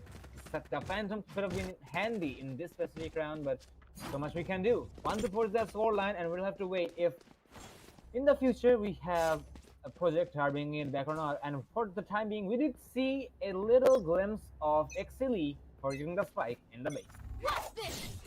So there goes everything by on the side. Exceeli trying to be awesome. They're pushing linear A once again, trying to be extremely aggressive as possible. Although he was on full ultimate situation, maybe they might be able to take the frag, maybe or maybe not. Plan goes off, and that's it. That's in for Exceeli. So Falcon misses off the pistol shots right there. Trying to push because they have no other thing to do. Maybe trying to get one frag. No, because Spectre gets one frag. Exceeli solo plays against 2 frag off the board. Can he get the third? Can he get the fourth? Spectre going for a big flank. Trying to understand the situation. Misses the shot. Gets 1 frag off. Nice, Exceeli. What are you doing? Oh my god. Solo plays in hate group. Finishes off the whole team on one-handed. Well played once again. Though Project R was an eco, still, it was a really good push. So that's it. Nothing to say more. Exceeli 5 and 1 on the side of Project R. Project R should really step up their game right now because it's going out of hand right now. And 4 gap is a lot of things, so they should be really focusing it. What do you say? Well, 4 gap is actually Not that much if you ask me. This is still bringable, and Exceeli is trying their best to, meme their way off the board, because I did see that Jet deploying her Blade Storm on the dying seconds of the round. Well, he just wanted to use it anyways, and now he doesn't have the ultimate anymore. And yeah, actually, in case you guys have missed that, he did use that, and yeah, okay, I understand where it's coming from there, but I mean, come on, guys, you can do better. But for now, we're gonna be seeing Shufrix getting 1 kill onto the Reyna. Well, that is the elephant of the room for Team Projectar of the board. So that's some progress made from the side of Projectar. Sorry, from Exceeli's side. Smoke's down. They'll have to hold on to that, and looks like they will be able to hold on to that after all, because they're having so much information. They are gathering information. They're going for the aggression. Shufrix is gonna be going for the dash, and he's gonna find himself in the objective B, as there's nowhere to be found. Adu's gonna be slightly greedy right there, as Zolo Crazy will be taken out. Well, the grid did pay him off slightly, so it's going to be a 4v4 situation. The spike has not been delivered to the objective yet, and it will be trailed by the light from the nanoswarm of the Killjoy. Crystal, however, is going to get 1 kill, but that's not going to be in favor of him yet. He's going to find one more. Now it should be doable, but no, Falcon's going to be able to do something else. And now there's so many refracts coming in. It's going to be the win girls to conclude this round. Falcon's low. Sorry. Shufrix is low on HP. Now he will have to think about taking the fight, and he will fall in the hands of Falcons. Unfortunate that he didn't have the HP advantage when it comes to taking the fights. 2-5 is the scoreline, and looks like Team Exceeli is really struggling at this moment, but they can bring it back any second now. Projectar are nice executed rounds, but they will have to hold on to it. They are still trying their best to close up with the gap. 4 rounds is gonna become 3 rounds now. 3-5 is the scoreline. Well, actually, we're seeing a bit of a forced buy on the side of Exceeli this time, because Exceeli, having lost last round, was pretty much lost to the economy, a big hit to the economy. They have to step up with their game, because this time we're having 3 rifles and 2 SMGs on the side of Project R. So expecting Exceeli to push back further, because SMGs won't be able to handle them for better here. Zodiac gets the first goal of 8 crew. But Shufrix takes their frag back, which is really good to watch. And Adu is still there holding angles, expecting someone to come over, but Adu falls back and holds the angle once again. It's 4 versus 4 situation, win-win for both of the team, and we're expecting a win, maybe on the side of Project R, because it's really favorable on the side till now, and they're not seeing any type of aggression calm before the storm, maybe, and waiting for teams to arrive before the real fireworks begin. So Falcon holding angle, trying to take angles here, and they took the answer shit and got the 1 frag. Why, Falcon, did you have to peek? And there you go, you got punished for it. And 3 versus 4 situation already. Actually on the side, but that's again that for Project R. Zolo Crazy takes a Spectre. They're one of the better players. And good shot by Adu. Tried to get the track It was supposed to be a shock dart, but it's a recon gold, unfortunately. Yeah, recon, sadly. So recons goes off, and recon is when taken out. Adu knows the position, and enemies knows the position too. It's 2 versus 2 situation, and they have to make it fast, or else it's gonna be no time to win this match. 1 enemy remaining. There's Brad coming out laterally on both sides. Zolo and Fancy finishes up the round, and really once again sad time for Project R. Could have done better. I want to know something here from Project R's side. You had the Hunter's Fury, you had the lockdown. Why aren't you using that? If you happen to win that round, you should be able to destroy your opponent's economy. Hello, can you hear me? I don't know if you can. But well, you have to establish a telepathy in order well, I don't have a telepathic heart, unfortunately. But it was, should I say it? Well, actually, I expected that Spectre just bought a full kit. I mean, literally, 4,000 credit kit fully. Like, he's fully equipped, 15 HP, and got only Vandal, but the Vandal is wasted because Zoro Crazy takes off the kill here and finishes off. It's really sad for both of them. Zoro Crazy gets the second frag. They're falling, and we're seeing pathetic fall on the side of Project R, trying to get kills back, but not enough, just not enough. Zolo Crazy gets a 3rd kill. Can they get another kill off the board? No, that doesn't. Oh, Adu gets a kill on Zolo. Sad for Zolo. Last player standing. 8 HP. And this is off by 1 time. Sad once again. And that's one more This is getting funnier, Christo. This is getting really funny. Need a drop. Well, if actually, aside everything, I also wanna question the economy management coming from the side of Project R because Spectre, every single one of your teammates is going for an eco. Why did you buy the Vendregal? I mean, yeah, you got a kill. Kudos to that, but did you win the round? Well, actually, in game, does like if you're getting killed does matter. I don't think so. Well, we'll have It to hardly see at that, and we're gonna be maybe, but we'll have to watch. Falcon's gonna be going on the operator this time, so I hope he can make that by word because he will have to. That's a very expensive weapon, my man, and he will have to use every single economy and currency. What is Shootfix doing? I think he's just trying to get the information if there is anybody visually applicable from the side of the smoke area. But no, eventually he's gonna fall back, and there is a kill coming from Nizar, and there is a 100 series talking up, and I think it is a very good choice, but unfortunately the 100 series didn't save anybody's life, so I wonder how successful that was. And it is gonna be all up to Adu and Device once again, and here we are, the notorious duo, but this time they're gonna be in a 2v4 situation. Device is gonna be going for the spray, and he will find it unto fancy, but he will have to find more. There is the Sova waiting for him around the corner. As there is Device, and Mr. was expecting that. Adu's gonna find one, but that's all he's gonna find, and we're gonna be seeing Exceeli putting out tremendous lead here with a scoreline of 8-2. 2 more rounds to go before we see the roles being swapped, but I really wonder if it is gonna be going in favor of Project R, because so far the confidence favoring Project R, Exceeli, the way it's favoring them, my oh my, I'm not gonna put my tags on them at all. And as we say that, the spike is gonna be dropped onto the base, and eventually the Cypher is gonna notice that. I will find he will recover that. Okay, so I guess everybody's having an adrenaline rush. Everybody is in a hurry now. Hurry today, because I see so many players, and so actually I did go through 2 matches so far. Both of them were. Well, okay, we'll be back to that. Oh my god, what are you doing? Oh my god, I hate Chris got 2 kills. Well, I hate you because you spammed through the smoke, and unfortunately he did get the kill. So really good read on his opponents right there, Kalashnikov, my friend. So alright, we get the references. And looks like there is Projector also dealing some damage as they are on an eco round. There is a clean head taken off by the hands of Spectre. But there is a plan going down, and this is a 4v3 situation without any deluxe weapons. Without the arsenal, it is going to be pretty hard for them to recover this, and looks like they will have a hard time after all, as we are going to be seeing regathering up from the CG side. This is not exactly what's happening, and yes, he will find the kill onto the Killjoy. There is the Jet who will be on the Blaze Storm, but is he going to be able to find... Oh my god, look at the one tap! Oh my god, look at the one tap again! Look at the shots coming from Spectre! He is a monster, and he will recover a gun. He can activate his ultimate, but I think he's not going to do that. Eventually he'll be shut down by Fancy, and now it's all the Falcon with the from here. He's gonna find one. The second, no, he won't. As Fancy's gonna be eliminating him, and that is gonna be another round going in favor of Exceeli's side. As the spike is also gonna be going to a point of no return, but it doesn't matter. The spike will not explode, and that is gonna be concluding the round, and that is gonna be taking us to the last round before the flop.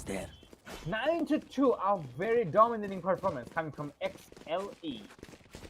Well, actually, what I saw is Project R having pretty solid strats, solid hold up in the early rounds when we started off. But what I'm seeing is what I observed from a few matches they've played. Like they do really good, but when they lose their patience, lose their mind, they just throw it over the game. So yeah, we're seeing similar things up from the side of Project R once again.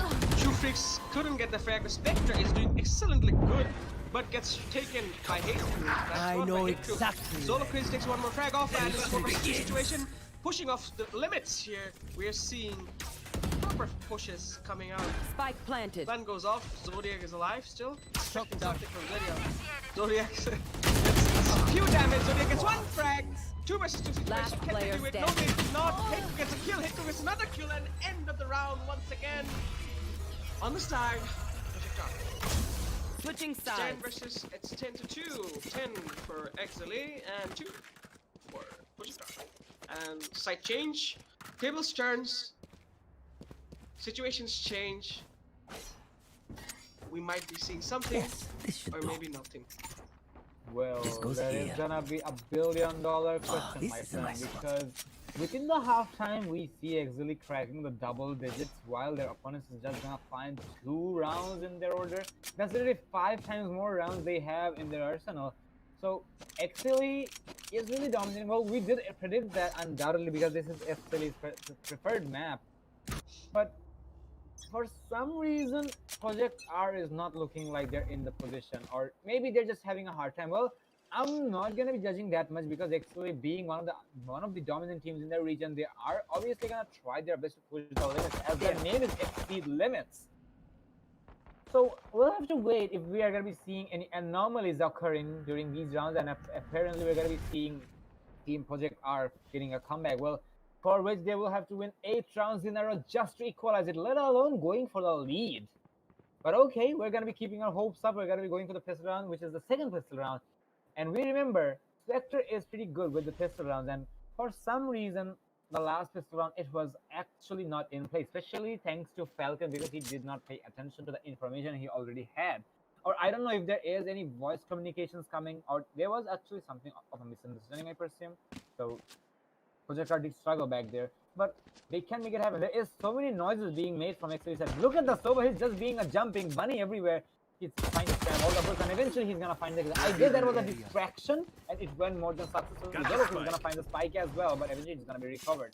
There's 3v. It's a 3v2 situation, left. And now they're gonna take the objective. HQ. He's gonna try to find somebody inside of the smoke. He's gonna see the drop, and he's gonna find the burst onto the face of Zodiac, and hence he's gonna find the kill onto Falcon. 2-11 for the side of Exceeli, and Exceeli is undoubtedly on a very solid lead. 2 more rounds to go, and I must admit, with the fact that the economy damaging the side of Project R, they should go for a force buy now. Otherwise, there is no return. And I must admit, if it sounds awkward, I'm really sorry. But even now, the match itself, the map of Essence has gone to a point of no return. So I'm not even gonna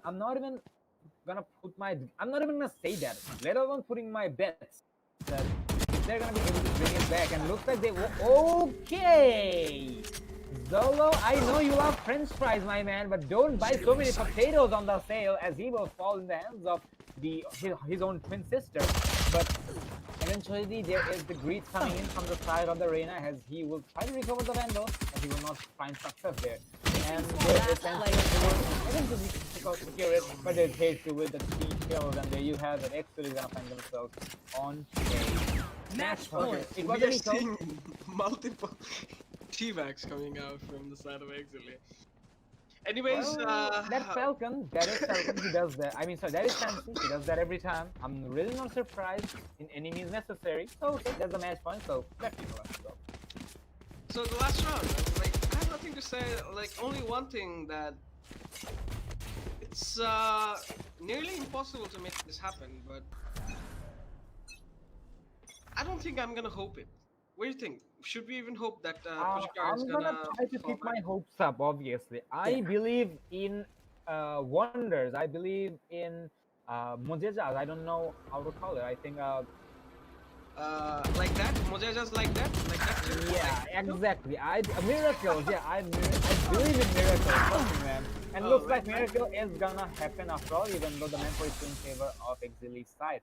It's a 3v2 situation. Spectre did a lot. Okay, he did a lot more than work. He did find 3 kills. So I think it is actually a time for us to believe in miracles after all, my friends. So last player standing. Okay, I believe in miracles. This is a 4K coming from Spectre. I think he's gonna go for the ace, but the spike is pretty far away.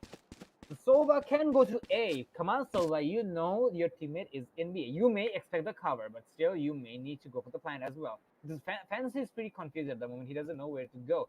He is gonna be trying to go for B, but he will have to make it fast. Spectre is gonna oh my god! As I mentioned, ladies and gentlemen, I believe in miracles. Period. Yeah, I was just asking you, like, what miracle? This miracle? Period.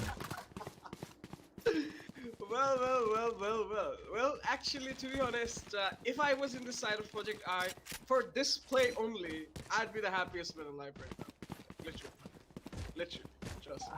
Okay. This is really so- groundbreaking for Exceeli because I think Exceeli won't try to at least go for some teabag next time after this. So yeah, it's really Maybe, sad. maybe not. Maybe not. Spectre has just wiped out the best team in Bangladesh, just single-handedly. So there's nothing to say. Yeah, that's true, my friend. Kudos for and, Spectre, actually. Kudos for Spectre. It's really sad and pathetic to watch Spectre that he's the only guy carrying the whole team, and his whole team isn't performing half from his performance side. So yeah. well, being a Reina player, he's supposed to go for the frags anyway. No, So he's well, doing his actually, part. frag is good. Frag is good, but look at the landsliding differences of frags here. Like even if you're a controller, you have to take important frags to win the match. But we're seeing a Reina player. We're seeing a single duelist literally getting all the frags for the important frags. But we expected much more holding support from the side of the what do you call it, the other characters, other operators, such as the controllers, the initiators, the sentinels. Because sentinels, initiator, and the controllers are supposed to be really defensive. Holding sites should be their area of expertise, but we're seeing B-fall on that side frequently, and it's causing colossal damage to the very much experience the performance of a team that can really hold, that has really potential to fight against a team like Exceeli Esports. So it's really sad and really like they just gave up on the fourth round, if I'm not wrong. So that's really sad for both of the team. And Exceeli could have got a reliable fight source like this, because seeing the whole team fighting like this first 4 or 5 rounds was pretty promising to watch. But after this landsliding victory, a landsliding push, landsliding dominance on the side of Exceeli has really put down the flashing show. lights. Yeah, flashing lights. I expected fireworks, but fireworks this biased was not expected. So, Crystal. Well, I must admit that, but there is one thing I do want to add with your Kalashnikov, that is Exceeli relies on the teamwork. Yeah, they are really great when it comes to gunfights, but they heavily rely on the teamwork instead. Spectre, yeah, from Projectar's side, that is actually a weakest point. Because compared to Exceeli's teamwork, they are really babies, and I think that has been the case. And as we see, there is so many things happening. It's all up to divide on a 1v3. As there is a GGWP dropping in the chat, but come on, guys, the match is not over yet. And as I mentioned, I believe in miracles, ladies and gentlemen. So I'm not gonna be surprised if I see the Killjoy going for a clutch. I will be streaming, obviously on the microphone, but I'm not gonna be surprised at all. And looks like the players from Exceeli are also giving him some chances, because as we can see, they are pushing him, but they're also being kind of passive. There is Fancy in the vicinity, and Fancy is gonna find one, but there's Zolo Crazy with the refrag, and eventually it is gonna be in favor of Zolo Crazy. 13-3 is gonna be the scoreline, and what a game! Yep, Spectre did a lot of work by himself, but eventually it all comes down to the team play, because yes, guys, this is a team-based game, so you have to focus on your teamwork. So it doesn't matter that even though we have the match over, that's only one map off the board, and we do see Spectre topping the scoreboard with 19 staggering kills on his name. It just didn't matter, because as Kalashnikov mentioned, the frags coming in from the side of Exceeli. Yeah, there is Hate Crew with the top frag. Oh, actually, there's Holo Crazy with the top frag, but his teammates are following. Their teamworks are there. They are getting the refrags. They are playing coordinatedly compared to Projector's side. And that's only the reason there is such a huge gap. I must admit, from the side of Projector, their fragging capability is really, really impressive. And I really see them in a very bright spot in the future, in the coming days. But they will have to focus on the team game first in all costs necessary, because otherwise it's not going to be any use, because you are relying on your teammate. Like, yeah, Reina is a solo player. I mean, as a character, he's 100% a solo player. But aside that, you need the utilities to cover yourself up. Actually, as my knowledge far goes, the team Exceeli having all the players off the board, Hate Crews, All Crazy Mazel, Fancy, Shufrix, were basically dominating esports for the time being, and they have like excellent fragging capabilities, and their gunfights is almost solely not comparable in our country.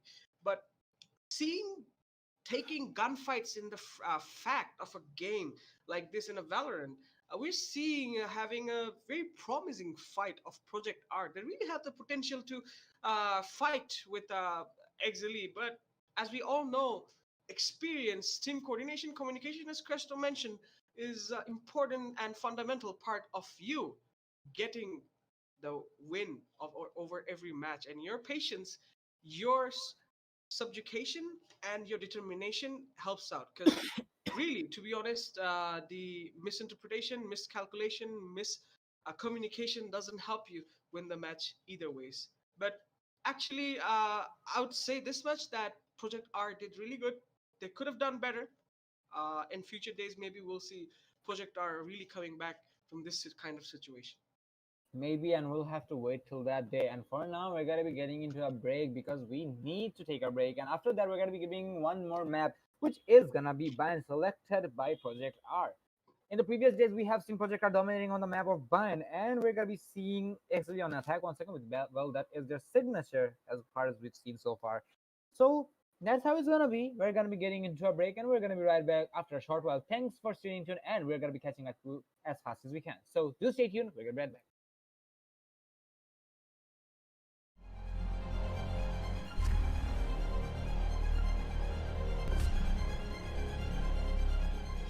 Every young gamer wants to become an esports professional. We make it happen. You just keep on winning.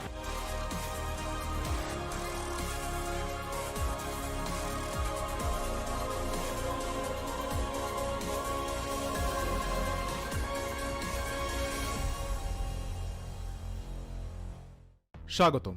বাংলাদেশের জন্য ESPL Valorant PowerUp Series ফরম্যাটে আপনাকে জানাই স্বাগতম।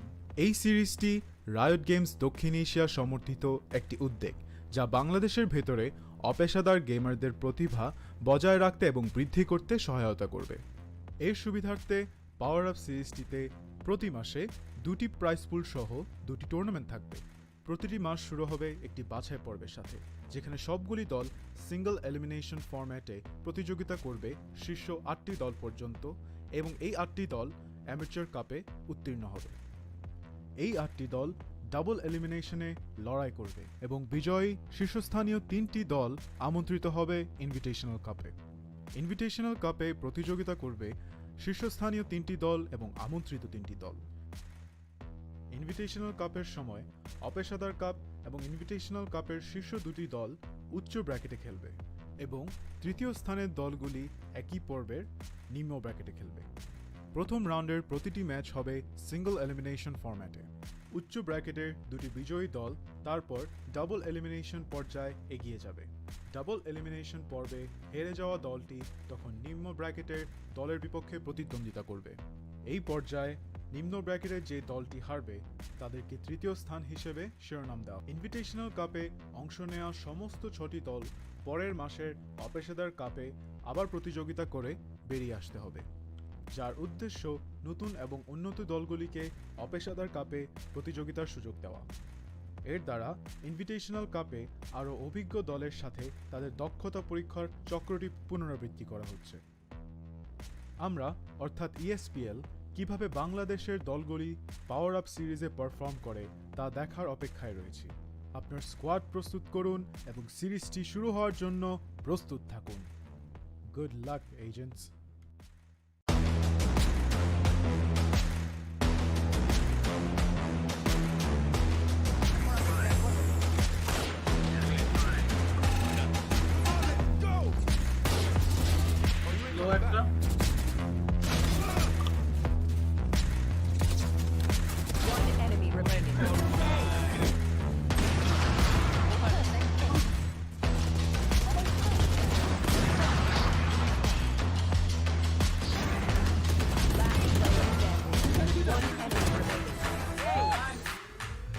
Hello everyone, I am Samuel Samuel from Mercenaries. You guys probably know me as Nuke. We are delighted with the invitation to the ESPL Cup, and we are looking forward to playing against the top teams in this country.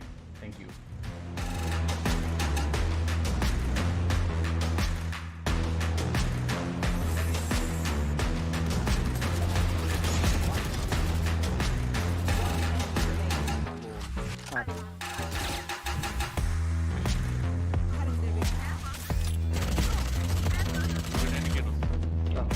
একটা চোখ পয়েন্টে আসতে দিল না, আবার আসছি আমি না, আবার ওই যে এটার পরে আমি আসছি।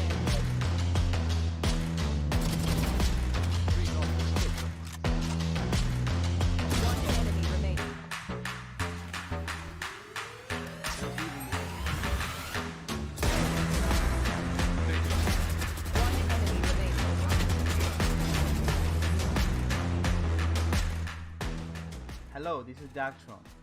I'm the founder of Instinct Esports. ESPL has brought a new platform for all of us, and we're really excited about it. And we're really looking forward to do our best and win the upcoming event, the Amatuer Series Cup 2. See you all in there. Thank you.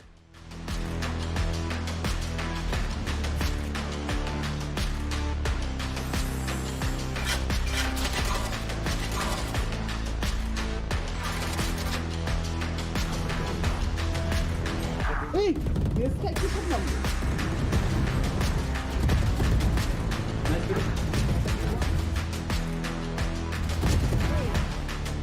Hello guys, this is KZ1 from Revex Necrosis. Unfortunately, we couldn't participate in the first installment of ESPL Amatuer Cup, but this time we are coming back with a bang, so you better watch out and do support us.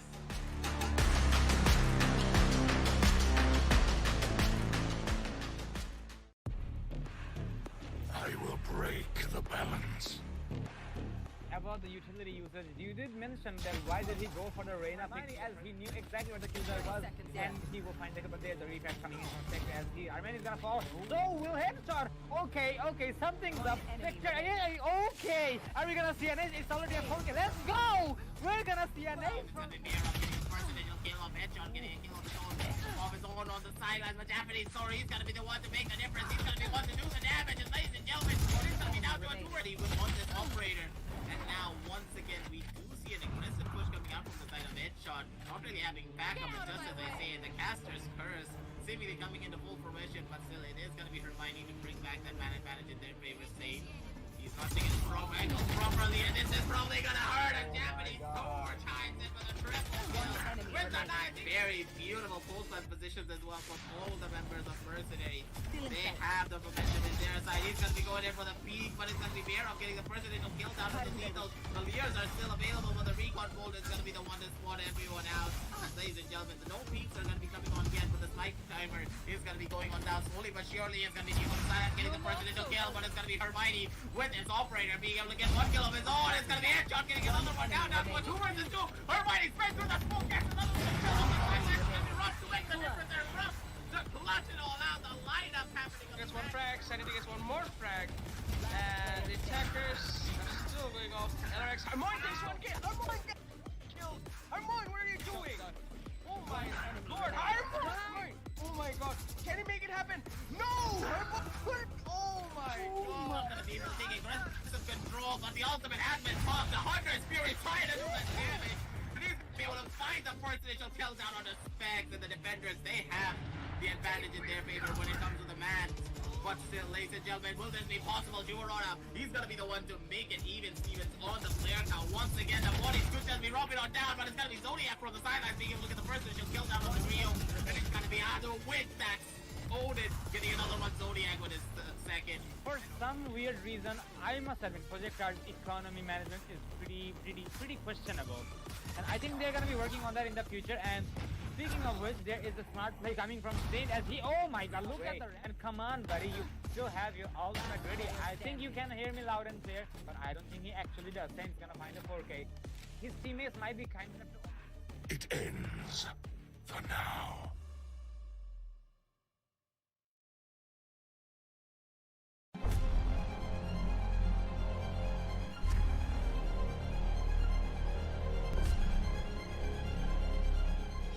Every young gamer wants to become an esports professional. We make it happen. You just keep on winning.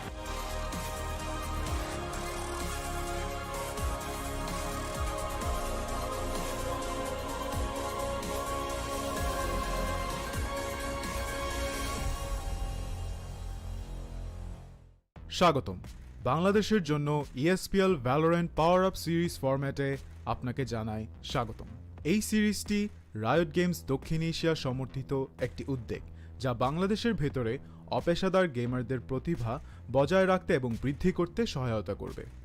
এর সুবিধার্থে PowerUp সিরিজটিতে প্রতি মাসে 2টি prize পুল সহ 2টি tournament থাকবে। প্রতিটি মাস শুরু হবে একটি বাছাই পর্বের সাথে, যেখানে সবগুলি দল সিঙ্গল এলিমিনেশন ফরম্যাটে প্রতিযোগিতা করবে শীর্ষ 8টি দল পর্যন্ত এবং এই 8টি দল অ্যামেচার কাপে উত্তীর্ণ হবে। এই 8টি দল ডাবল এলিমিনেশনে লড়াই করবে এবং বিজয়ী শীর্ষস্থানীয় 3টি দল আমন্ত্রিত হবে ইনভিটেশনাল কাপে। ইনভিটেশনাল কাপে প্রতিযোগিতা করবে শীর্ষস্থানীয় 3টি দল এবং আমন্ত্রিত 3টি দল। ইনভিটেশনাল কাপের সময় অপেশাদার কাপ এবং ইনভিটেশনাল কাপের শীর্ষ 2টি দল উচ্চ ব্র্যাকেটে খেলবে এবং তৃতীয় স্থানের দলগুলি একই পর্বের নিম্ন ব্র্যাকেটে খেলবে। প্রথম রাউন্ডের প্রতিটি ম্যাচ হবে সিঙ্গল এলিমিনেশন ফরম্যাটে। উচ্চ ব্র্যাকেটের 2টি বিজয়ী দল তারপর ডাবল এলিমিনেশন পর্যায়ে এগিয়ে যাবে। ডাবল এলিমিনেশন পর্বে হেরে যাওয়া দলটি তখন নিম্ন ব্র্যাকেটের দলের বিপক্ষে প্রতিদ্বন্দ্বিতা করবে। এই পর্যায়ে নিম্ন ব্র্যাকেটের যে দলটি হারবে তাদেরকে তৃতীয় স্থান হিসেবে শিরোনাম দেওয়া। ইনভিটেশনাল কাপে অংশ নেওয়া সমস্ত 6টি দল পরের মাসের অপেশাদার কাপে আবার প্রতিযোগিতা করে বেরিয়ে আসতে হবে, যার উদ্দেশ্য নতুন এবং উন্নত দলগুলি। So the first map of the day between Exceeli and Project R has came to an end, but we're not done yet. We're gonna be getting the second map of the day, which is gonna be fine, chosen by Project R, and we're gonna be seeing Exceeli defending once again. In case you guys haven't kept up with the first match, Exceeli won their match with a scoreline of 13-3. A very dominating performance, even though we did have a good amount of moments from Project R side as well, especially the one tap coming from Spectre, the ace coming from him, and it goes on. But that is gonna be waiting for now. We're gonna be getting the second map of the day, and let's see if we're gonna be having any better moments on the second map.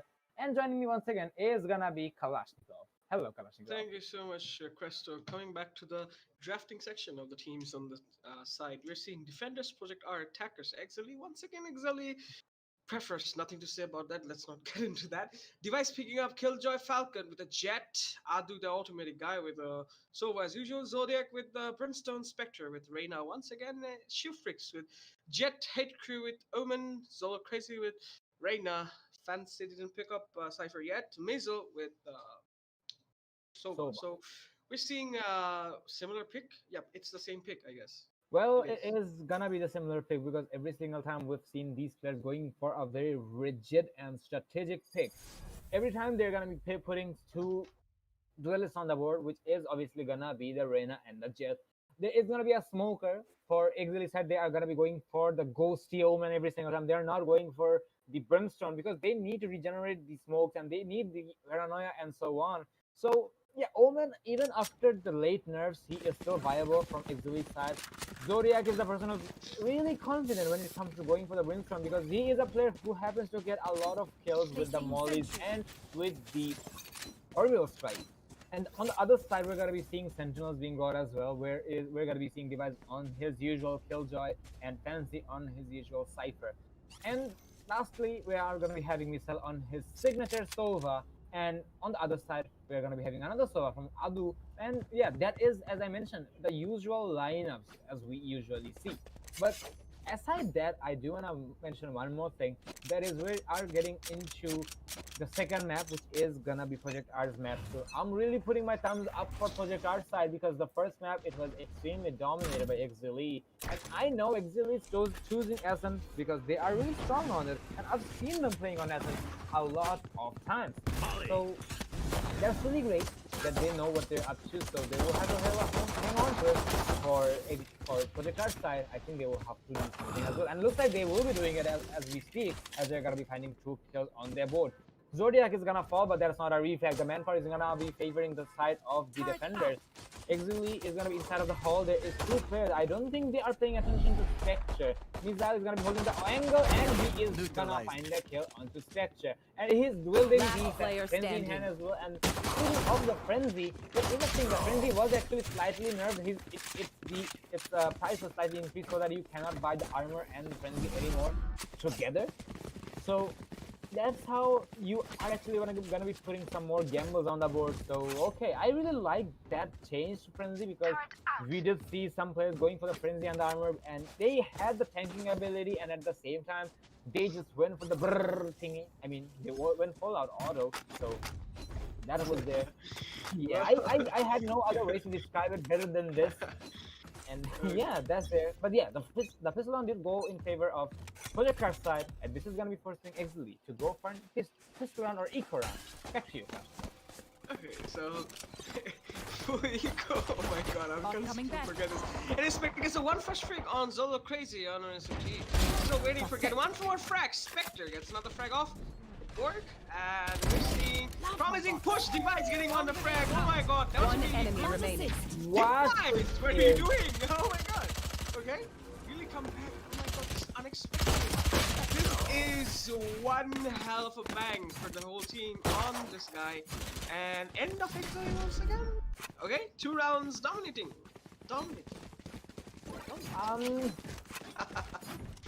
Okay, so we're seeing some aggression coming from Projector side, and that's really rewarding them a lot. Well, congratulations to Hitcher as he got the kill on with the classic onto the Reina back there. Otherwise, it would have been a flawless run. Unfortunately, it will be denied, but well, the aggression coming from Projector side is really marvelous to say the least. They're really putting their efforts on that, and now we're gonna be getting into the buy round coming from Exceeli side, as they are gonna be going for the B8 take. They're going for mid. They're going for the short and the shower area. My guy knows exactly what's happening as he's gonna be tagging shoot right there as he will try to recover the orb. It was a bait coming from Missile and a marvelous bait if you ask me. And yes, there is some more cleaning village as Hit is gonna find the kill and help them. A 3v5 situation, and now looks like Exceeli was waiting for the buy round after all, as they will find success in taking the kills. 5 to 3, and now they're gonna be going for a rotate, but looks like the defenders are not letting go of the objective B in any means necessary, especially the Killjoy, because with her toys near the vicinity, he can do a lot. He's gonna get the information, he's gonna be able to deny the friend, and so on, what not. So being a sentinel, he is really doing a lot of his work, and I'm really impressed that he is concerned about his roles as well. But there is the pushes coming in, as there is so many smokes to deal with, as Hit is gonna find a kill onto the Brimstone, and it's all up to the Killjoy and the Reina. Well, we do know the Reina is a very notorious one here, as the plan is gonna be cancelled for some reason, and Spectre is gonna solo crazy. There is some more skills coming in from the side. Oh my god, what is happening? Question mark? You guys and Spectre is gonna find themselves in a rampage, and it's gonna be a 2v2 situation, but finally, Spectre is gonna be put out of his misery as he was low on HP. It's all up to Device now. This round is really winnable. There is a recon board coming in now. There's the wall coming in inside of Fancy as he will be shut down. And Fancy goes to the usual teabag once again. 2-1 is gonna be the scoreline, and what an execution by the Exit Limit. Well, actually, the spike is I still in should base. not be looking to Exceeli's play right now. What I'm Well, it happens to the best of us. They forgot the spike as well. But yeah, back to your question, though. So, what I'm gonna look into right now is not Exceeli's play. What I'm gonna look at now is the mistakes of what actually Projector made. So, basically, Exceeli, why they play attack? Because every time you peek, you come out, Exceeli takes a refrag. This game, Valorant's mechanics, is designed for taking counterattacks, alright? So basically, you're giving them a chance to counterattack. So when they're going for the counterattack, you pick, you give them the chance to get killed. So just like right now, Abdul gave the pick out, got one frag off, of course, but 4v4 situation, still doable or not. We're seeing push coming up, Exceeli as usual, being really aggressive on both sides, playing cross on the side of A. The rotation coming off really swift. We are seeing Reina creating distraction, that is Zolo creating distraction still. Trying to take out the enemy, still no rotation coming up. They still don't know what's going on. And we're seeing only Device on the side of B. Really pathetic for Project Arc, as if Exceeli push right now, is gonna be one sandwich for device right now. So they know there's gonna be rotation. Still no call out. Still they're not moving. Oh, they're moving right now. Too late because they got in the sight. 30 Plans seconds going left. off. Everyone knows their position. Plans going off. And we will be seeing maybe a plant. No, there's still no plant. Okay. Spike's not delivered yet. 20 seconds on the clock. I still not delivered. Are they planning to kill them all? Are they still planning to kill them all? Last Still player doesn't off. standing. 10 And seconds left. what are you doing? Last Exceeli? player standing. What the hell? They are nothing to me. Okay, what was that? So many vandals, look at that. Wait. What just happened? What just happened? As far as I can tell from Exceeli's side, they want to go for the plant. Yes, I'm gonna give them that, but instead they want to go for the picks because when they went for the plant, it was actually the dying seconds of the round, and if they went for the plant, it could have been a death sentence for them, and thus they went for the kills instead. So I really admired that plan coming from the side of Exceeli. No, actually, in the situation like that, it's more unlikely you're not gonna succeed. But okay, never mind. I need to remember this is Exceeli. So yeah, getting back to you. Well, yeah. Well, for now, we're gonna be seeing the players of Exceeli stacking up on B. Well, they are, I think, concerned that their opponents are gonna be on an eco round. Well, this is an eco round except for Falcon being the Blade Storm. Well, for some reason, the time-burning elements coming from Project Arthur is really marvelous, but somehow they're not able to capitalize on that. And there is a matter that when it comes to frag, Exceeli will come out on top, and it looks like they are also trying their best to come out on top as much as they can. You guys are gonna find a kill on the middle with the wall bag. There's so many kills on the refrag, and there you have it. There is a refrag coming in once again. Oh no, Falcon! No, okay. I know exactly where and now it's gonna be 2v2 situation actually, and Falcon will try to recover the gun. Yes, he will. H2 trying to find the Jet, but the Jet is gonna be on the run. Jet can use the updraft if he wants, but it's gonna be a death sentence if he does. And there is the ultimate coming from the Omen as he will teleport to A, as there is nobody to be found in A, and he will hit for the plant without any risk. As Fancy will take a rotation with the portal as he will rendezvous with his teammates, and what a play coming from the Omen right there. He knew going for the plant on B is gonna be risky, thus he took a teleport to A, and now this round is really winnable from the side of Team Project R. They will have to go for the rotate, they will have to go for the kills, they will have to go for the defuse. And trust me, none of the tasks they have in their objective lineup, it's not going to be easy. None of them. 2v2, as we see the Reyna going from the CT side. I think he's going to be encountered and wielded by the Omen. Yes, he will be. And the last one is going to be coming from the market area. And with the fact that the spike is starting to be very fast now, I think the spike has gone to a point of no return. So I think he just can't walk away. He can save the Phantom, and there you have it. The clock is gonna go down, the spike is gonna explode, the attackers will take the victory, and they will seize the lead from the hands of the side of Project R. 3-2 is the scoreline in favor of Exceeli. Well, seeing such play from Exceeli is not surprising at all, but I should be expecting more from Project R because it's 2-3, and Project R can really, if they hold them together, communication, if they stop misinterpretation, maybe they can make this happen. Maybe they can just come back to the game. Maybe they can just get their, the target off. But as we see, as I told you before, Adu, the ultimate guy, making always the same mistake, trying to pick off showers, which is really not, it's a big thing of folly. Falcon knows the situation, Falcon knows the information.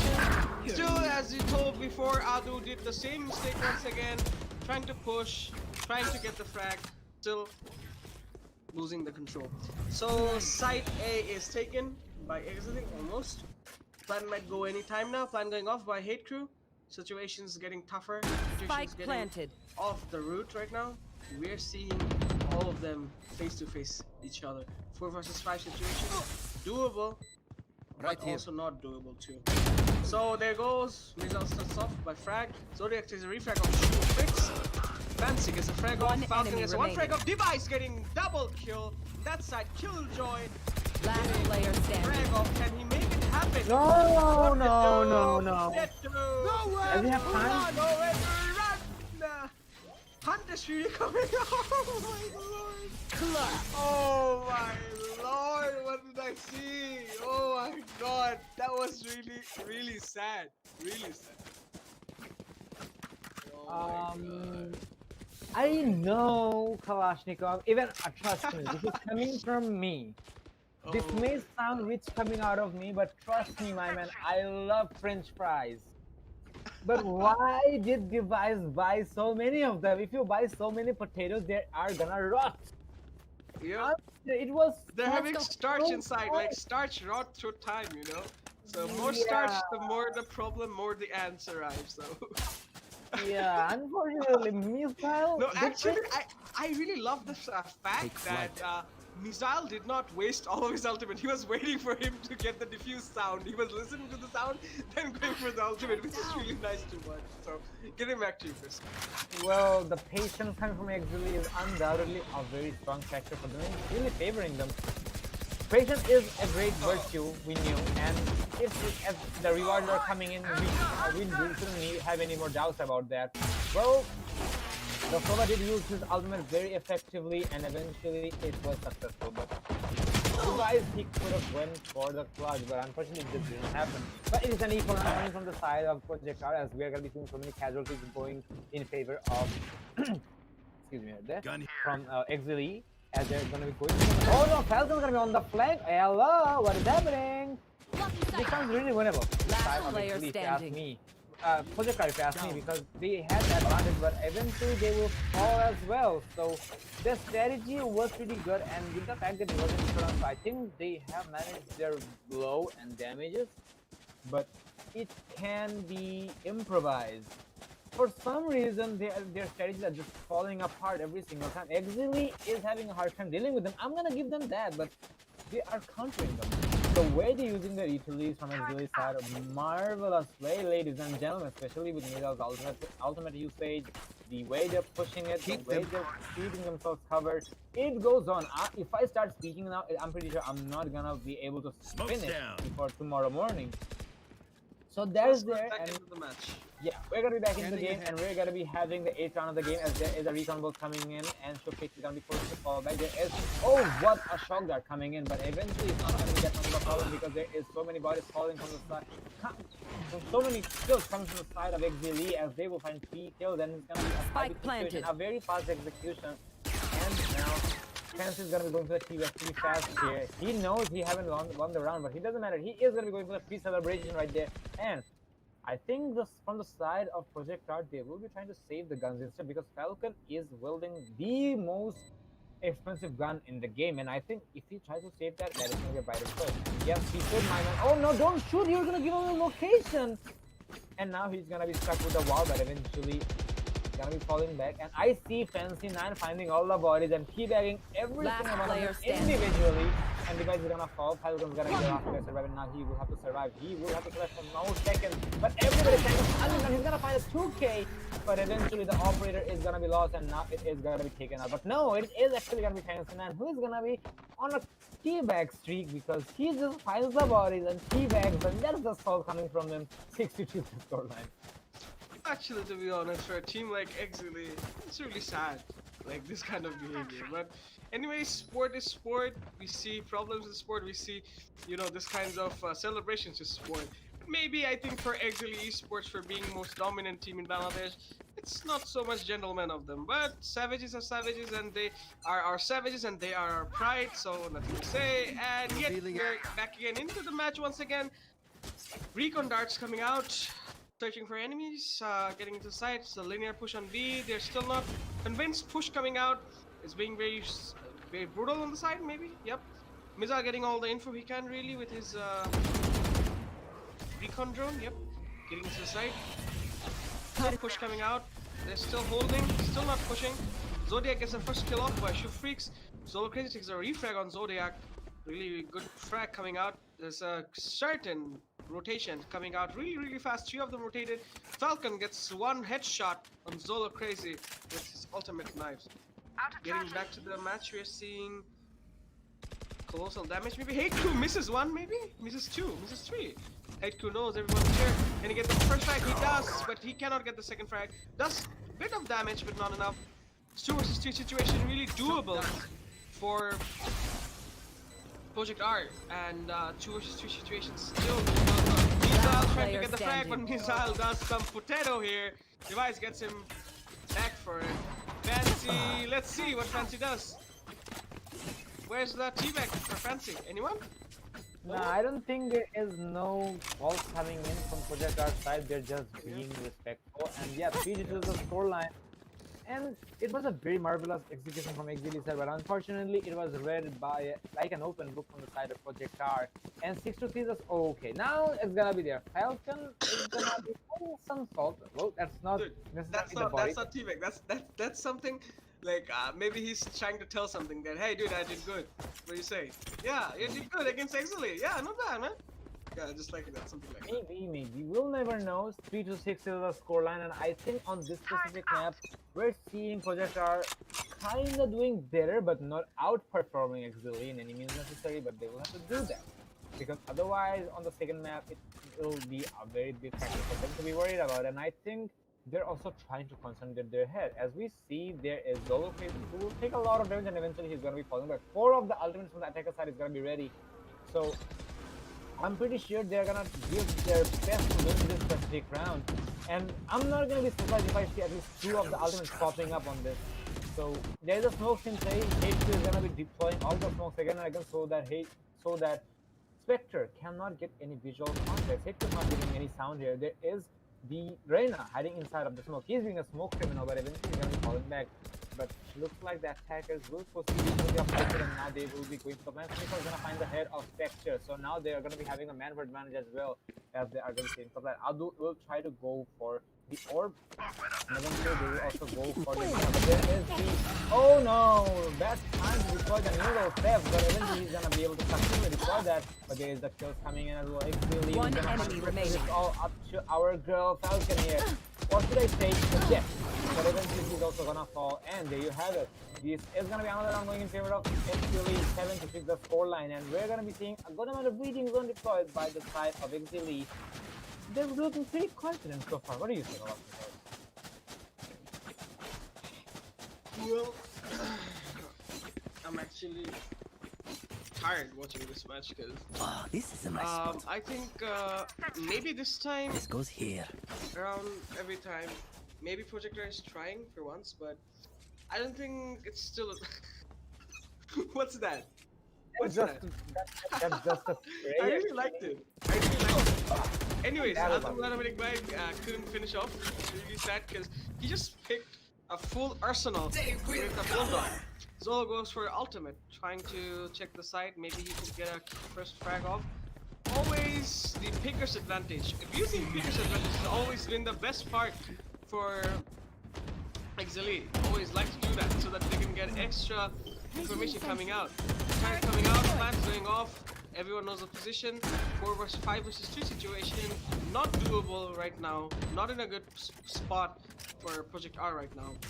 So let's see. Still waiting. Gets one frag off. Gets a reload. Can he get the kill? No, he doesn't. Spectre gets a frag off. But Exceeli takes that. So Zolomix takes the first frag and the third frag off the round. And we're still seeing same amount of respect coming out before the from the side of Exceeli.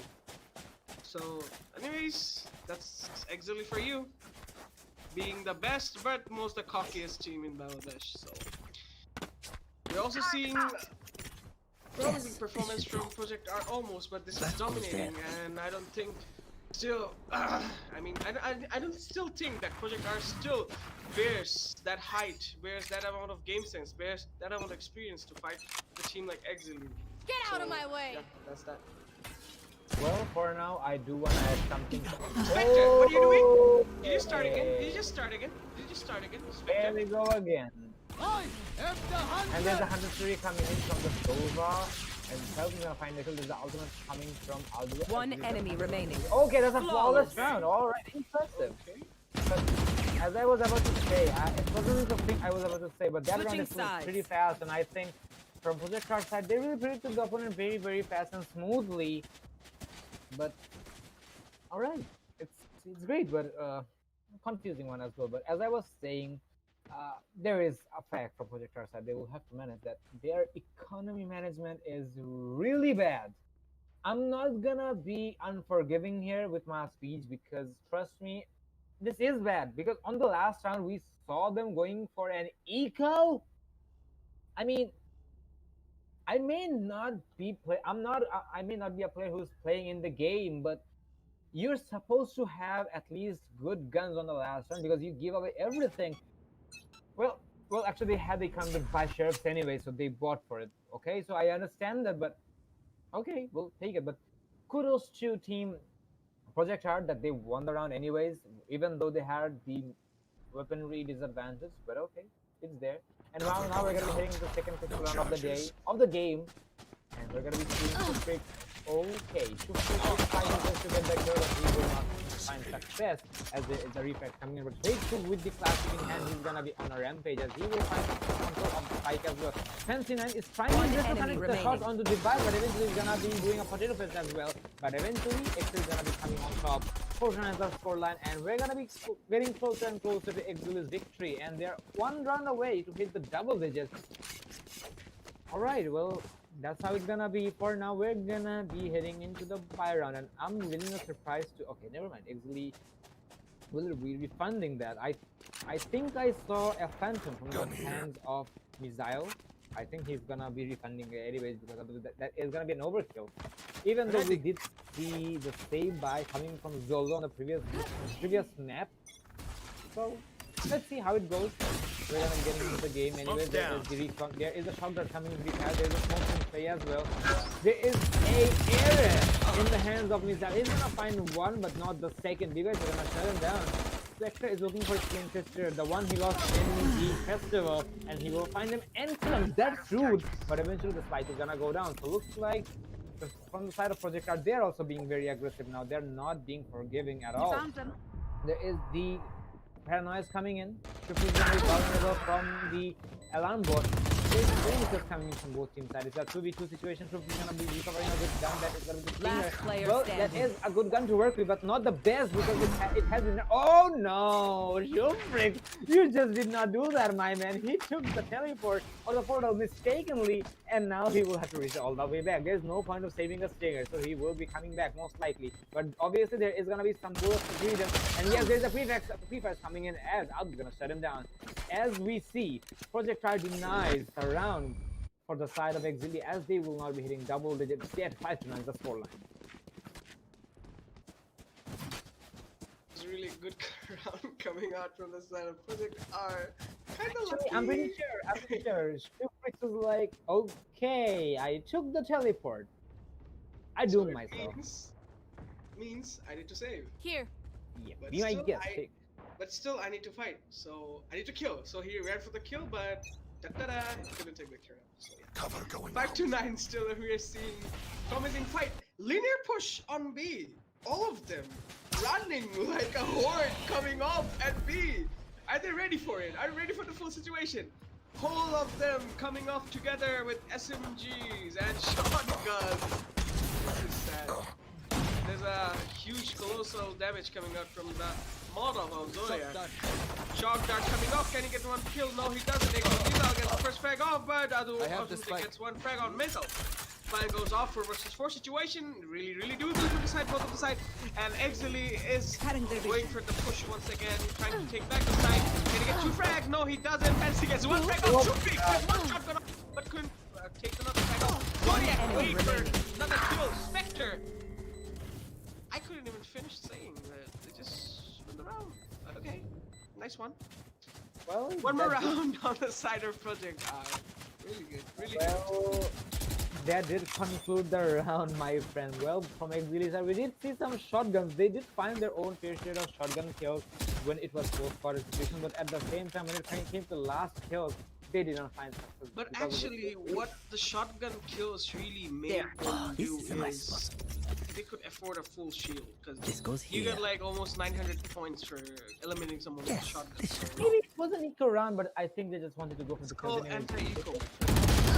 Anyway, Spectre gets 1 frag off on Shufrik. It's really sad for them to push like that. Gets 1 frag off. It's 4 vs 5 situation already. 1 man loose on the side, and we're seeing colossal push coming out from both of the sides. Paranoia coming from the side of Exceeli, holding off. the tight angle here. Both of them, one baiting another. Really promising. Bomb grenade out. Plan going off from the side. Dark. Mizzle gets one of the frag. Mizzle gets a third frag. Mizzle, what are you doing? Mizzle gets 3 frags off. And Sad. Falcon gets 2 frag. One enemy remaining. Okay. What I'm seeing right now. What I'm seeing right now. Gonna get the third frag. Yes, he does get the 4th frag, and Falcon finishes off the round. Oh my lord. And one more teammate coming out from Falcon. Falcon, really good comeback from last match.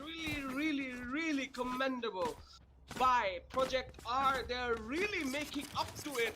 They're really coming back. Look at the frags. Look at the board. This is not bottleneck anymore. This is coming back to light. We are seeing full synchronization coming out for Project R. Really doing good. 7 to 9. 7 inside of Project R. 9 for Exceeli. Well, we are really impressed by Falcon's performance so far, but on the previous round, we did see a fair share of aggressions coming inside from the side of the Project R, but we'll have to hold on to that. Exceeli is still having the driver's seat here, and they don't want to give it away. But looks like from Project R that they are going to do everything they can to recover it, and looks like there is a refresh coming in as well. It's going to be a 3v4 situation, and right here. The momentum is broken on the side of Exceeli, and looks like yes, it is going to be the case. Falcon's going to be on a rampage. Oh my god, what a potato! It's out of hate to 1v2. He can make it happen. He's going to recover the Vandal. There is the Brimstone on his right side, and the Brimstone should be an easy target because he is low on HP, but now he needs to be worried about the Killjoy right here. But there is a Killjoy right behind him. As I mentioned, the Killjoy is going to be a greater threat right there, and now Project R is going to be able to bring it to 8 to 9. Bringing it closer and closer to a comeback. One more round to go till we see Exceeli losing the lead. I wonder if Exceeli will be losing the lead or not. Well, it is going to be surprising for many of the viewers, for us as well, because Exceeli rarely loses the lead to any of the teams in the region. So, okay, well, actually, I'm not we saw last time Exceeli lose lead was with Zeus Savers, yes. Yeah, that was also basically took out, also in the last season, and it was, like, one player I had to note, like, Z-Roy. He almost like fragged out the whole team twice or thrice, so that led them to getting to the Roy is a very gifted player, I'm gonna tell you that, but all now, I must admit the Project R is actually a very new team, or should I say an underdog. So they're also trying their best to do so, and I'm really happy to see them here as they are trying their best to push Exceeli to the limit. And yes, Exceeli is actually pushed to the limit, if I may say. But for now, it'll have to do. We're going to be seeing Kenzie going for a very early frag, and Frank actually, yes, he's going to be deploying the camera as well. He's getting the information. I think he knows. Okay, now right here. He knows exactly what's happening. Now he's going to fall back because he knows that is going to be a very big threat for him. But he may get caught off guard. But wait, where is the yeah, that is actually missile. So he will not have that much of a problem, but he will be able to cut off the rotations.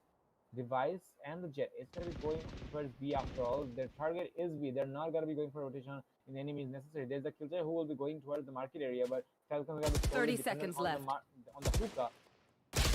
It is going to be a question that how and who will be able to take the map control. The map control is tremendous from Exceeli's side. They're not letting anything go. Oh, a bad miss. Well, it's actually completely fine, but he's going to be able to make up to it as we'll find the kill on the auto my guy, but there's a retake coming in from Zodiac. 10 seconds left. It's going to be a 2v4. Last player standing. It's all up to Zodiac. Now there's the 100 Fury coming in. And now so much Zodiac can do with the 100 Fury on his face. He will be shut down with 8 to 10. Finally, Exceeli will deny their lead to be seized off, and they are going to be hitting the double digits. It's in the soul line. Well, 10 on the side of Exceeli and 8 on the side of Project R. Well, to be honest, even if Project R loses this match, even if Project R loses this best of 3, I'm going to say one thing, that maybe the first match was off board, maybe the first match wasn't up to mark, but I have to say in this match, their coordination, their gameplay, their strats really good for a team like hellfire. This one. And does who gets taken out? He didn't move. Exceeli still manages to one enemy remaining. Gets the third Spike Zodiac. planted. It's 1 versus 2 situation. Fancy going for the biggest flank ever in the history. Can he make the clutch? It is a 1v2. He will Okay, have to so make it happen. That's He'll- one shot of the board. Bad trigger discipline. Position is known. Maybe he'll save. Yeah, does he know where the brimstone is? I don't think he does. No, he doesn't. He doesn't know anyone's position. He's expecting one to be at U-Haul. That's pretty sure. He knows everyone is U-Haul. U-Haul. Nowhere to run! Okay, so basically, that's it. Okay. So basically, that's it. That's it. One more round on the side of Project R. So, as we say before, tides just turn. And just as Mizzle used this ultimate last time for getting the clutch off the board, also this time Project R did the same thing. So yep. So you reap what you sow.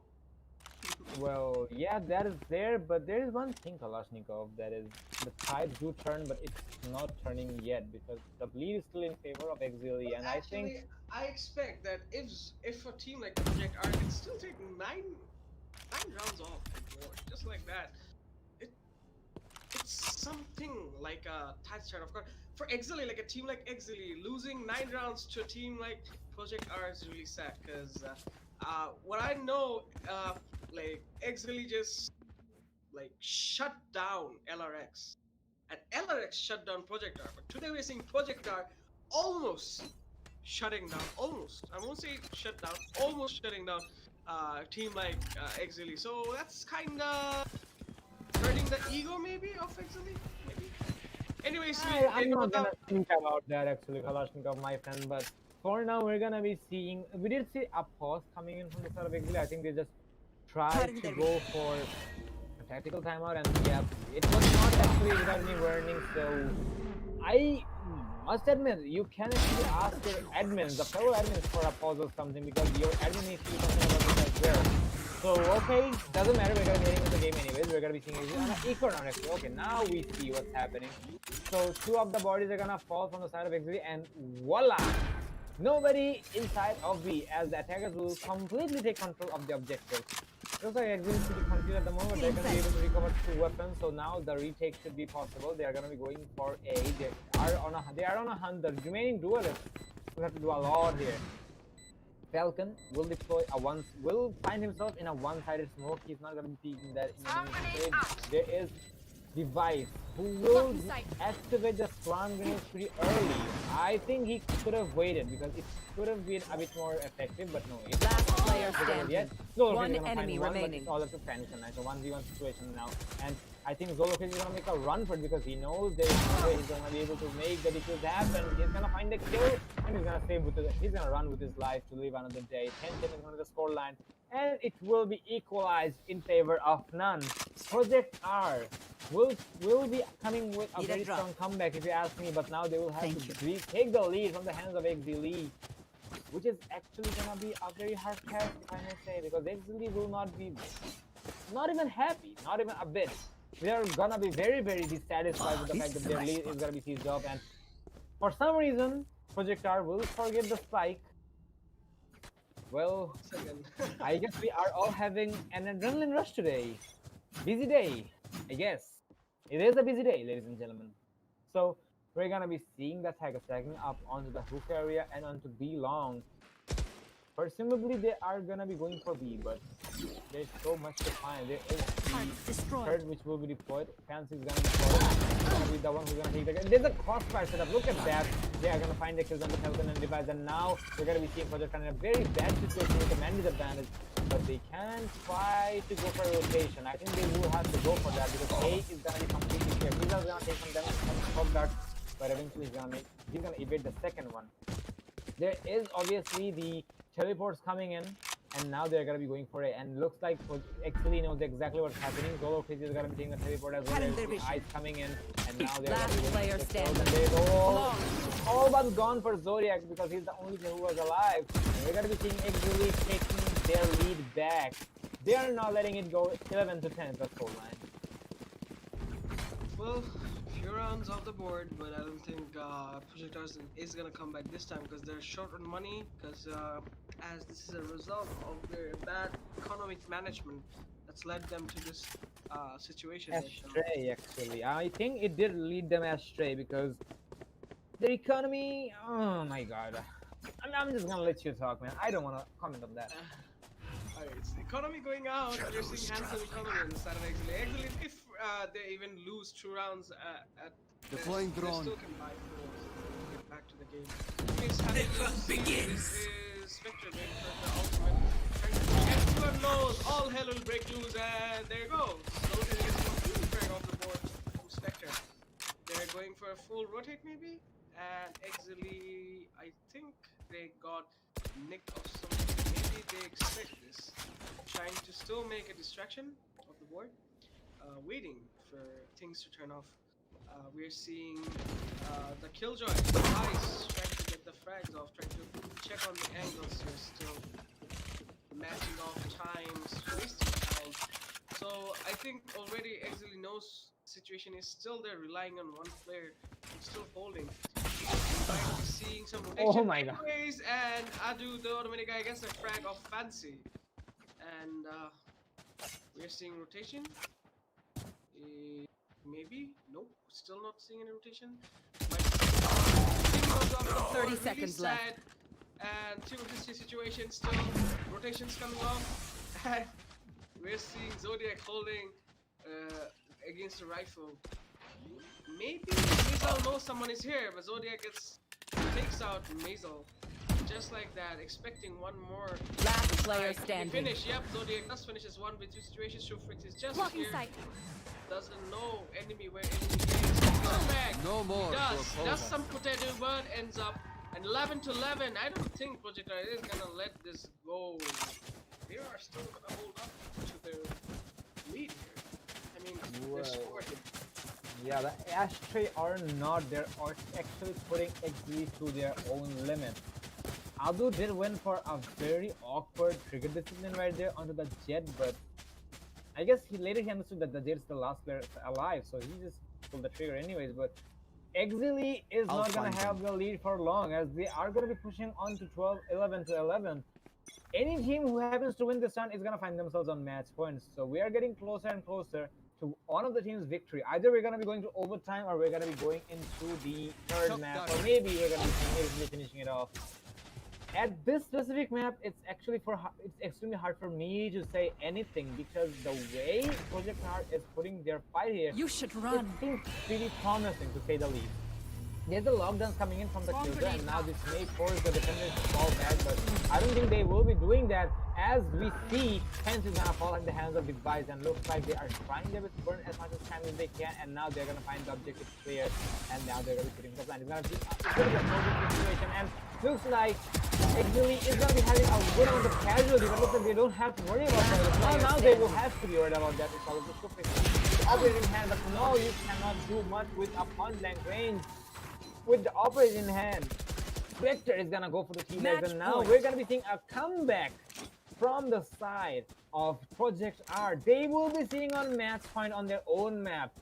Are we gonna be seeing overtime on this specific map, or are we gonna be heading to the third map of the day, which is gonna be Heaven, where we're gonna be seeing Exceeli attacking once again? Ladies and gentlemen, this is gonna be the moment of truth. 1 more minute to go, and we're gonna understand either this goes to overtime. So many questions, so many answers, but so few answers. We'll have to wait, as there is the round. It's gonna be escalated. Spectre is gonna be putting so much aggression here. He's gonna find a kill onto the Jet, but there's a lineup coming from the Killjoy and the Reyna, but no, there is Missile who's not gonna find anything. Zoe's gonna find one. Oh my god, look at them. That is so fast. It escalated way too fast. It's actually hard for me to keep up as well, and now it's gonna be a post-man situation with no advantage in favor of the attackers. And now, yes, it will be in favor of the defenders now, because we have the manpower, and there's a new scan coming in. Fence is gonna find the kills, so we are going to overtime after all, ladies and gentlemen. There is a diffusal coming in. Zodiac cannot do much. He can deploy the ultimate. Come on, Zodiac, do that! He is gonna do that, but there's no time! He will get the kill, but for what cause? He should have done it earlier, my man. And now we are going to overtime. 12 to 12 is gonna be the scoreline. Almost. Oh my god. Now it is now it's not a matter of strategies anymore, ladies and gentlemen. It's all a matter of gunfight. And we all know Exceeli is really, really strong when it comes to their gunfights. 12-12 with Exceeli. Projectar is making history right here, ladies and gentlemen. So, I hope our viewers are enjoying the matchup with us. And let's stay tuned. Who takes the lead? Back to you, Kalashnikov. Well, that small mistake I think if right now Project R doesn't come back, I don't think what's gonna come back. Because this small problem, this small issue, this small mistake, small miscommunication, misinterpretation just could not make the history. Because this time they might be not making a history or might be making history. Either way, we might be seeing something or nothing. But anyways, timeouts off, and we are seeing pretty like what do you call it? The never Calm mind. before the Expecting us storm. yeah, well, actually, I'm not gonna say that because the storm has already come. It's only a small cyclone. I'm just waiting for the whole tsunami to come over. Just waiting. Maybe this time they could make a difference. Zolo Crazy gives up his position. Position is given out. All of those know that two of them are at A, and situation is still getting worse. 1 minute of the clock. Still, we're seeing Project R on the what do you call it, the advantage right now, and man advantage getting Project R on the bright side here, and just waiting. Maybe they could make it. Projectar having the man advantage, they will have to hold on, but I'm pretty sure from Exceeli's side they are not gonna allow their opponents to have that in any means necessary. I see patience coming from Exceeli's side, and I really admire that decision, and I think it worked just fine because look at the strategy. All of the defenders are gonna rotate all the way back to me without any absolute idea that the spike is gonna be planted on A. So I don't know if Exceeli was successful with their mind games or not, but yeah, they have got inside of the veins of their opponent, and even though they are gonna be having a hard time keeping the lead on their favor, the tides are gonna be turned. But for now, we see Exceeli is still putting their efforts onto the strategies, and yes, they are really strong with that. Where he is gonna be providing one, but there's so many kills. Oh my god, look at that lineup! What a bloodbath! What a bloodbath coming into the U channel or the hall, if I may say. Switching sides. Eventually, we're gonna be seeing H2 getting a 3K with a marvelous and perfect lineup. Well, actually, to be honest, in my opinion, pushing U-Haul together like that is suicidal. Yes, they did that. They did the suicidal lag, but eventually we're gonna be seeing Exceeli on top, finding themselves on match point. But I really wonder if Projectar is gonna allow this map to be gone from their hands, because this is their home ground, ladies and gentlemen. They should try as much as they can to deny the match, deny the victory, and get it to their own match point. Because last time when the round was going on, I thought it is gonna be a round for Projectar because the way they had the strategies, but no, it was not. The strategies coming from from Exceeli just better. Cage triggered. For now, we're gonna be seeing Exceeli take a lot of damage to the sword and lovely Brimstone, as he's gonna be forced to fall back all the way back to A. This was supposed to be a B stack, but it did fail miserably, so they will be forced to fall back to A or B, and looks like they are gonna be doing just that. And as far as my experience tells me, Exceeli knows exactly what's happening. They are gonna be pushing slightly aggressively, or should I say, they are gonna be positioning themselves in a bit more straightforward, because you're not supposed to hold on to the shower area. But Sova's doing that because he knows he would. If they come in, they're not going to be expecting a Sova to be here. So that can be an element of surprise for the attackers, and looks like it will be the case. Spectre is going to be the one who's going to be taking the step inside of the trap, but question is who's going to be the prey here? Standing ahead. Either it's going to be the Sova, it's going to be the Hunter. Yes, the Hunter's going to win, as the Emperor is going to fall. No, Cinderella is going to be coming in, as we're going to be seeing the plan coming down. But no, so many kills. It's all up to the remaining players, and it's all up to Falcon. It's now or never for him, and he's going to be a Cinderella story. He can make it happen. He's going to find one, but not the second. A Cinderella story is not going to come in tonight, unfortunately. We're going to be seeing Exceeli taking both of the rounds with a pretty dominant fashion. Even though the second one was extremely close to both of the teams' victory, but Exceeli will be more than happy to take it. 12-14 is the scoreline. It hit overtime. Nicely done by the side of Project R. But in the end, it did not matter. The Cinderella story, as I mentioned multiple times, it's not going to happen tonight. Maybe in the future, we will be seeing Project R rising once again. And congratulations to Exceeli Esports for their marvelous victory against Team Project R. And what a match it was. I must admit, it was a marvelous one to say the least. Well, to be honest, I'm not surprised, but I'm not surprised with the victory of Exceeli Sports because they're having this experience for a long time playing FPS and playing game like Valorant is a part of their expertise and in their skill set. So I'm not surprised, but I'm surprised for team like Project R competing against team like Exceeli Esports who honed decades on their experience. So kudos. That's one, but I think for Project R side, the only thing they need at the moment is just some experience because they are new to the game, they're new to the scene, and I'm really happy to see the new faces on the scene, but there is a fact that you have to keep learning. The learning curve is never uh, it's never supposed to stop. It's an endless curve, if I may say. And for the side of Project R, the thing which made me question so many times is their economy management. And sometimes they just feels like they are not having the confidence. Like I remember one day I was watching Spectre play on another tournament match. He didn't use his ultimate, he didn't use his utilities and so on. So Project R is really a team I at least cannot predict. They are a team who has marvelous aim skills. They have a good strategies, but obviously they're not without flaws. So I think they are gonna be able to improvise with these in the future. And above all, I really expect them to come back to these VODs of this stream and they will learn a thing or two because you can learn a thing or two from your enemy's strategies. You can learn your own mistakes, and it goes on. It goes on. This is how the learning curve is supposed to be.